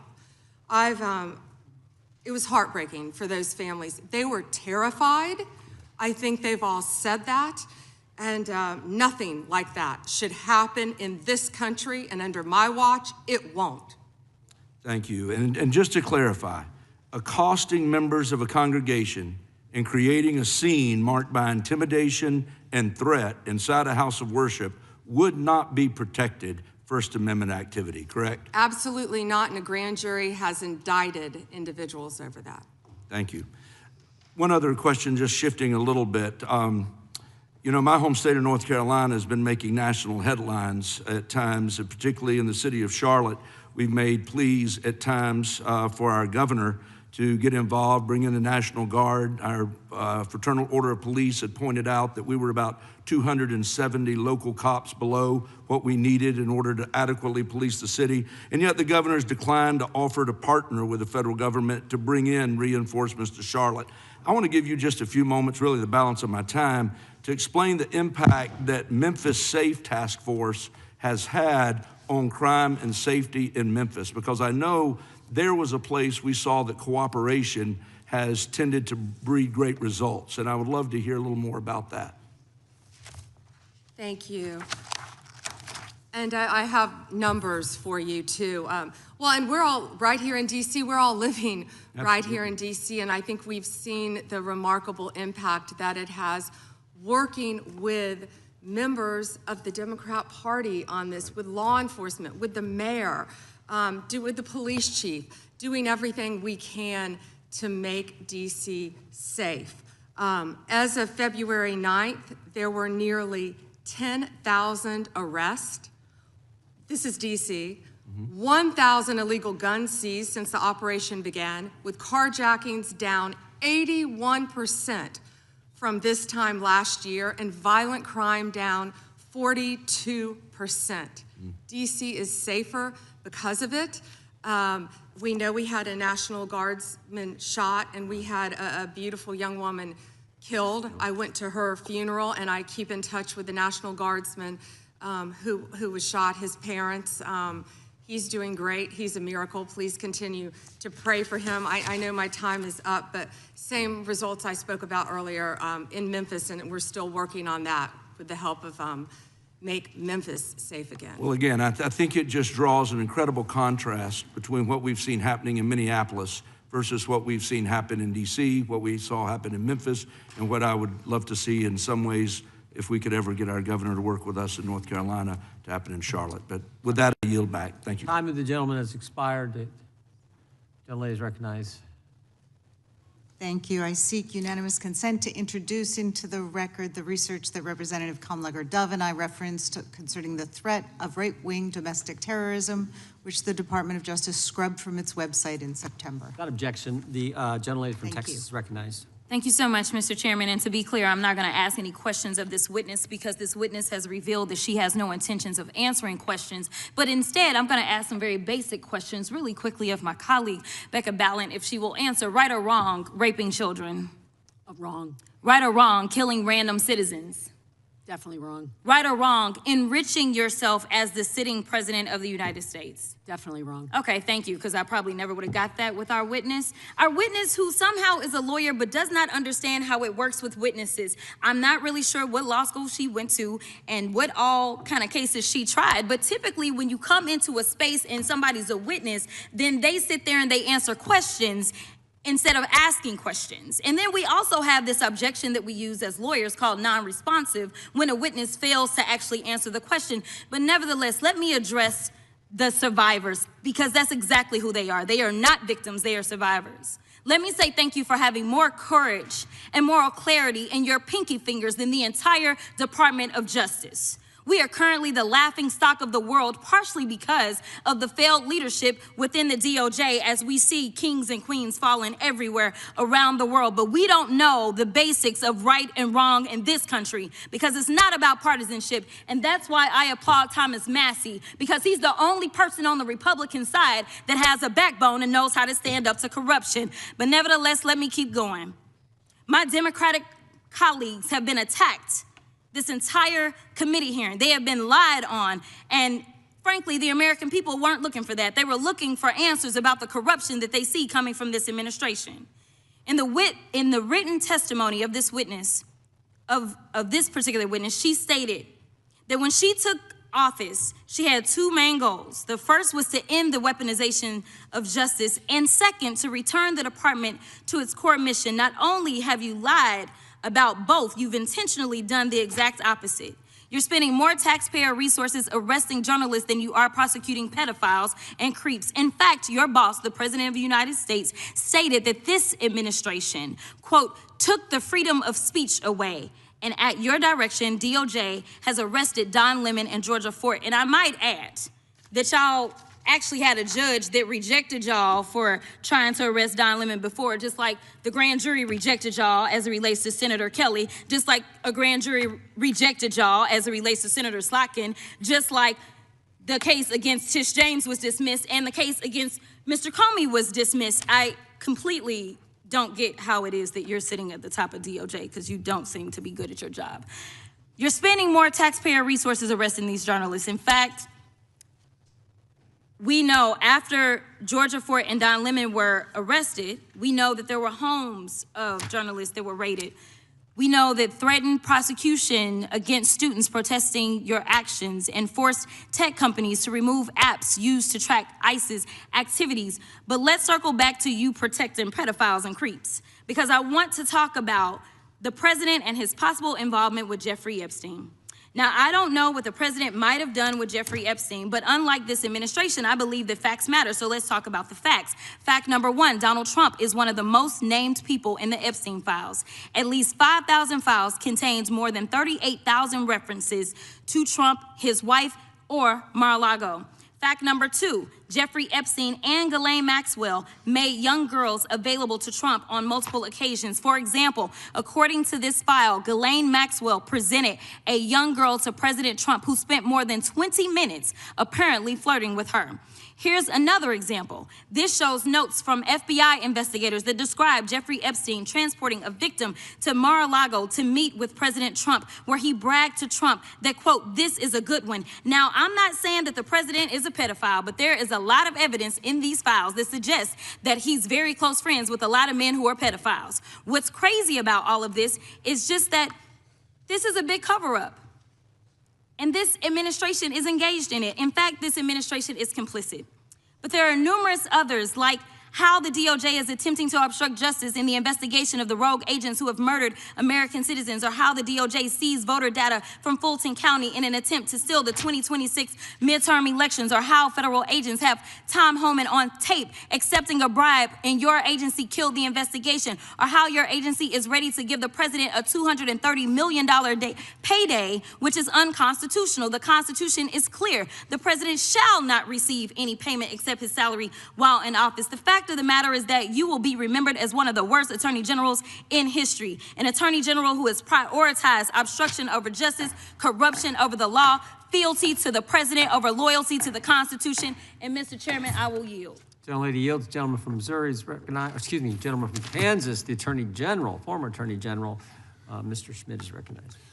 Thank you, Mr. Chairman, and General Bondi, thanks for being here. Did you have anything you wanted to say before we talk? I do. Thank you, Congressman. Thank you, my friend, for many years. I find it interesting that she didn't even want to try, Congresswoman Crockett, to ask any questions, because she certainly did not condemn her leader, Hakeem Jeffries, for taking money from Jeffrey Epstein after Epstein was convicted. And I will be brief to give you your time, Congressman. This is what she didn't want to talk about. Texas, from Cuba, convicted, homicide, arson, weapon offense. Convicted, so what are we talking about? Convict Texas, some of these perpetrators homicide. That rape these women that are sitting behind you, that you refuse to even acknowledge they are here. Time belongs to the gentleman from Kansas. Mr. Chairman, could I have a few seconds back to make up for the yelling? Thank you. General, did you have anything further to say? Texas, convicted of homicide, Cecil Joseph from Dominican Republic. Texas, convicted for kidnapping, rape, Khalid Khan from Afghanistan. That's why they want to talk about Epstein and not what's happening in their own states. Thank you, General, and thank you for being here. And this has been quite a spectacle to observe today. I think it's sad. I ran for Congress because I thought we had serious problems in this country we wanted to try to fix together, and this performance today, not yours, General, but some of my colleagues, has not shored up my confidence that we are up to the task. You and I served together for 8 years when you were Attorney General of Florida and I in Kansas. You served professionally. I'm glad to be able to serve with you in these new roles, and I'm glad you're there, both generally and today. Part of the reason I ran for Congress is because in my former role, I saw in the real world, in my state, the consequences of failed U.S. immigration and border security policy. And I'll spare you the lengthy recitation, but let me give you the short version. I sit here and think about a fellow who was running, I believe it was drugs for the cartels, and shot a police officer in Oklahoma, drove across the border into my state, kidnapped an old man, and then invaded a house and shot at cops before we ultimately neutralized him. He's in prison now for, I believe, the rest of his life. I'm thinking about a drunk driver who was in our country illegally, never should have been here, and one night killed a young deputy on southern Johnson County, Kansas, who was making a traffic stop on another individual. Drunk driver ran into him, never should have been here, shouldn't have happened. Thinking about a guy who was deported repeatedly, came back and ultimately murdered, I believe it was 4 people in Kansas City, Kansas, and then fled to Missouri and killed a 5th guy. He died in prison. I'm thinking about a guy we prosecuted who wasn't supposed to be in this country, who raped a child in a little rural county up north on the Nebraska border, and we sent him to prison for, I believe, the rest of his life. Thinking about a guy who wasn't supposed to be here at all, who murdered, I think it was his wife or his domestic partner in an act of domestic violence in northwest Kansas. Thinking about another guy who was here and joined up with some folks who were citizens and committed a crime spree and then thought he might get caught, so he killed one of his accomplices. And we sent him to prison for the rest of his life. And that's just the ones I'm thinking about sitting right here. And you know what's common in all of those? They all committed violations of my state's law. They were caught by my state's law enforcement. They were prosecuted by my state's prosecutors. They are serving time in my state's prisons. And if and when they ever get out, the United States has said they need to be sent out of this country because of what they did. There's a list, you're holding up photos, General. There's a list on the Department of Homeland Security's website. It has about 280, 290 people like that in my state of Kansas. And you know what? We haven't made headlines like Minneapolis. We haven't made headlines like Memphis. We haven't made headlines like Los Angeles. And you know why? Because our cops are professionals and our politicians, by law, allow them to do their job and to work with federal agents for safe handoffs in order to do everything that's supposed to be done, justice under state law, and the justice of deportation on the back end. So I want to do something that's been rare here today, General. I want to ask you about public policy. Donald Trump won't be president forever. I would like to lock in some of these gains we have made in public safety. Should we be exploring the idea, for example, of beefing up 287G partnerships, or maybe replicating that so that state prosecutors can work more closely with federal prosecutors to get deportation orders as well as state convictions? Absolutely. In terms of sanctuary jurisdictions, when a sanctuary jurisdiction says as a matter of politics, go pound sand to the feds, we won't honor your detainers, so they release those people I'm talking about into their communities. And those people commit another crime of property or violence against citizens. Should those citizens have some type of civil redress against the jurisdiction that as a matter of public policy turned those people loose who created the new victims? Yeah, and Congressman, it's risking the lives of all of the citizens of that jurisdiction. And you've been sued a lot, or the administration has, by folks who don't like your policies. Hundreds of times. You've won many of those. Yes. Isn't it the case that the law says under Rule 65 that when you win those and there's a wrongfully entered injunction that there's supposed to be a monetary remedy for that, so there's a cost? Yes. And didn't the president direct you and other agency heads to start seeking bonds in those cases? Yes. And should we beef up the law in that area by codifying that requirement going forward? I would love to discuss that with you. Thank you, General. Thank you for being here. Gentleman yields back. Well done. Some of the questions he raised, we plan on taking up in a markup in a couple weeks on the whole sanctuary jurisdiction issue. With that, I recognize the gentleman from Texas.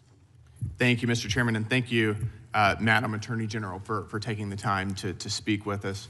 We certainly really appreciate it. I've got a series of questions for you that we can get through pretty quickly, I think. Can you tell me, is it true that the Biden-Harris DOJ raided President Trump's home? They did.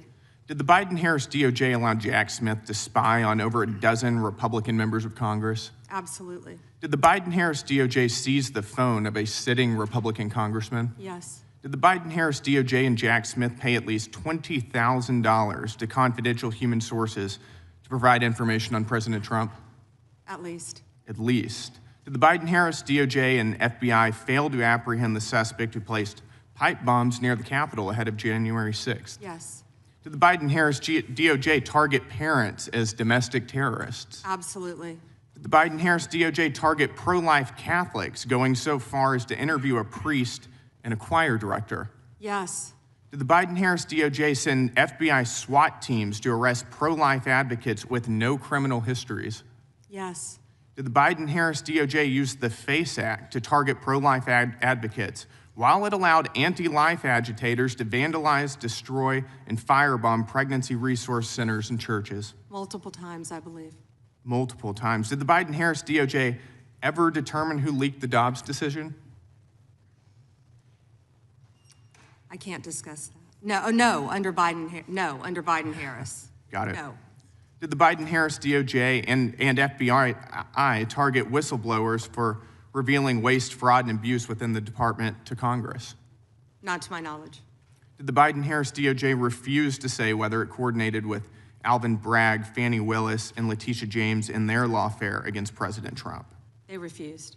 Did the Biden-Harris DOJ slow-walk the criminal investigation and prosecution of Hunter Biden? That's an understatement, in my opinion. Yep. Did the Biden-Harris DOJ determine who brought cocaine into the Biden White House? They did not.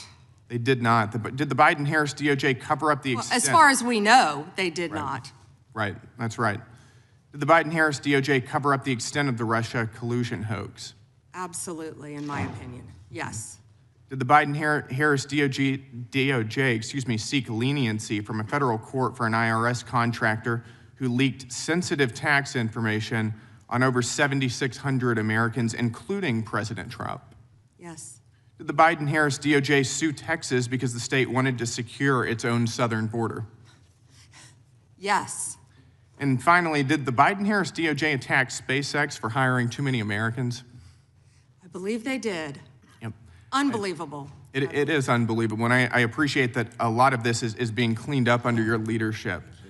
So thank you for returning the DOJ back to its core focus, which is on the rule of law. And I think that we see the results of that. I've got a few more similar questions for you. How have, over the past year since President Trump has been in office, how have murders trended in the United States?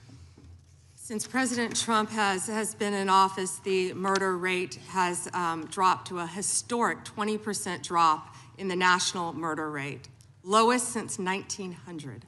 20% drop in 1 year. That's incredible, isn't it? And that's thanks to the incredible men and women of law enforcement, FBI, DEA, ATF, everyone working together to solve violent crime, along with our sheriffs, our local law enforcement, working as a team throughout this country, and our great state and federal prosecutors. Yep. And how have robberies trended? Have they gone, even if they've just gone down? Robberies, all violent crime, all violent crime has decreased, as well as robberies. So murders, violent crime, the country is more safe now, it's fair to say, would you agree, than it was a year and a half ago under Joe Biden? Absolutely, and Director Patel is working tirelessly to catch those, I'm sure you've been seeing, on the most wanted list. Mm-hmm. He and Deputy Director Bongino from day one said, we're going to get the most wanted list, and that's what's been happening, working hand in hand with all of our agencies. Yep. And I want to thank you for that. Thank you for the work you've been doing to refocus the DOJ again on doing your core job. We're very happy with it, and I'll yield the remainder of my time to the chairman. I appreciate it, gentlemen. I would just say, earlier one of the Democrats said that they said, who are you, who you are? And I think you're the Attorney General who I think on the first day disbanded the FIDF, first day on the job, rescinded the memo that required spying on parents that Mr. Garland had issued, and stood up the weaponization working group. I think you did that all on day one. Not to mention, you're the first Justice Department that's put in place, as we've talked about earlier, this Deputy Attorney General for combating fraud. So we appreciate that, and of course, all the things that Mr.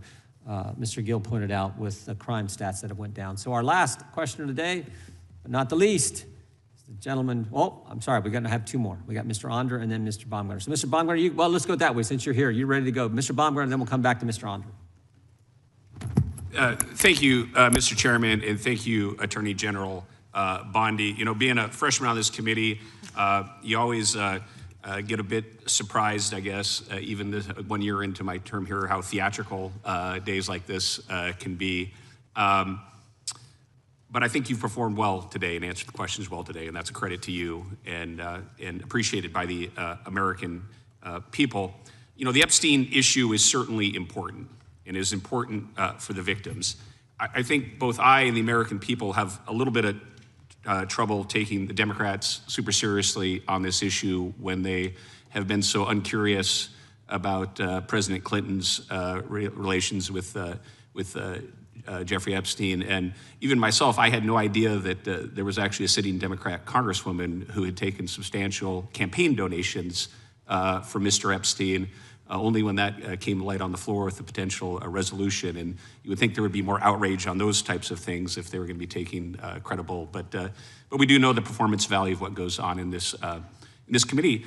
I want to talk about the big things that Department of Justice is doing. And when I look at the dramatic decrease in crime in this country in the last year since the Trump administration has come, you see the board behind me. Violent crime plummets across major U.S. cities. And I guess so my first question would be, and when it comes to the big stuff, how are you guys getting this stuff so right? What contributes from your perspective to this dramatic decrease in crime in major U.S. cities under the Trump administration? When I first took office, I met with all of our agencies. And the one thing that stuck with me, that one of the heads of the department said to me, one of the law enforcement department heads, President Trump has taken the handcuffs off us so we can keep the people of America safe. And that's what he's done. He has given our law enforcement officers the tools that they need and the backing that they need, the support that they need to combat violent crime and all crime throughout this country. And, you know, I'd be remiss, we've talked about the FBI, we've talked about DEA a bit, but can I please brag about ATF? Rob Sakata and Dan Driscoll, of course, who has been our acting head of ATF, have done a remarkable job stopping guns from flowing into Mexico, not harassing gun owners. 26,965 violent crime cases have been initiated, including more than 4,300 firearms trafficking cases. More than 1,200 of those are tied to gun trafficking in Mexico. I talk to them almost daily. Thank you. And they're working so hard. Well, thank you, Attorney General. Again, you know, I look back at this last year, and we've had this historic tax cut. Yesterday in the Wall Street Journal, the National Cancer Foundation ran full-page ads thanking Congress, the administration, for doing more for cancer research than has ever been done before. I was just meeting with Habitat for Humanity out in the hallway, and they came and thanked us for doing more than's ever been done for Habitat for Humanity. So there's been so many accomplishments, but I really think this crime is the biggest deal of all. But I do have some concerns on this issue, and those also are respect to how we keep people safe with sanctuary cities and sanctuary states. And I remind everyone, and as I'm sure you know, Madam Attorney General, that when we had the terrible terrorist attacks of 9/11, the number one recommendation of the 9/11 Commission was to reduce barriers between all levels of law enforcement. They specifically pointed to things like fusion centers, Joint Terrorism Task Force, and getting local law enforcement and federal law enforcement to work together and communicate on a regular basis. And I would just like your perspective, because we have a more complex global threat than any time since World War II. We still have Islamic terrorism. We have spies from China, Iran, Russia, all these things. And what does sanctuary cities and states do for communication law enforcement? And how does it make us less safe?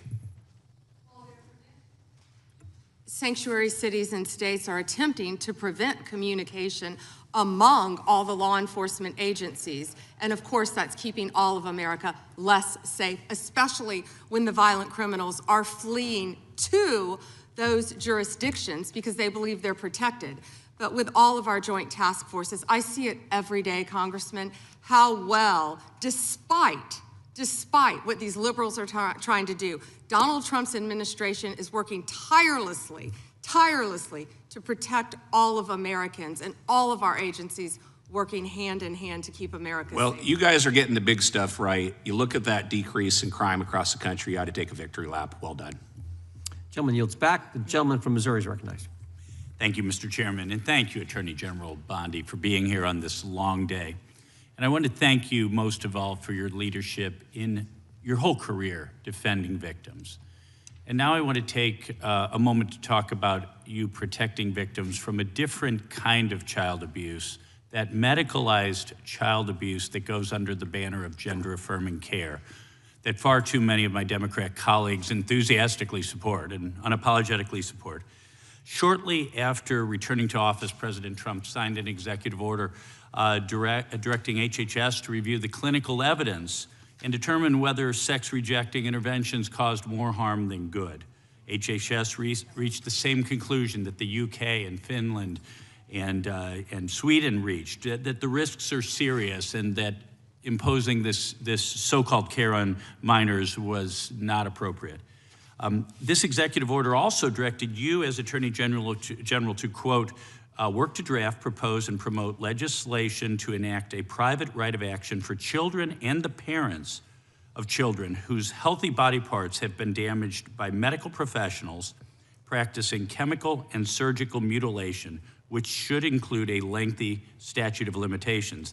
Last September, you transmitted that bill to Congress. It has been my honor to introduce that bill as the Chloe Cole Act. We named the bill after Chloe Cole, who sat where you're sitting just a few years ago on her 19th birthday. During a hearing chaired by now Speaker Mike Johnson, I'd like to play a clip of her testimony that day to remind us of our story. Onto puberty blockers and then testosterone. The resulting menopausal-like hot flashes made focusing on school impossible. I still get joint pains and weird pops in my back, but they were far worse when I was on the blockers. A month later, when I was 13, I had my first testosterone injection. It's caused permanent changes to my body. My voice will forever be deeper, my jawline sharper, my nose longer, my bone structure permanently masculinized, my Adam's apple more prominent, my fertility unknown. I look in the mirror sometimes and I feel like a monster. I had a double mastectomy at 15. They tested my amputated breast for cancer. And I was cancer-free, of course. I was perfectly healthy.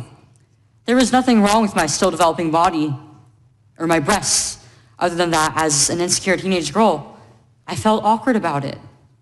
After my breasts were taken away from me, the tissue was incinerated.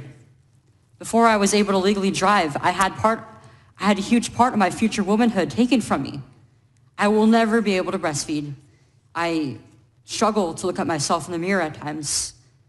I still struggle to this day with sexual dysfunction. And I have massive scars across my chest. And the skin grafts that they took of my nipples are weeping fluid today. And they were grafted into a more masculine positioning, they said. Chloe testified that day that what she needed was mental health therapy, but she never received it. And she was not suicidal until after they did these horrible things to her. She pleaded with Congress to act so that future children would not suffer what she did. Last week was a major turning point in for these medical malpractice claims when a detransitioner was the first to successfully hold doctors liable with a $2 million settlement for what they did to that poor girl. Just days later, the American Society of Plastic Surgeons announced that they would no longer do transgender surgeries on minors, and the AMA followed suit. This proves that if the bill your DOJ drafted were passed into law, these barbaric practices would end immediately, because all victims would be able to hold those who harm them accountable. Could you share with us a little bit about your work in advocating for victims like Chloe and what a private right of action would mean for victims like her and their families? Yes, and first, Congressman, thank you for championing this bill. And also to Chloe, what a brave young woman to come before this body. Yes. And at age 19. At age 19, and talk about what happened to her. It's not about just giving relief to children who have been harmed. It allows victims whose healthy body parts have been damaged to seek relief and obtain relief. And thanks to you, and we are proud to work hand in hand with you on this issue. And I think it's pretty sad none of your colleagues on the other side of the aisle even brought that up. But I hope they support this to protect all children throughout this country. Well, General Bondi, thank you so much to you, to your department, to President Trump. I yield back. Gentleman yields back. I've just saved some UC requests for the end, Mr. Chairman. Okay, go right ahead. Thank you kindly. Record low crime during the Biden-Harris administration. Crime down in every category in 2024 under Biden. FBI report says Trump takes credit for violent crime drop where rates were already falling. From NPR, Trump administration targets ATF with plans to cut jobs and ease gun restrictions. And then a few oldies but goodies, I've introduced these before about the claim that we didn't have anything to say about Epstein before the Trump administration. Raskin joins call for Attorney General to reopen Epstein case and publicly release Acosta misconduct investigation in documents March 1, 2019. Oversight Committee plans hearing with Acosta on plea deal with Epstein, July 10, 2019. And finally, 68 House members call for resignation of Labor Secretary Acosta, July 10, 2019. Without objection, Attorney General Bondi, thank you for your service to the country. And thank you for being here for a long day. We appreciate your willingness to come and answer our questions and the great job you're doing for our country. And I got one thing I got to say. This concludes today's hearing. We thank our witness for appearing before the committee. Without objection, all members will have 5 legislative days to submit additional written questions for the witness or additional materials for the record. Without objection, the hearing is adjourned.